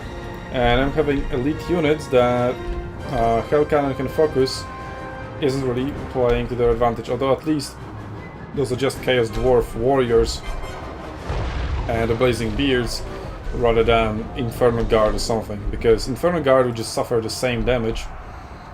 And it would be very, very bad for them. Chaos Knights taking some damage from the Wolf Riders without finding anything in return. Cockatrice would be better there, to just tank it in the shield. Oh! Chaos Knights did find a charge against the Wolf Riders. They've been caught out unaware. So well played by the Chaos Warriors. Final transmutation. Oh, that's Plague Rust. So what is dealing this damage? Hello? It is just the Wolf Riders dealing this damage? Interesting. Unless it was Final Transmutation as well, I just missed it because it's quite short actually. Hell Cannons continue to deliver a lot of damage. 700 value over here. Or 800 value over here. And yeah, the dwarfs aren't anywhere close. They could get the Demon Stone on top of the cannons. That would stop them. There's really nothing that could stop the Demon Stone. Maybe the Murder Horseman could somewhat stop it. Well, there is the Middle Leaf Beast. There we go. All of the talk about Hell Cannons and Chaos Knights and Cockatrices. Speaking of Chaos Knights, they did just find yet another charge. But this time around, it is mostly run away from. The Chaos Dwarf Warriors could take on the Chaos Knights, but Chaos Knights decide against it. We get another Plague Rust upgraded. Wolf Riders trying to focus them down while their armor is lowered. And Middle Leaf Vortex Beast now in the thick of it. Hell Cannons still pretty much free firing. Goblin Laborers could get in there, but 2 units or 3 units just completely obliterated by the Hell Cannons before they saw any melee action whatsoever. Chaos Knights now in the thick of it. Final Transmutation over here would be just the perfect cast. And there we go. Final Transmutation upgraded as well. Going down Chaos Knights, Cockatrice, the Lord and the Middle Leaf Beast, and then some. So really good cast over there. Let's have a look at the value from that. 1.5. Really, really nice. But Demon Tongue, unable to perform well against the enemies it is coming up against. It specializes against infantry and has been sent against large beasts. But the Middle Leaf Vortex Beast is going down pretty convincingly. These Hobgoblin Wolf Riders, they have garbage melee, range damage, but somehow they're doing massive damage. So maybe it isn't yet over. Goblin Labor is finally in melee. Hell Cannon has been neutralized, needs to be pulled out, but the Murders are there to secure that. Retreat. They're almost out of ammunition anyway. There's Dwarf Warriors against Murders there in the middle. That would be a good target for the Hell Cannons. Or maybe the Wolf Riders over here. Other than that, not really. And Middle Leaf Beast routed. Prophet Metal also bringing in some damage there. The Fleshy Abundance upgraded with AoE heal is going to heal that Middle Leaf Vortex Beast quite a bit as it returns from routing. But it is no longer that big of a threat, and it hasn't really achieved much. 1.3k value is decent, but it again, you do expect much more from that unit. especially after investing Fleshy Abundance. And actually, returning it to the fight might not be the best idea, because now it should go down. But we do have Motor Horsemen to stop the Hobgoblin Wolf Riders from shooting. But the Mutilated Beast is retreating once again with just barely any health. And there we go, it's down. It won't be able to receive any more healing, and Fleshy Abundance was on cooldown. That's why I would have waited with it until that Fleshy Abundance came back. The Sorcerer Prophet of Metal, though, isn't doing too well against the Cockatrice, the Lord, and the Chaos Knights. And there we go, Chaos Dwarfs give up. That was kinda cheesy, but quite interesting, yeah. The Hell Cannons did really well. The Mutilated Beast kind of misplayed. I mean, it still did well, but again, our expectations. So the Fleshy Abundance wasn't utilized there. Like the first heal came very late. Should have been cast way earlier. Cockatrice also very good. Chaos Knights also very good. These guys did their job, and these guys did their job. It's really well played by Pigman. And on the side of Nurgle's PA, there really wasn't much you could do, but these guys didn't achieve much. This guy was kind of blundered. These guys got played really well. And the rest was just kind of helpless against what they came up against. Good final transmutation casts though. They're pretty cool.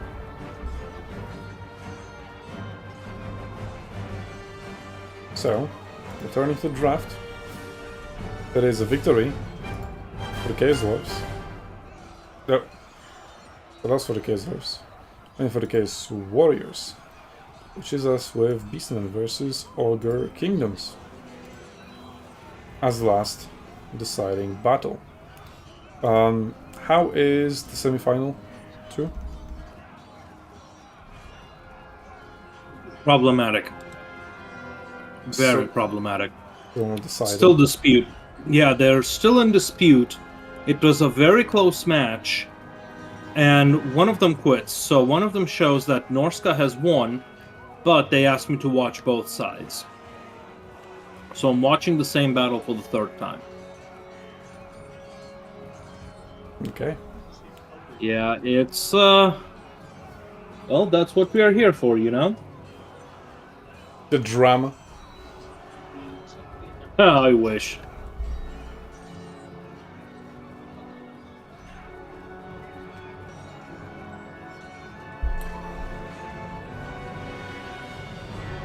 Alright. In the meantime, I mean, I'll go for the entire best of 5 series in the time they go for one battle. Yeah. Well, at least the viewers aren't getting bored, I hope. B-Master seems to be enjoying the show, together with Berserk.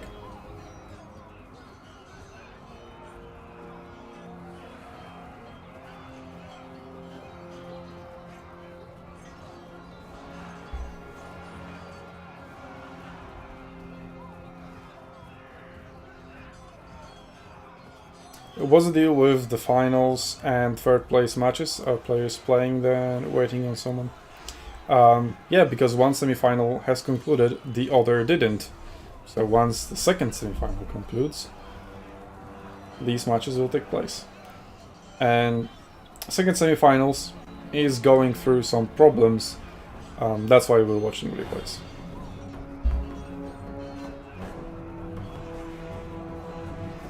Speaking of which,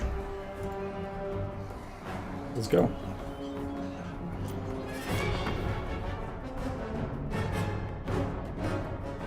Ogre Kingdoms as last pick versus Beastmen. So I wonder how the hell did they decide the map? We don't even know how they decided the map because they kept their communications in the bloody DMs instead of the channel as they were supposed to. So they broke the rules by not banning the 2 maps at the beginning and then just played a different version of the tournament, because why not? apparently. Who? For the quarterfinalists. Yes. So okay, we have that resolved. Semi-final? Phoenix King won. Yes, Phoenix King won. So it's 1-1. But apparently there's some lag and accusations of lag abusing somehow.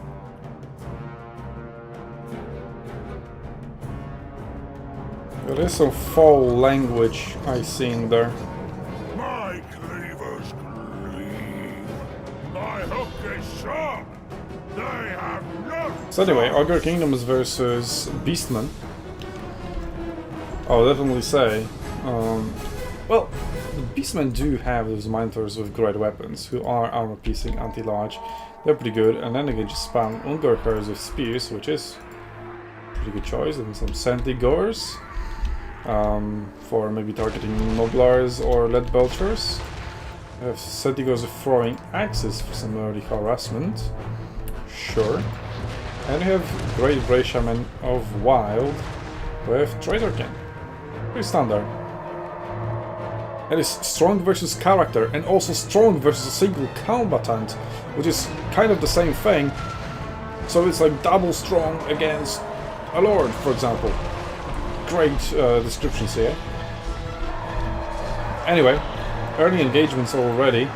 Ogre Bulls of Iron Feasts going up against the Minotaurs with great weapons, and definitely giving that to the Minotaurs, especially double stack, but the Sentigors don't like it one bit being mixed in there. Sentigors over here now being charged into Noblar Trappers. They definitely prefer that over fighting Ogre Bulls, but we're going to do that here as well. And yet just damage being dealt across the board and going down very, very quickly. No melee defense, just melee attack, massive weapon strength for everybody. Ogre Bulls with Iron Fists punching through the front lines, diving into the Ungor Riders, preventing them from shooting. Although if they wanted to shoot they would, but they don't, who are not moving. These Sentigors could just go for the Lead Belchers, starting hitting them in melee, but Beastmen just aren't moving all of their units. Ogre Pistols in the bike line, engaged by the Minotaurs with great weapons, but those great weapons are going down. There's another unit of great weapon Minotaurs in vicinity though, with full HP. But they're going down quickly with this 2Ds Minotaurs with Ogre Pistols, so they really need to get on top of them, prevent them from shooting. Sentigors now on the move, and Minotaurs punching through to the Lead Belchers, so you no longer need a cavalry to catch Lead Belchers if your main line just punches through and gets there.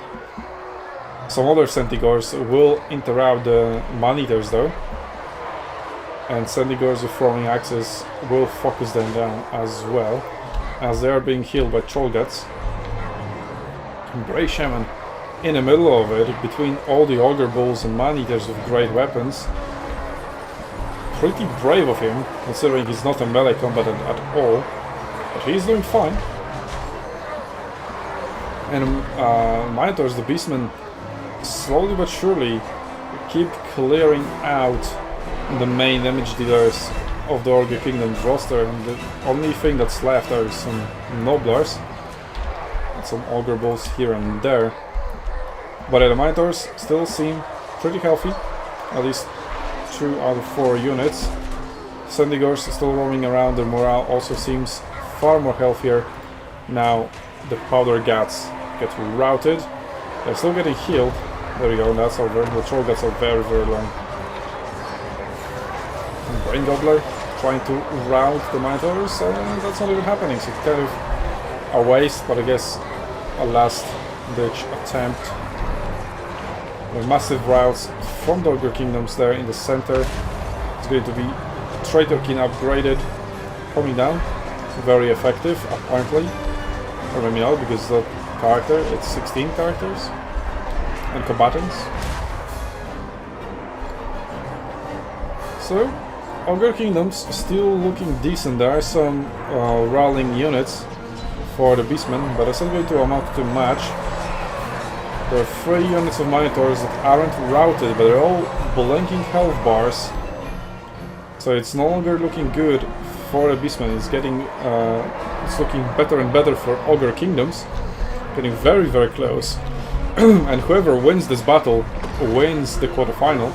Lead Belchers have come back from routing and are now shooting the Sentigors. I wonder if they can possibly get an angle over here. Somehow apparently they were. It's in a big blob for the Ogre Kingdoms and a big rout. All these Minotaurs with great weapons are routing. No Breaches of Kalkingrad with passive regeneration. They could be pretty good. And somehow this Brave Shaman, what did he eat for breakfast to be this tanky? What? Like, nobody seems to deal damage to him. He doesn't care. He has 15 armor, 28 melee defense, and he doesn't seem to take any damage. And he's just going to drop Traitor King on top of all of this and wipe it out. Maybe, maybe not. Minotaurs with great weapons are coming back yet again, but I think if they get routed once more, they should get shattered. Although it's kind of difficult to keep track of which one is which. Sentigors is still doing some work, and now it's turn for Ogre Kingdoms to run away. Traitor King, not upgraded, but still being cast. And now it is looking very much Beastman favored. Yeah, the Ogre Kingdoms army is slowly collapsing. Sentigors are going to finish off the Lead Belchers in the background, who are missing every single shot somehow. That was a very easy shot to land.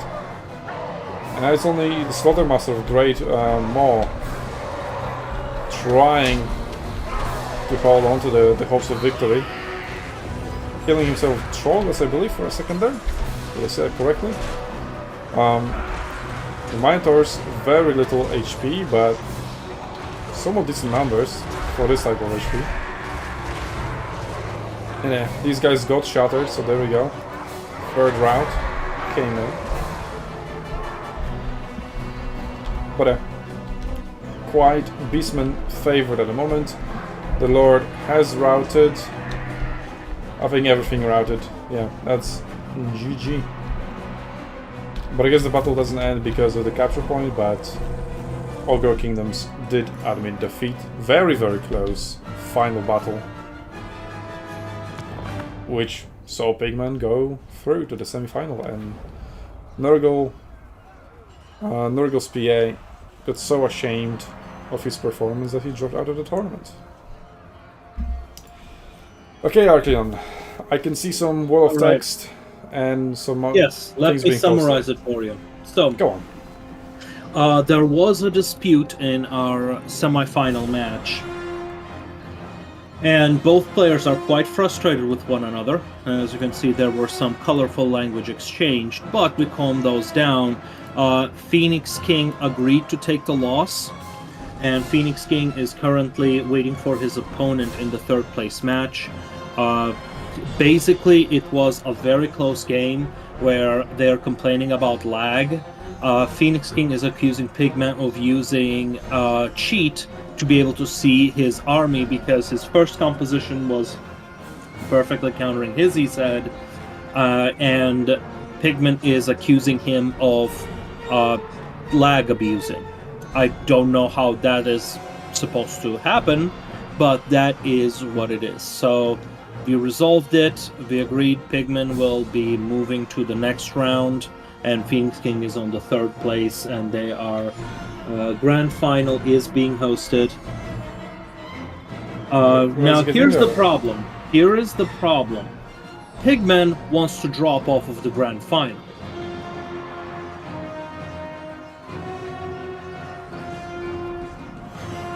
Then get Phoenix King in the final. Easy.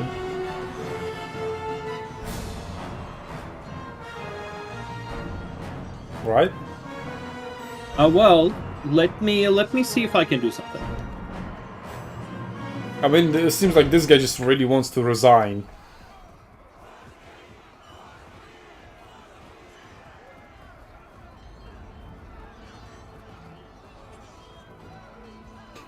Wow, this reverse psychology. 5D chess. You really shouldn't have to do this. Unfortunately. I mean, I think he can. That's fine from my perspective. I just want a final to happen.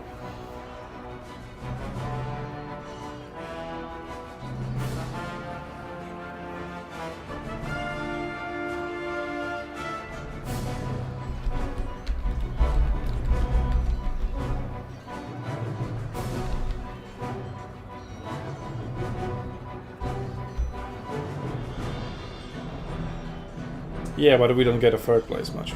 Feels bad. Well, as long as we get a final.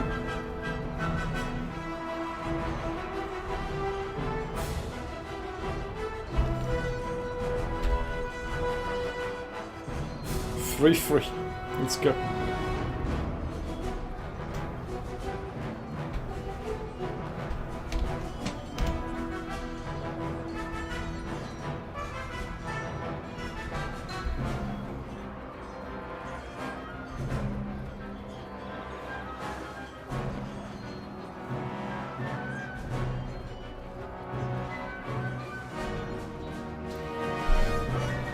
Okay.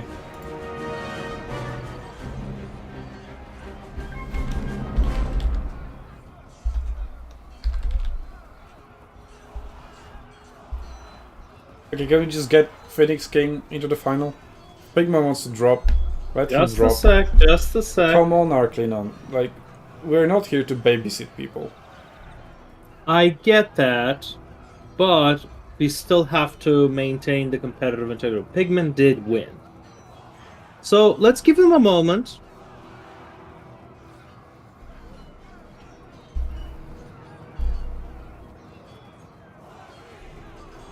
God damn it. Sure. Back to how it was then.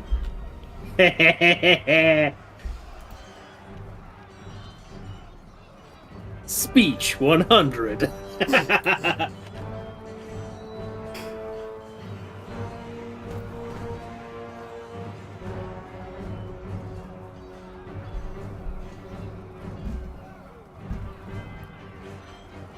Very well. I'm going to host the draft for them.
Yeah, I'm giving Ziggsy 10 minutes. He really should not have gone AFK like that. To be fair to him, he did wait quite a fucking bit. Anyway, Yes, he did. Berserk and Pigman draft is now underway. Banned by Berserker together with Warriors of Chaos, and we'll see what's third. Britannia and Grand Cafe taken off the board as well by Pigman. Now Chaos Warriors join the bench. Let's see what's the last ban. Ogre Kingdoms still on the board. If Pigman doesn't ban them, I would imagine Berserk is going to first pick them. I think he first picked them in the semifinals as well. Yep, he did. And random ban. Random ban, Norska, okay. Siege first pick though. Well, let's see if other kingdoms will be picked up early on.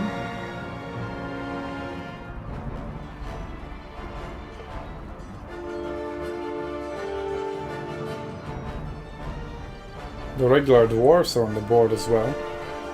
But I don't think either of the players really plays them. Dark Elves and Leesman for Pigman. Ogre Kingdom's going quite down the draft. And to be honest, we've seen them lost twice and win once. And the time they won, it was against a cavalry spam army. So it doesn't really count.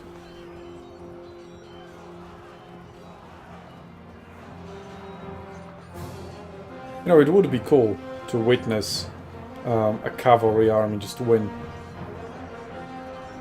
You know, so what would be cool? My internet working, which is just stopped for like 5 seconds.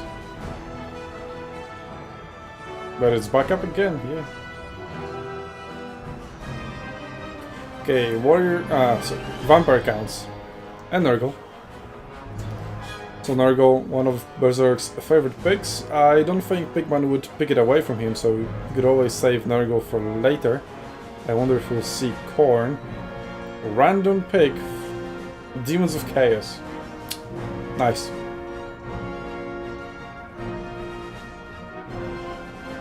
Well, there's still one more to go.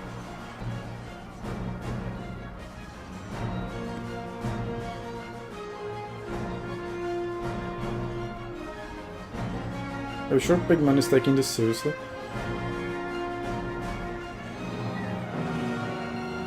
Ark? What's up?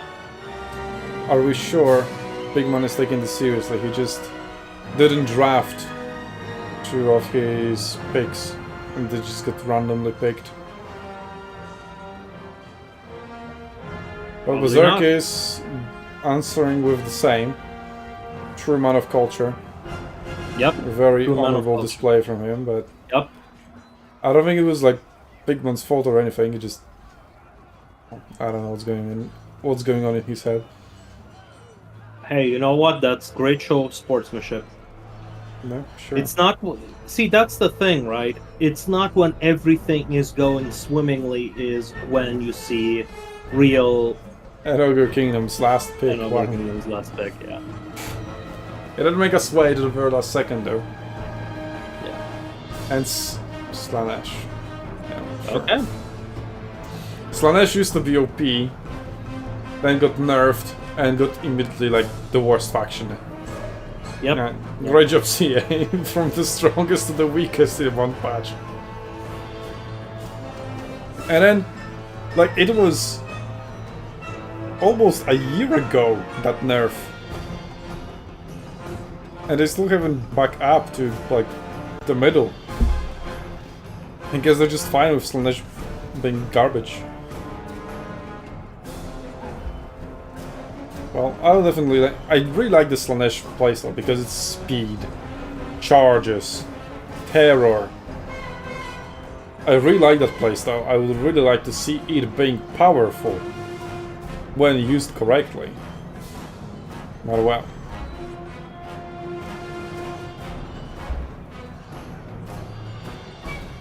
Okay, now that the draft is decided, we're looking at map buns. So let's have a look at our map pool. It's Border Landing. Everybody's favorite, pretty much. Dunes, Fuming Serpent Island, Graveyard of Altdorf, which apparently is favorite map to ban, Oakenshield, Proving Grounds, and Road to Talabheim. A very good map pool. I wonder who did that.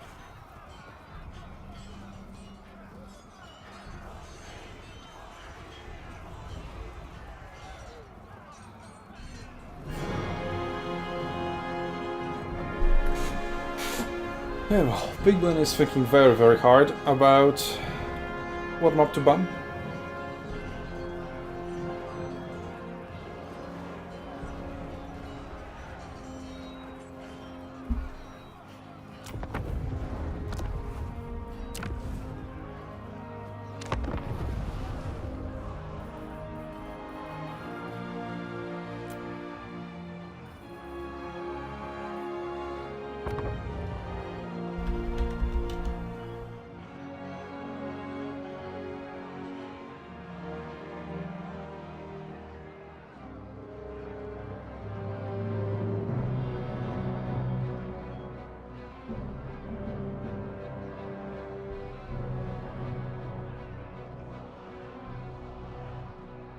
Pink Graveyard of Aldorf. Who'd have thought? And Berserk immediately And responds with Dune's Bands.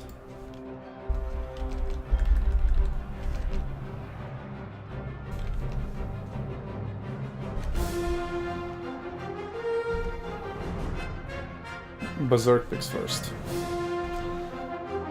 He will pick Nurgle.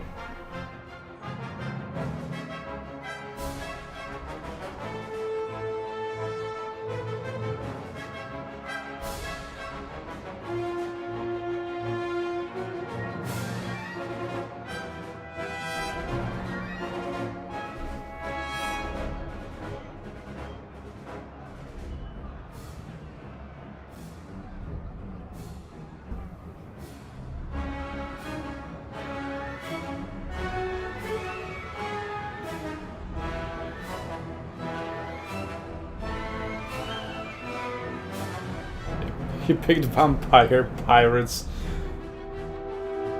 The faction that got randomly picked for him. What a Chad.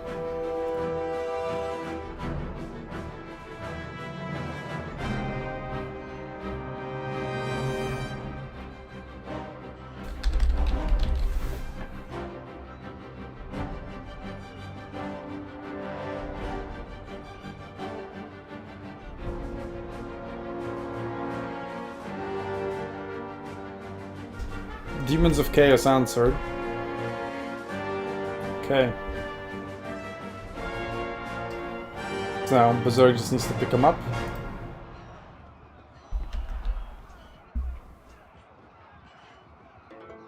We have Border Landing, Fuming Serpent Island, Oakenshield Proving Grounds, Road to Talabheim to choose from.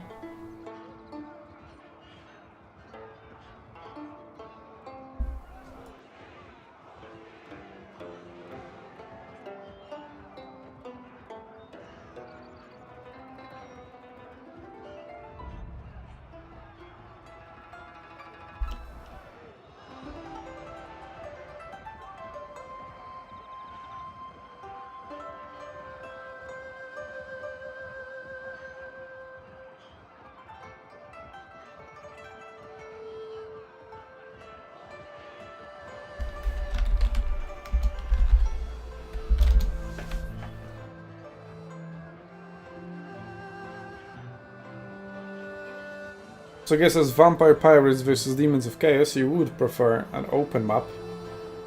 So Oakenshield is up there. And that's exactly what Berserk picked. I'm getting better and better at this.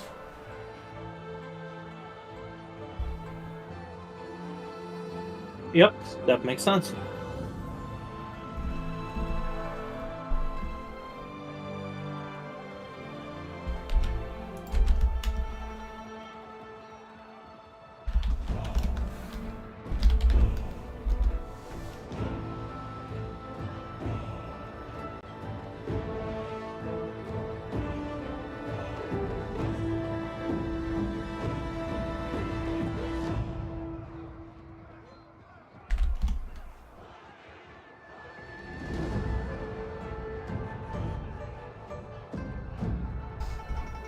Alright, Artian. Want to have a mission? What's up? Wake up Zegzi. Well, let's see. I already messaged him 15 minutes ago. Yeah, I messaged him too. Yeah. 47, yep. Gotta give him a DQ. It's just a few moments. Fine.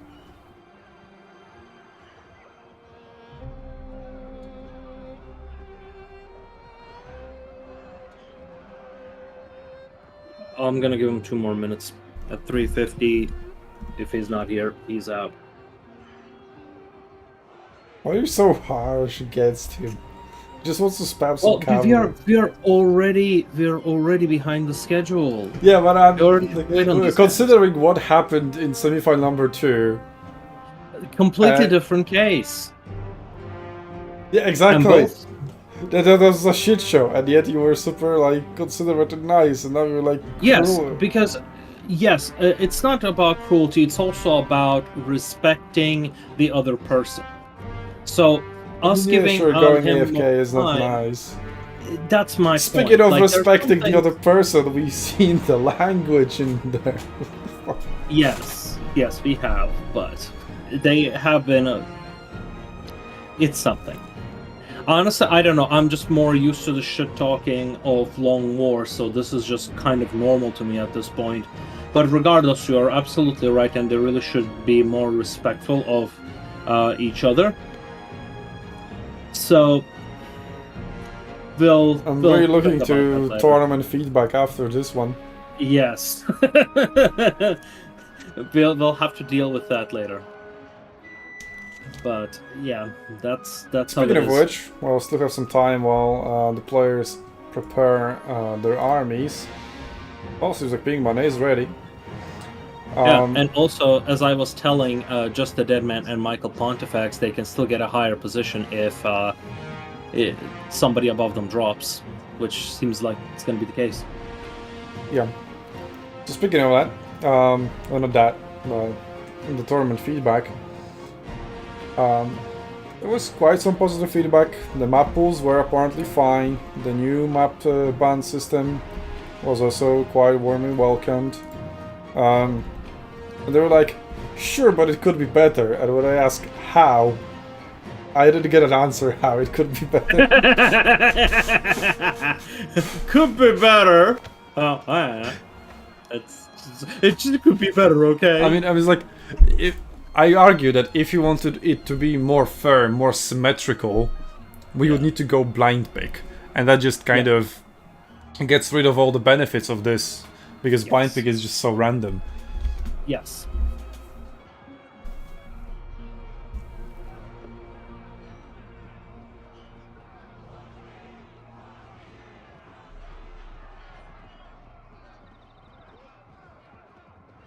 All right. Berserk time to be get chat. There we go. He read it up.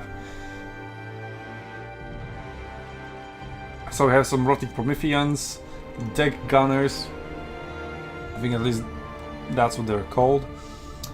Hand cannons. No, not hand guns. Very different to hand cannons. Then dire wolves. No, they're called something different.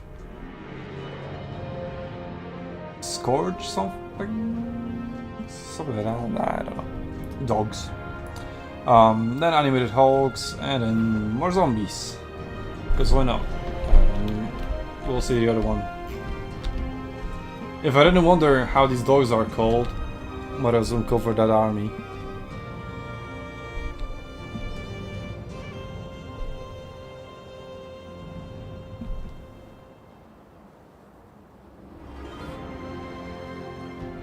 Did Hardrust Warrior also drop, right? He did.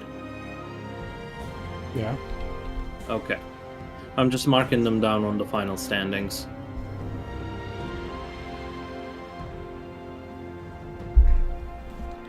Scurvy dogs.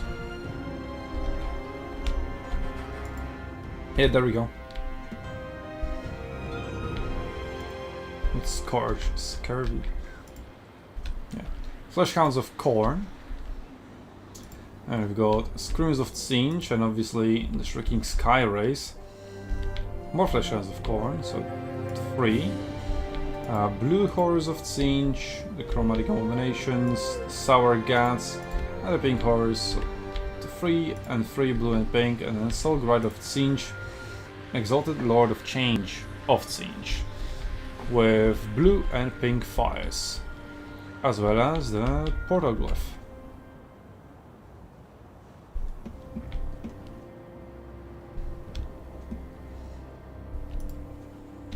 Fleshhounds of Khorne. Oh, this is getting spicy.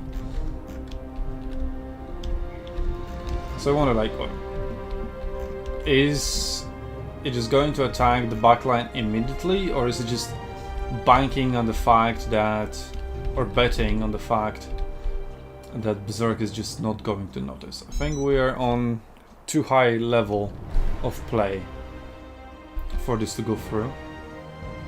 Like, Berserk is surely going to notice, right? Oh, both players did already. Oh, last second position change.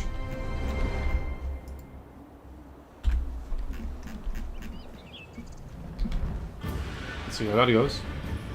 Come on, you both said you're ready. Let's go. There we go.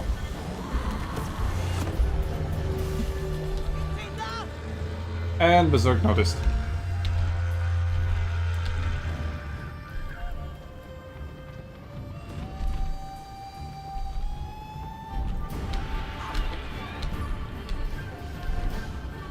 Now the gun is also on top of that. Scurvy Dog's also chasing him down.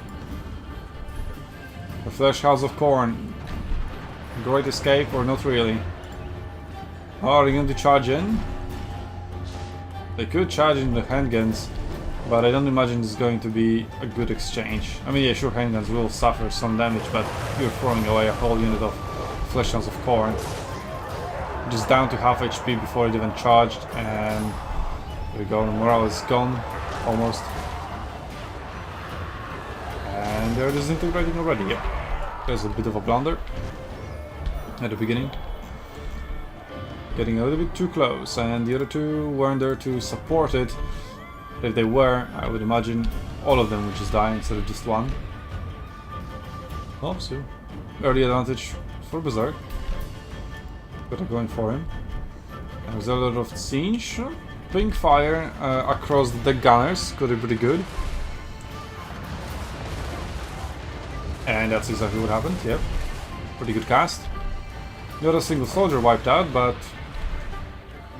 that was just the first one. He's working towards it. And the Soul Grinder is also targeting them. And the range is pretty much equal. My Exalted Lord of Siege also got quite a lot of damage dealt to it in return. Soul Grinder retreats before his barrier gets broken. It did get broken, and 55 damage was suffered. So can somebody explain to me why is the Lord just standing there getting shot? He isn't. Oh. Spirit Leech upgraded. No. He got shot and then Spirit Leech upgraded. Okay, we have Shrinking Skyrays. We should be in position to use Lamprey's Bite. What's the range of it? 100. Yeah, they can get close to even a zombie gunnering up and just use it on them, but they also got the barrier, so... Yeah, but that barrier will not last through so many valleys. Oh, that guy is lost a little bit. So maybe he got closer to cast another spell. Yeah. That's probably the case, and I must have missed it. Yep. But yeah, the Lamprey's Bite should just really be spammed. Yeah, agreed. And yep, Siege Lord is regenerating that barrier.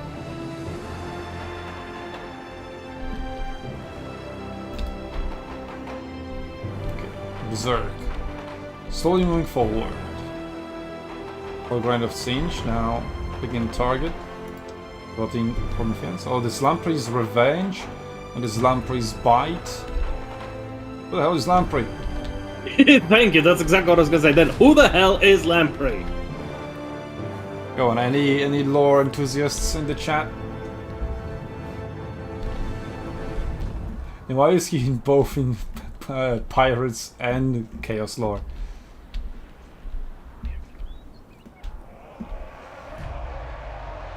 Okay, the gunners targeting the Lord. Largely missing though, and even then, there's the barrier. Not necessarily the best target, considering that... I mean, they all have barrier pretty much here, so... Well, at least it would be easier to hit.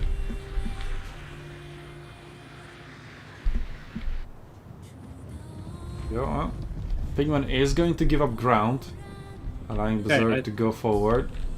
I decided to look it up, and I think I found it. It is actually the name of the ship of Kylostra Direfin.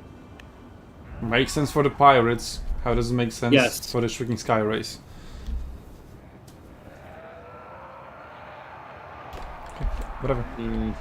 Maybe they were the ones who sank it or something. I don't know. Just dig deeper. But Yeah, I'll have to dig deeper now. I'm curious. I'm way too deep. Can't back down now. well, Soldier is not only suffering damage from the deck gunners, but also from the gunnery mob in the front line with just 90 range. There's not even the handguns with 145. Who are being moved forward more towards the front.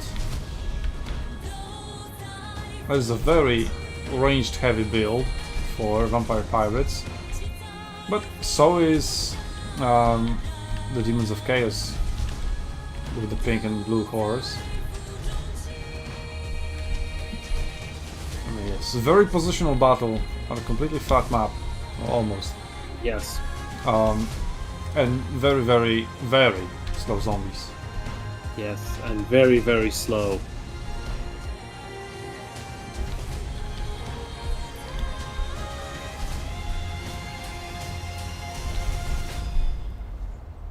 Well, the Screamers are in position. They could either... Oh, there we go. Never mind.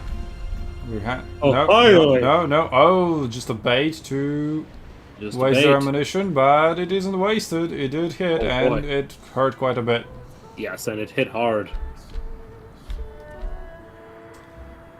Okay, so both players got their blunders out. Can you start playing well now? Yes, that's how it Burn! works. Okay, You that know, was a good pink fire of Cinch across one of the zombie units. The barrier broken on one of the blue horrors. Other than that, barrier is intact mostly. So, nice, good engagement for the Demons of Chaos. I agree. I mean, they have 6 units firing, whereas the pirates have just 2. Yep, and now the Prometheans are coming.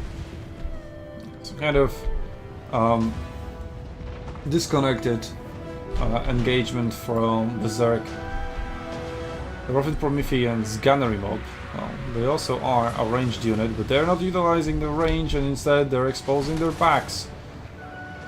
Oh yeah. And I don't know if you have the same armor Berserk's from big behind. brain. Yep, that's As a from big the brain front. move, right?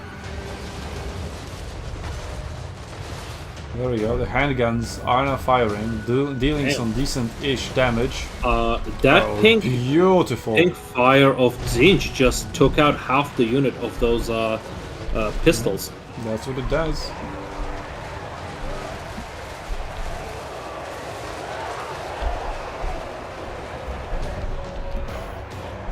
Flesh Hounds of Corn still lurking in the background, but look at this, they're almost all wavering. Yeah.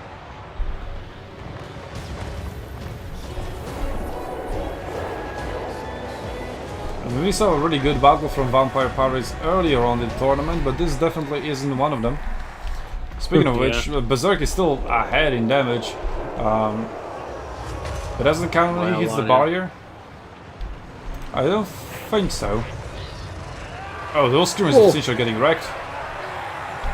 Yeah, that's the thing about They didn't the think through where they want to fly over. yeah, Vampire Coast is a very dangerous faction because they can wipe out your more important units in a single volley. That is, yeah. Well, here come Something the a lot Flesh of Hounds of people forget. Corn in the back of some gunnery mob. But there's more handguns to shoot at them. But I don't think Prometheans are moving forward very slowly, as they do. They stop protecting the gunners from the Flesh Hounds of Corn. Is Berserk just not aware? We also got Shrieking Skyrers coming in. They're probably gonna attack deck droppers. Xinjiang second tier army abilities, trying to snipe the Lord. Yeah, Flesh Hounds lying a very good charge. But the pink and blue horrors aren't doing that well anymore. They're starting to disappear. The blue horrors are just wiped. The only things left are 2 units of pink horrors. So Berserk is finding a little bit of resurgence. Already just the infantry from Demons of Chaos, which really sucks. Yeah. Really good magic though from the Exalted Lord of Zinj. Yeah, the Zinj is Fate of really Yuna good. on Shrieking Sky Race. Oh, that's gonna hurt. That's pretty much as good as targets go. Portal Griff now summons Chaos Furies to deal with some of the zombie party gathering up. They're almost dead anyway. We do have animated Hulks from Berserk. One of them full HP, the other one at half. They're pretty healthy. They will be an issue to deal with. But it's still also a full HP Lord Soul is coming Grinder. down.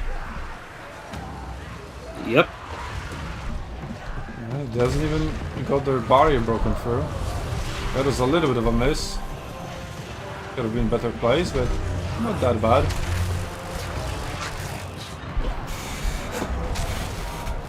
So it's essentially the Lord and a Soul Grinder versus some animated Hulks. Yep. The pole arms are probably not going to do much. You know, the Shrieking this is Skyrays surprisingly close. are still there. The Lamprey's Bite is still going to hurt as much as when they were full HP. You know, the balance this power battle dead equal, is very surprisingly close. but it's more like close in the bad way rather than the good way. Spear Yeah. Leech, okay, Like- good. And blue fires. Lord mostly dodged it. I mean, it's easy to hide a small Lord in between the Rotting Prometheans. The Lamprey's Revenge.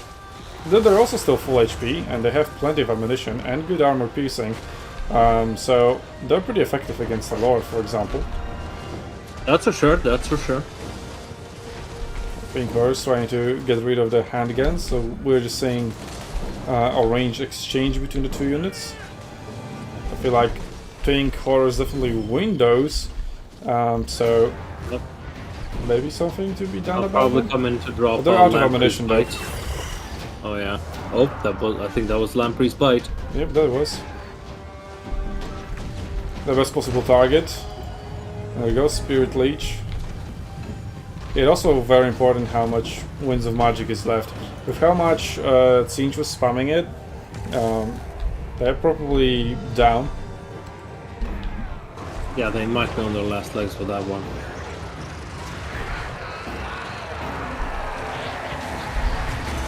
Okay, the final melee engagements are coming on.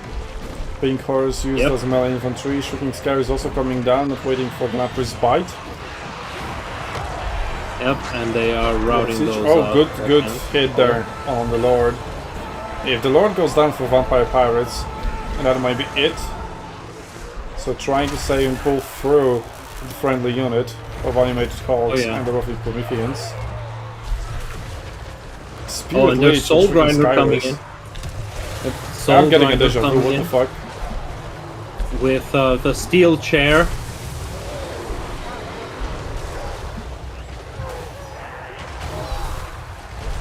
The Portal Griff towards the end of the battle. Pink Horrors are actually winning that engagement. I mean, Oh, they yeah. are Sour Guts, so when they die, they cause damage. But yeah, Lamprey's Bite, they're This is not dead. disintegrating yet. Yeah, they're not disintegrating.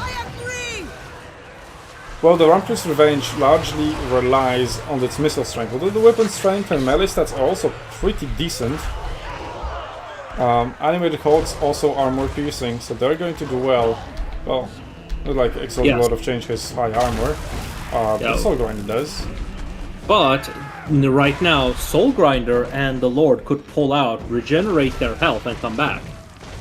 The barrier. Yeah, I mean barrier.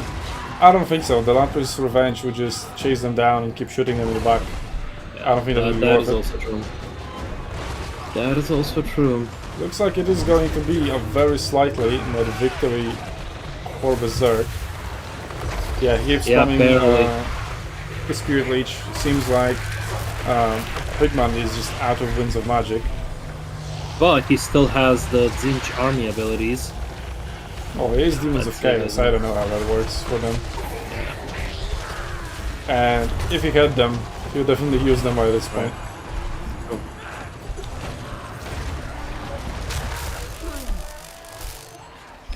Well, okay. The Lord Vampire Coast Lord is a little out of position right now. Yeah, Oh, flash but then onto the again, corner disintegrated. yeah, they just disintegrated. Soul Grinder is about to as well. Yep. Oh, looks like those. Yeah, Lamper's Revenge, Revenge still very healthy. They're going to carry it for... Yep. There we go. Soul Grinder is going down. Oh, it stopped. Okay. I wonder if there is enough... Oh, charge on the Pirate Lord. Brings it down to just 200 HP and starts disintegrating. Aspect of the Dread. And Vampire Coast General is down. Yeah, but they're disintegrating. Yep. Just down to the Lord, 1.6. Yeah, this is surprisingly close. And he's disintegrating. This It's is GG. disintegrating. Yep. Yeah, super close, but kind of not in a good way. Can adjust to the meat grinder. Oh, stopped it.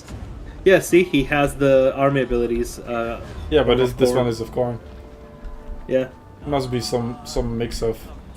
Actually, the battle did go I long think it's enough random. for the second point. Going to open. Yeah. It's like, guys, please hurry up. I've got in 2.5 hours. I've got another tournament to play.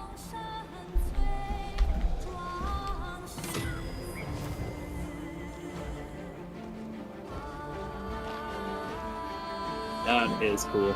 Alright, he's not losing leadership. Mm-hmm. He is just very slowly, Yeah. I guess. Very slowly.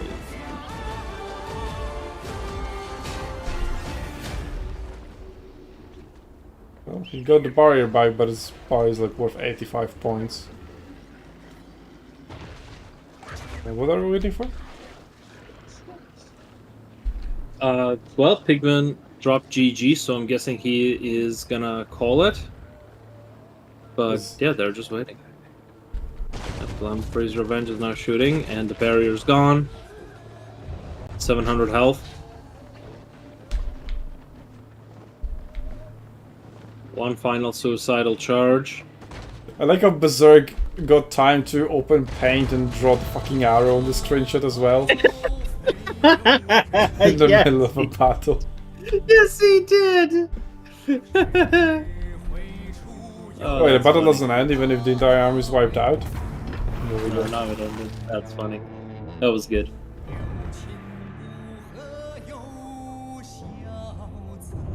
I hope the rest of them faster.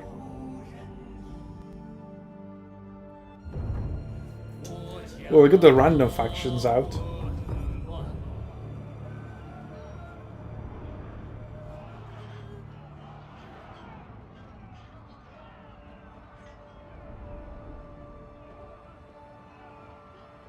.9 and full HP at the end.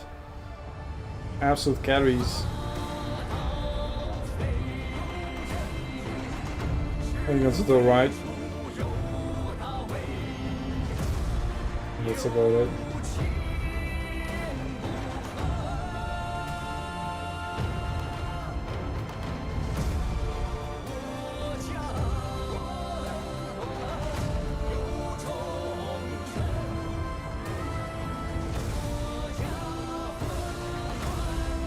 Okay, so 1-0 for Berserk. Slanesh from the side of Pigman. But I don't know, it's fine. Yeah, he picks first. For second Berserk shoot. And that's countered by Nurgle. Quick decisions, I like it. Alright. Let's hope the battle is quicker too. God, that battle was so slow.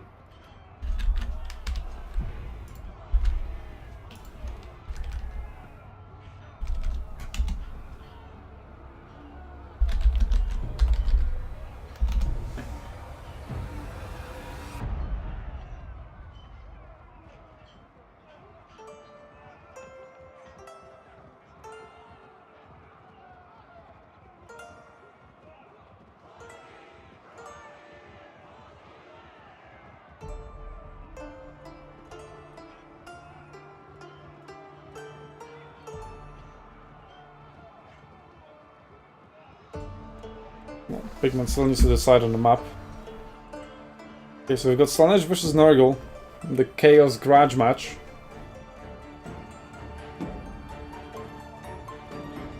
Nurgle, slow and tanky. Slanesh, fast and glass cannony. Could be further opposites.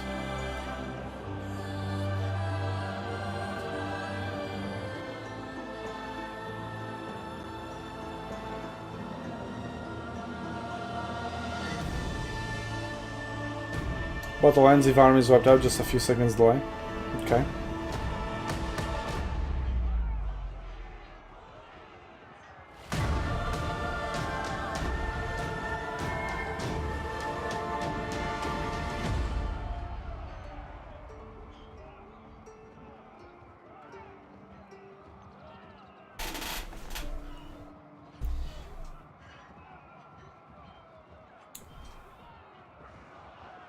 Pigman's really thinking about his map choice. Let's think together with him.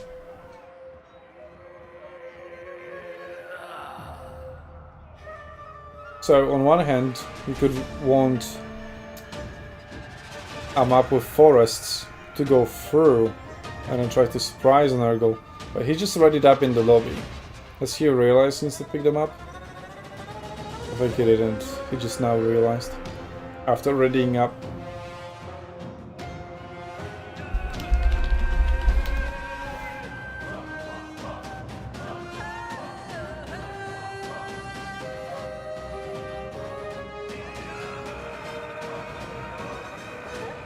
Yep, he didn't know.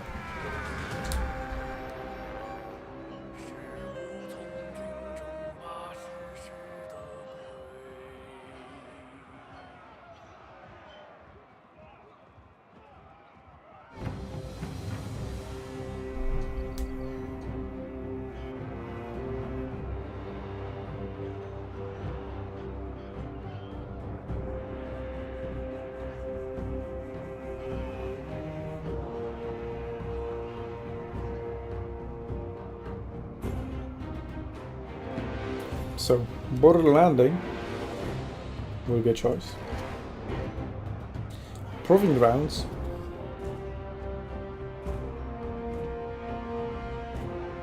Oh, I picked Fuming Serpent Island. Okay. But they're both ready and the map is Oakenshield. Hello? God damn it.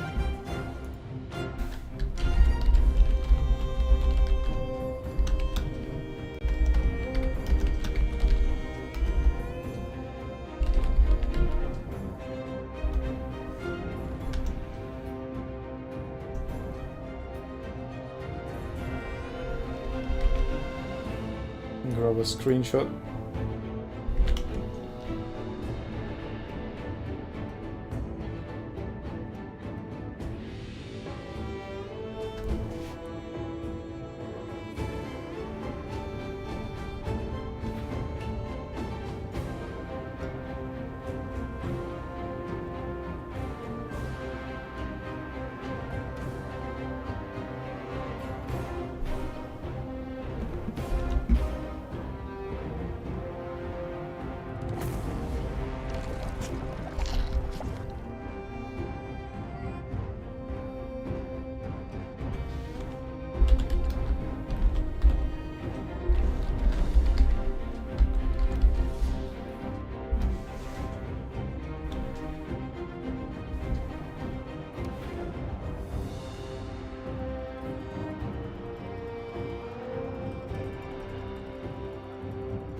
Okay, in the meantime we can analyze the builds, I guess.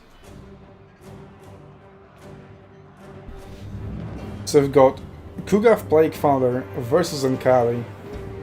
So the two demons representatives, I guess. And then we've got Soul Grinder of Nurgle.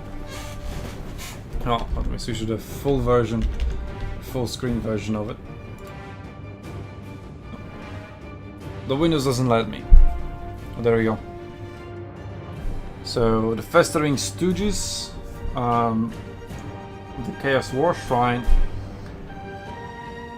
and a more exalted plague burst, a regular plague burst, and then something bubonic, prolonic, something. And we've got another Chaos War Shrine, so it's War Shrine versus War Shrine. This time accompanied by some Demonettes and Murder Horsemen.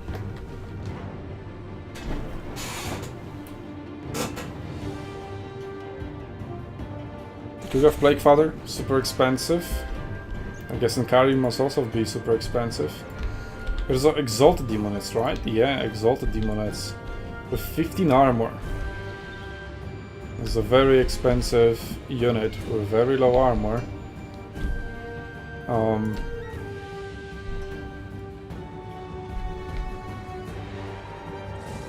For Leakers, bubonic. With Rancid Visitation, Stream of Corruption, Miasma of Pestilence, and Fleshy Abundance. 4 different spells. 2 very expensive ones at that. Both in terms of gold and in terms of Winds of Magic. So Berserk really recommending to Kugaf. Yes, the Norgol's 50% of artillery force. Oh look, there's the other 50% Soul Grinder.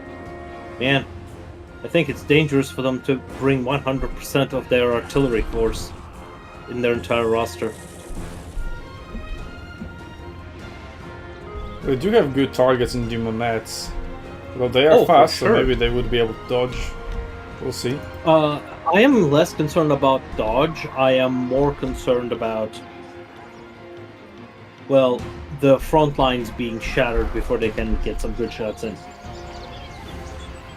Let's have a look at Ankari. They have Slicing Shards, Bombardment, and Phantasmagoria. I really like Phantasmagoria. It's a cool spell.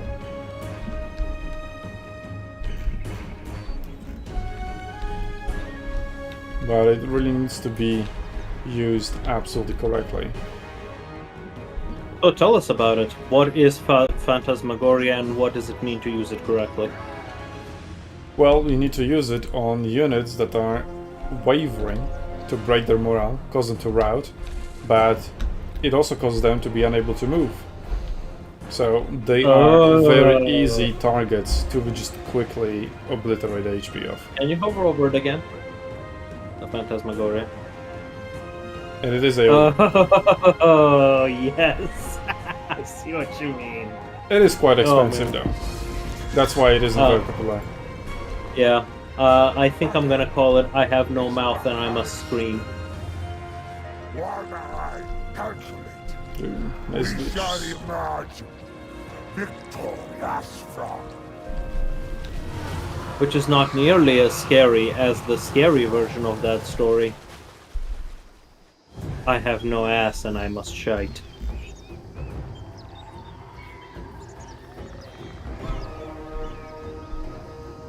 It's got Giver of Abundant Glory, and what does this shrine do?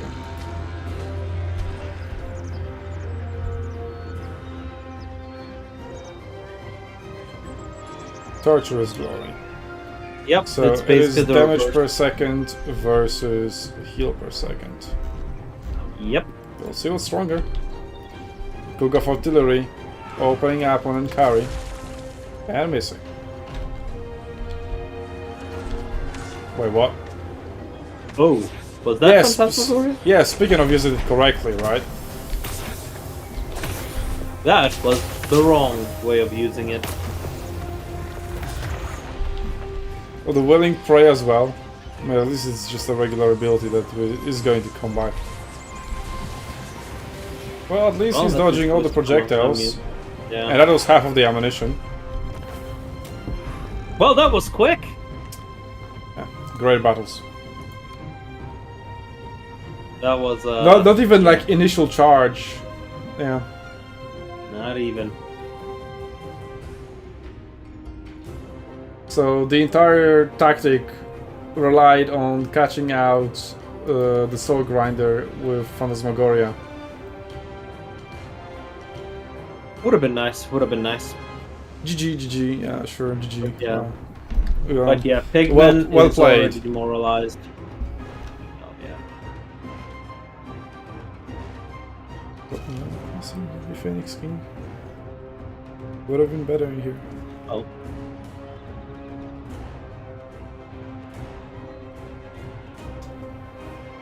First MU. What?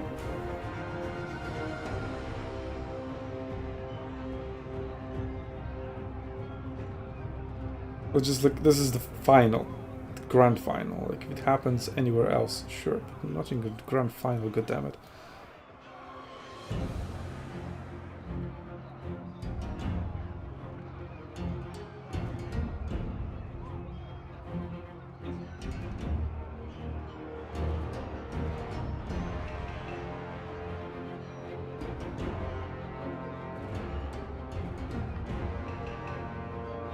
Yep, he's just demoralized.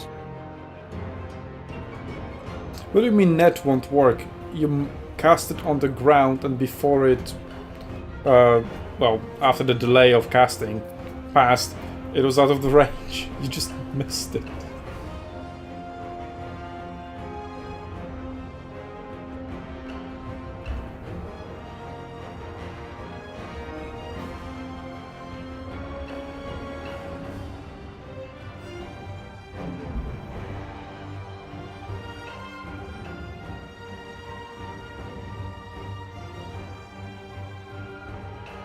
Big instant replay.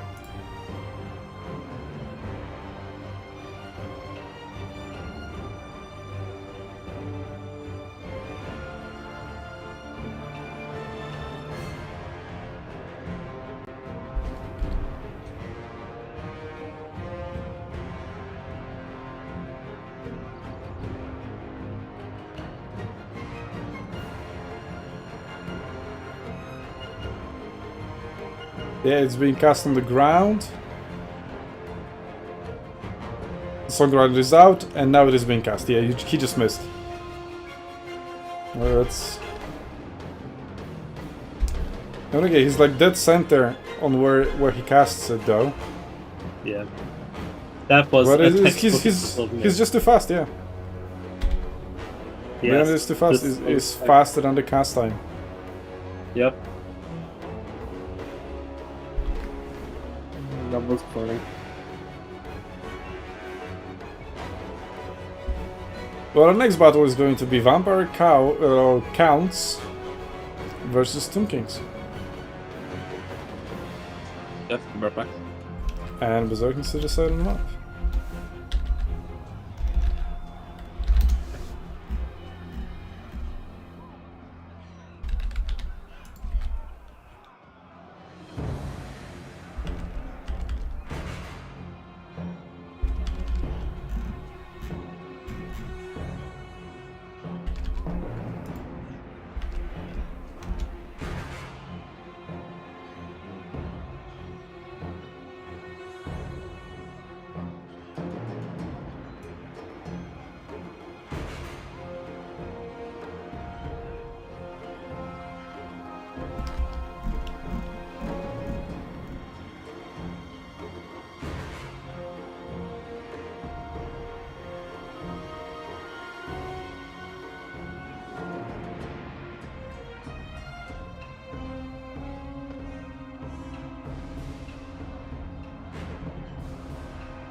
Just a dead man. What's happening? I went to get food after my games. To be honest, I wish I knew what is happening.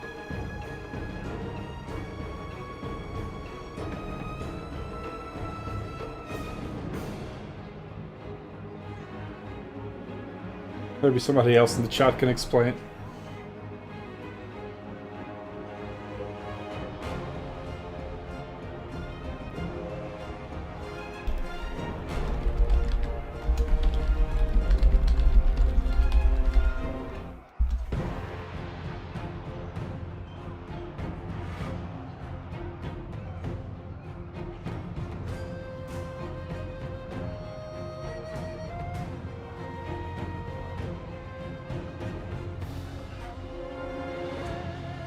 So we've got undead versus undead. So we have 3 undead factions and all of them were picked. Some of them randomly.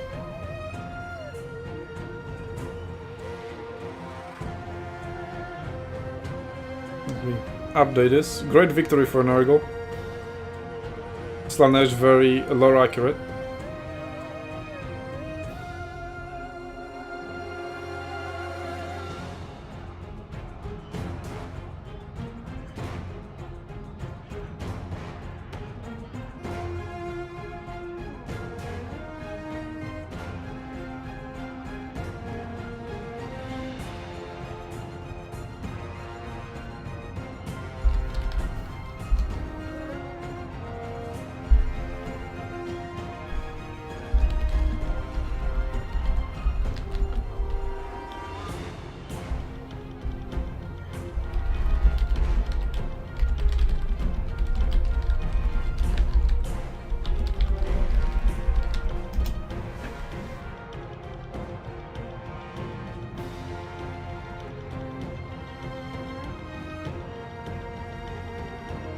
Okay, Berserk is ready.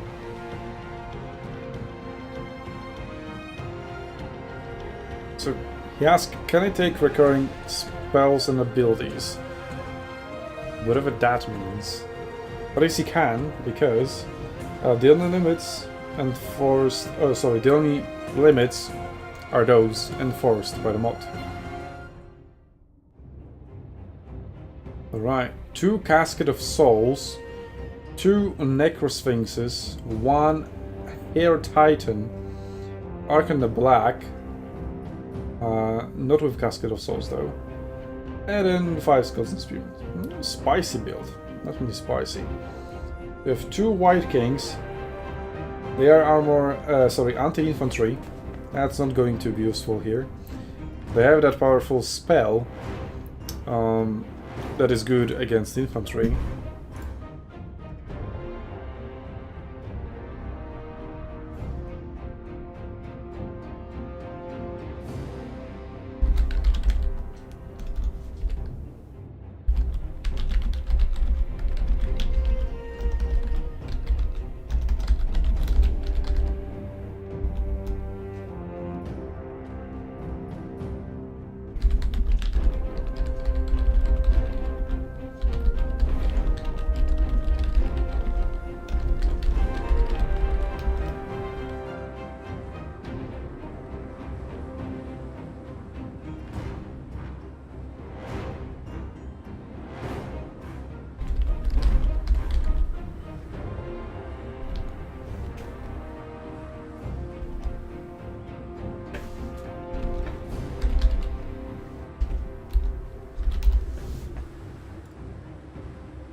Okay, so I think let's have a closer look on Berserk's army. Vargeists, they're going to be useful. Crypt Horses as well.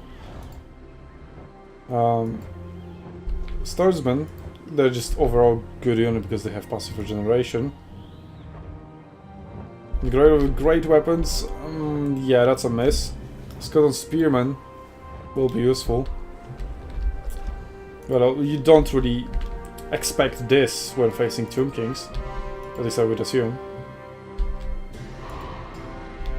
So, Twins of Crypt Horrors, Corpse Guard with Unholy Lodestone, which is the healing one. And then Blood Dragon Vampire Lord. Remove Discord, Raise Dead, Invocation of Nahek, Wind of Death. Yeah, Wind of Death, completely useless in this match, pretty much. The only thing we could hit is Skeleton Spearman, and who cares about hitting Skeleton Spearman? So it looks like a very old Death Star build. But what do Casket of Souls do here? I mean, they do damage from afar, but big damage at that as well.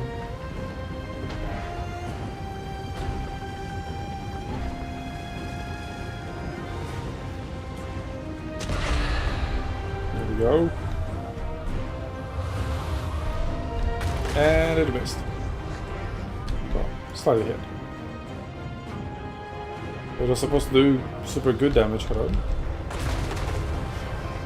That's barely anything. Okay.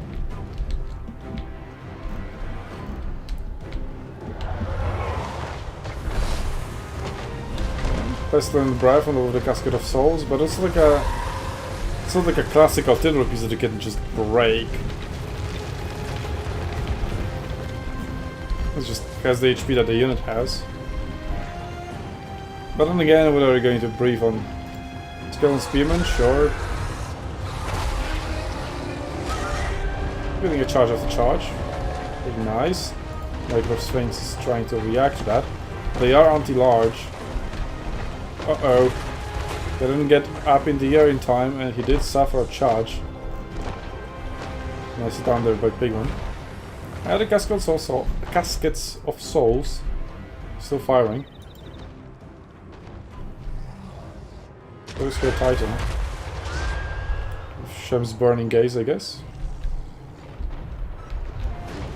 Berserk needs to get closer, I mean, otherwise he's just gonna get pounded by the Caskets. Gonna White Kings with their Scalp's Craft abilities. I mean, they're nicely blobbed out, just use them in here.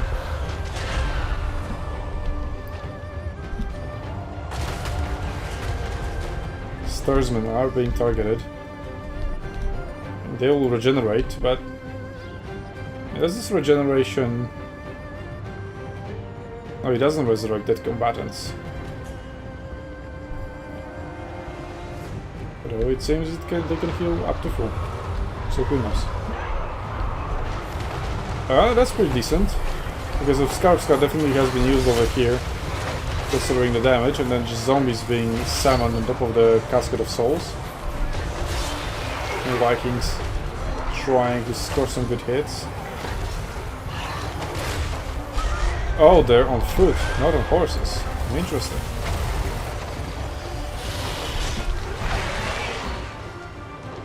Now the vampire counts are slowly making their way. Okay, lining up another breath attack. I think it already was cast there. Well, one Casket of Soul is down. Alright, I'm back. Welcome back. Let's see, what did I miss? Everything. Damn, Pigman is winning! Here's artillery advantage. Like, once Berserk closes the distance, the artillery advantage won't be that much.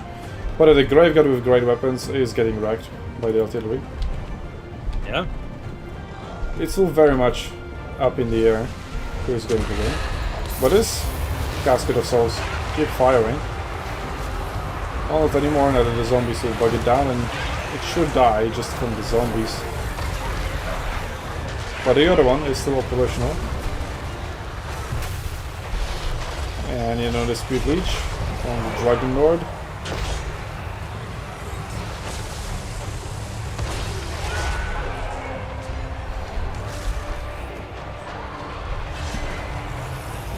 And Berserk is still not engaging. Yeah, I wonder why. He is. Oh, healing by the corpse card. Yeah, but he's not healing more than the Casket of Soul is doing to him, so that's not worth it, that's for sure. Yep. Yeah, the Starsmen don't like it either.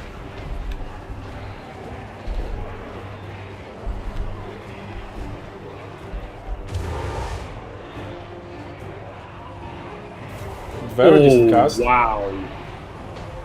Another one maybe across Yeah. here. Because they have two. Yeah, that was one good wind of death. Scalp Scarf. Disability. Mm. But yeah, Berserk is just standing there, letting the artillery shoot him. Like, what's the I logic don't here? see the point, yeah. Oh, there we go, Crypt Chorus. Head first. But Into why? the Spearman. Yeah, I don't get it. Yeah. Use your own Spearman for that, maybe? I just quick charge and get out. Okay.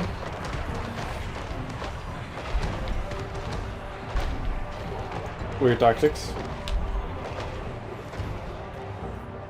Well, Casket of Souls. Really amazing score. Hiding everything in the forest, the slow zombie army. I did hit some trees. But a Stursman. Did suffer quite a lot of damage. And the regular old school spearmen are going to be there. Come on, just do it, Berserk. Come on. No.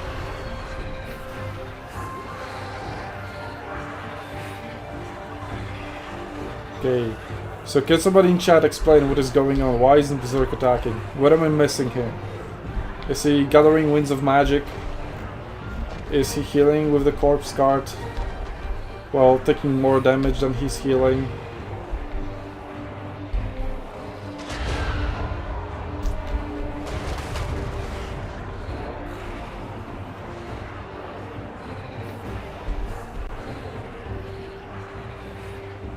Casco Souls, let's go field day.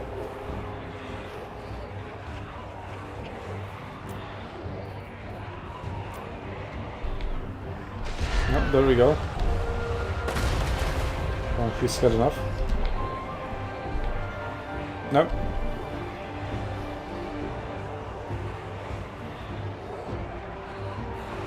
So he's counting for the casket fire souls. And there we go. And they scalp Scruff. Pretty good cast. Is that what he was waiting for? Scalp Scruff cooldowns.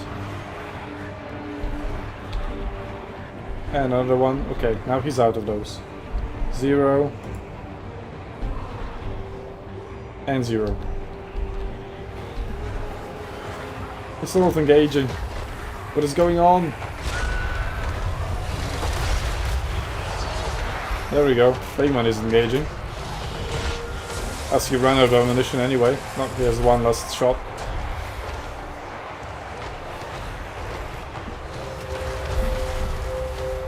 Okay, so the anti-infantry Vikings are going after Archon of Black.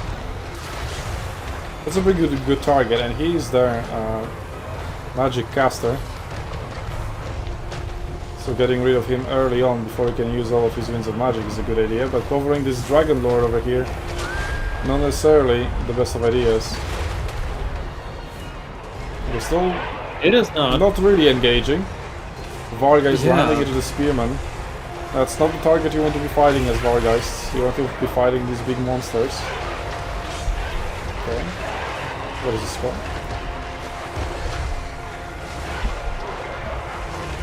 From of Discord, maybe? Yep, it is from of Discord. That is a good cast. I think everybody with that. Yep.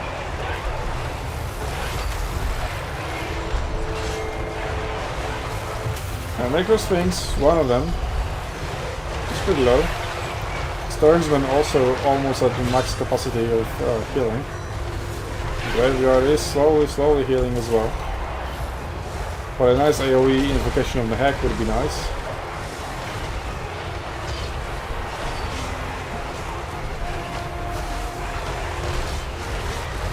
But Vargeists, who with high weapon strength, armor piercing, should be fighting those powerful monsters, are attacking Spearmen instead. But at least they haven't taken much damage in return. And now they're up in the air, so maybe. I do not understand this battle. I just don't.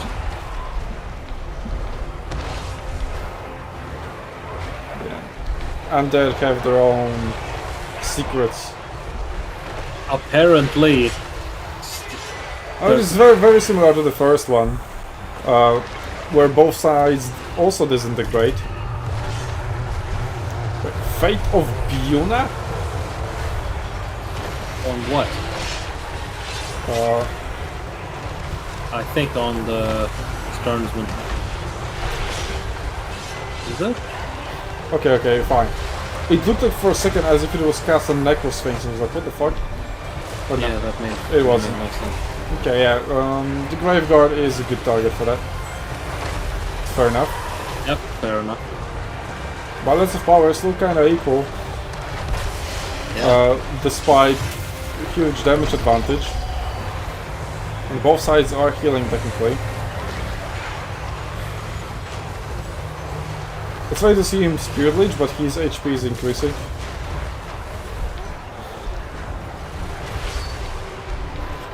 Oh my god, that is insane. The Invocation of the Hack only heals up to 4 units, right?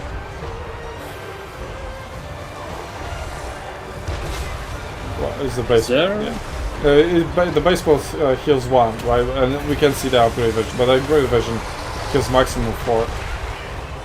But those single entities aren't doing really well for Pigmen. Yeah. Do have quite a lot of value. On Necrosphinx, not really. Yeah, but all the damage they're doing is getting healed back up by the corpse cart. And the Lord is just dabbing on them. He's healing more than the damage he took. Almost back at 50%. So maybe this is Berserk's way of flexing. Like, you can use all of your ammunition I from suppose. up close.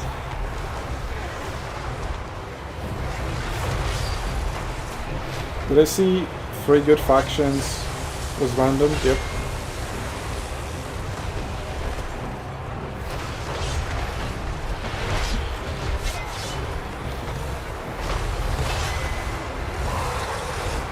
Okay, one Necrosphinx slowly going down.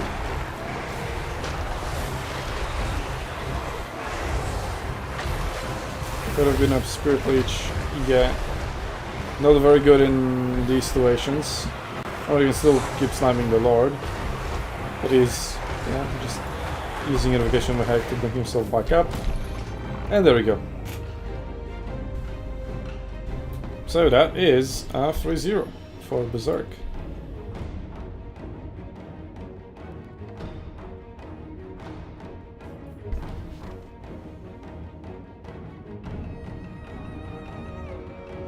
Well, let's conclude the tournament.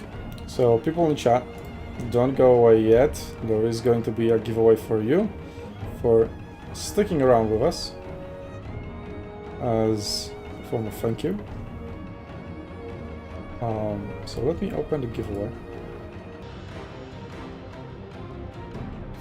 Did it work? Oh, it didn't work. Fuck. I do not see it, no. Ah. You know what? My computer just randomly reset. I think. Fuck.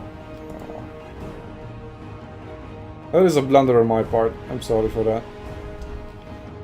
So yeah, because my computer randomly reset without me telling it to, the bot also reset and stopped working.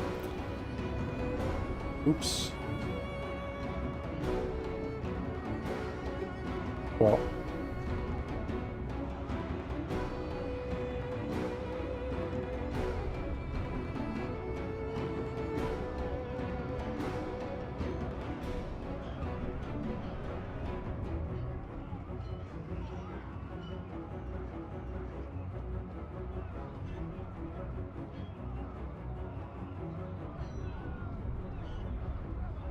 They can do exclamation mark loyalty, I think.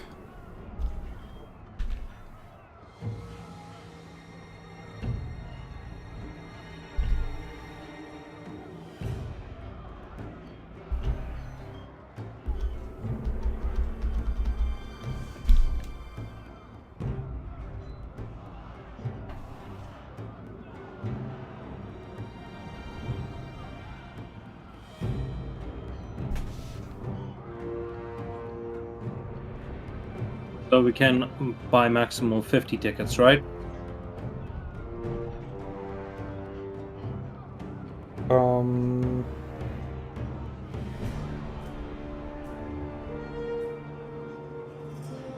Yes. Okay. So I bought the maximum. You put 40. Oh no, good. Okay, good. 10 more. But you don't have not many. Well, whatever. Let's go to the bracket. All the giveaways going on.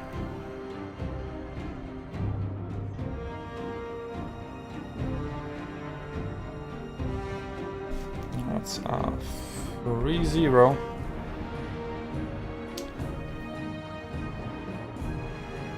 And now since these guys DQ'd, we'll just remove them from here.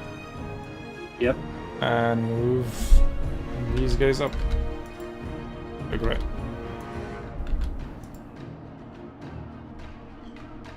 Whatever.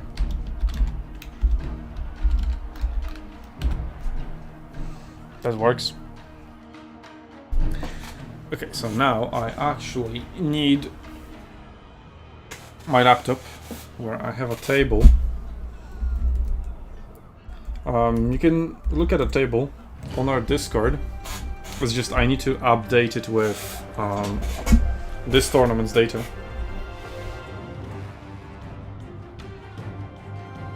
Because we'll be taking into consideration everybody who played today and yesterday.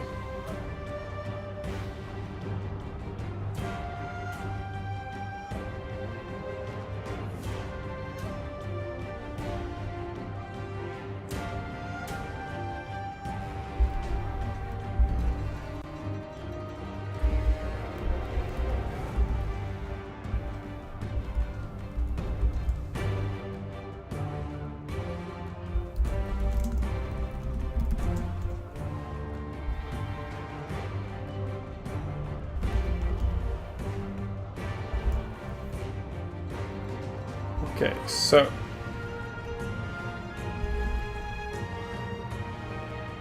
big man with 200 tickets.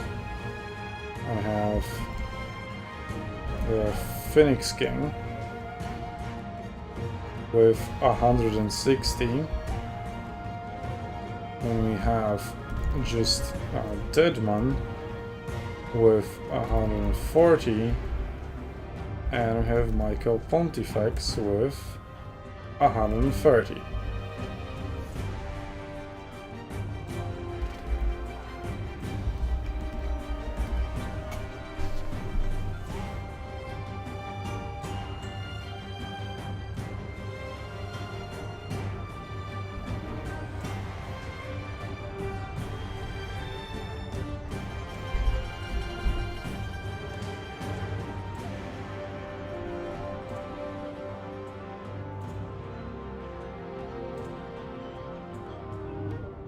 Okay. So now as we go to the prize draw, this is irrelevant, this is old. Okay. So I also need yesterday's.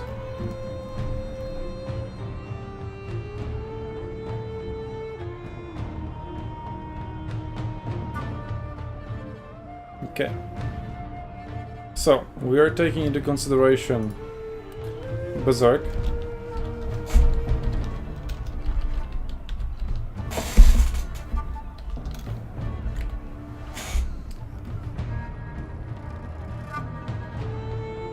Tim.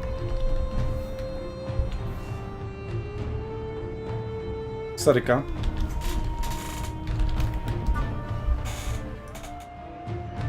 Okay.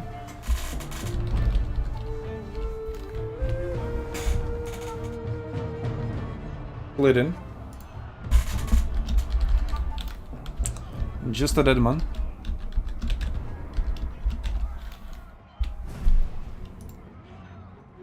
And Michael Pontifex didn't finish the tournament. Has to give up, so he's not here. But he did finish today's tournament, so there is that. So, from today, we're counting Pigman.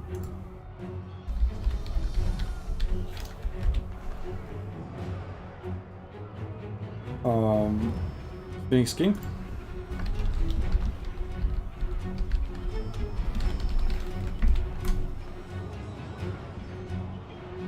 Just let him know it again. So I'm doing input him again. And Michael Pontifex.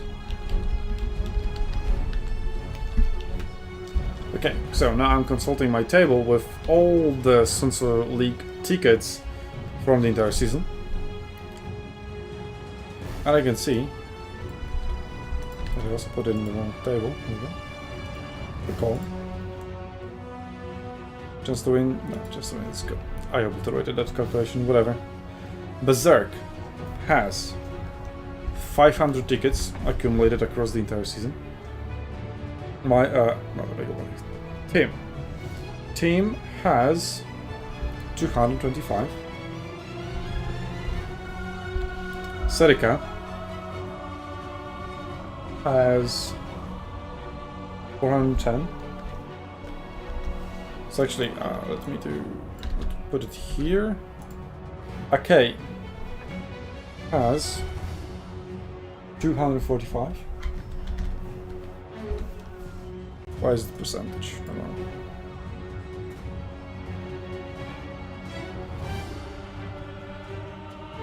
know. Number, please.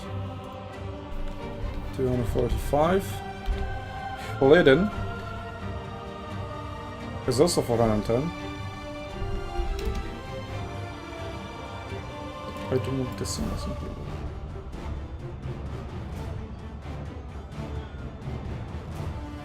Just a Dead Man has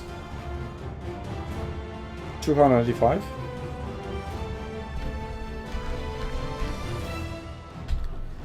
Big Man is 260. Phoenix King 290. And Michael Pontifex 490.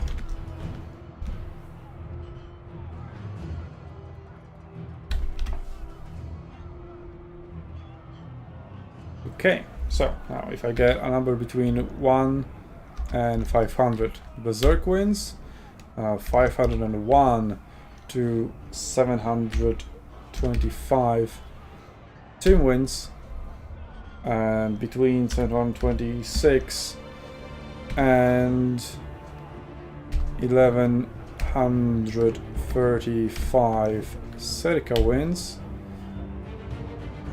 Yeah, between 1136 and 1380, Kane wins. If I'm really bad at math, please call me out.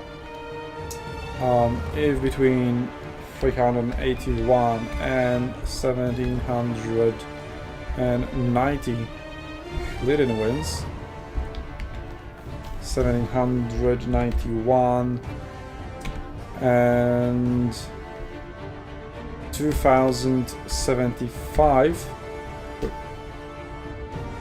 8-0 here. Just the Redman wins. If between 2076 and 2335, Big Man wins. 2336 and 2625, Phoenix King wins. And then 2626 and 3115, Michael Pontifex wins.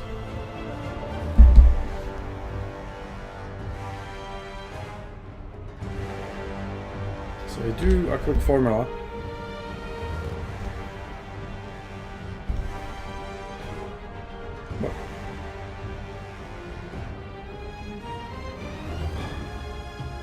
There we go.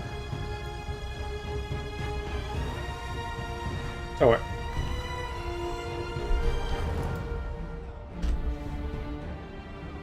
Yes. God damn it.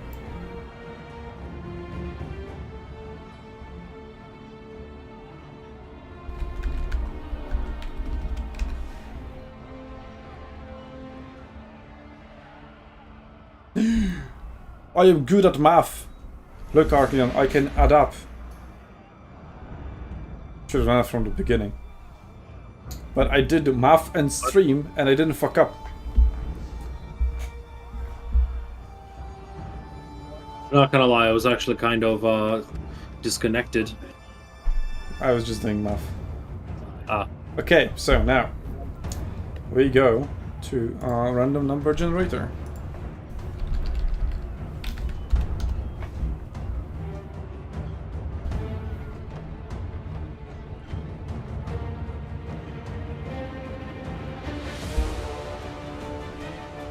And we do between 1 and what was it?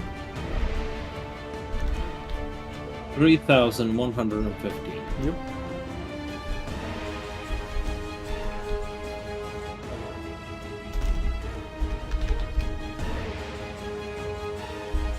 And drum roll. Wow, 2,300.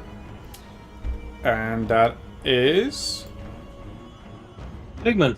Pigman. There we go.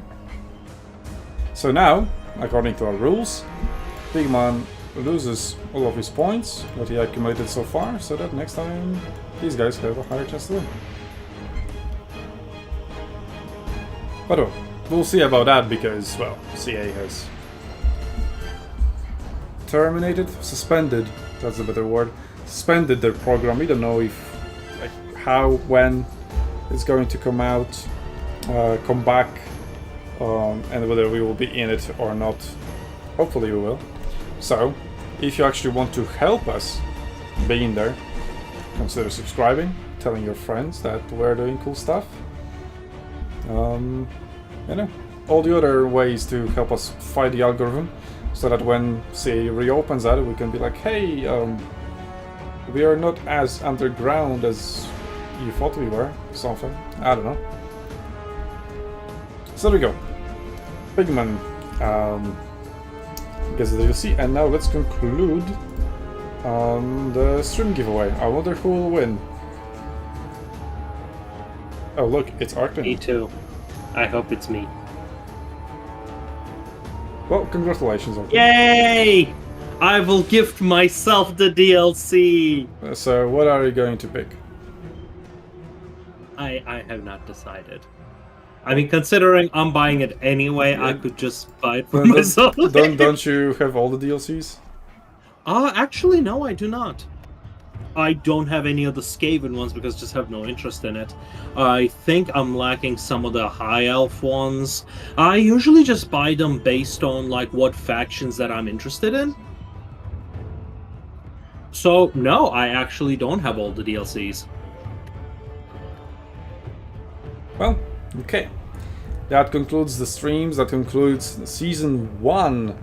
We'll see you in Season 2, starting with a free-for-all tournament, as long as you guys will be willing to play in it. So, shout out to all of you, especially the players. Without them, there wouldn't be anything to show you on these streams.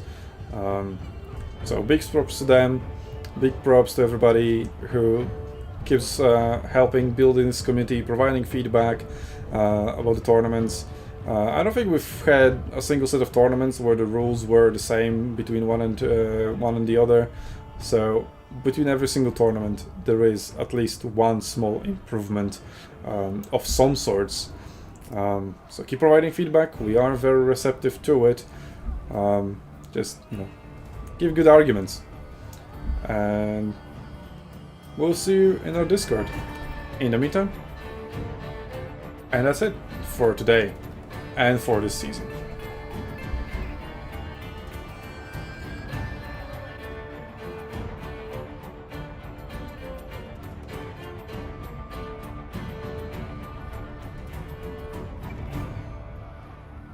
Yep, thank you everybody for coming. And yay, we have finally concluded with the season 1. I am messaging Pigman to get him his DLC reward, so sorry I was a little quiet. Sure. But See you yeah. next season. Yep, see you next season. Also, Please Discord feedback. link in the chat, I guess. Yes. Let's go. Alright, I gotta head out to prepare for my next game in 2 hours. I'll talk to you later.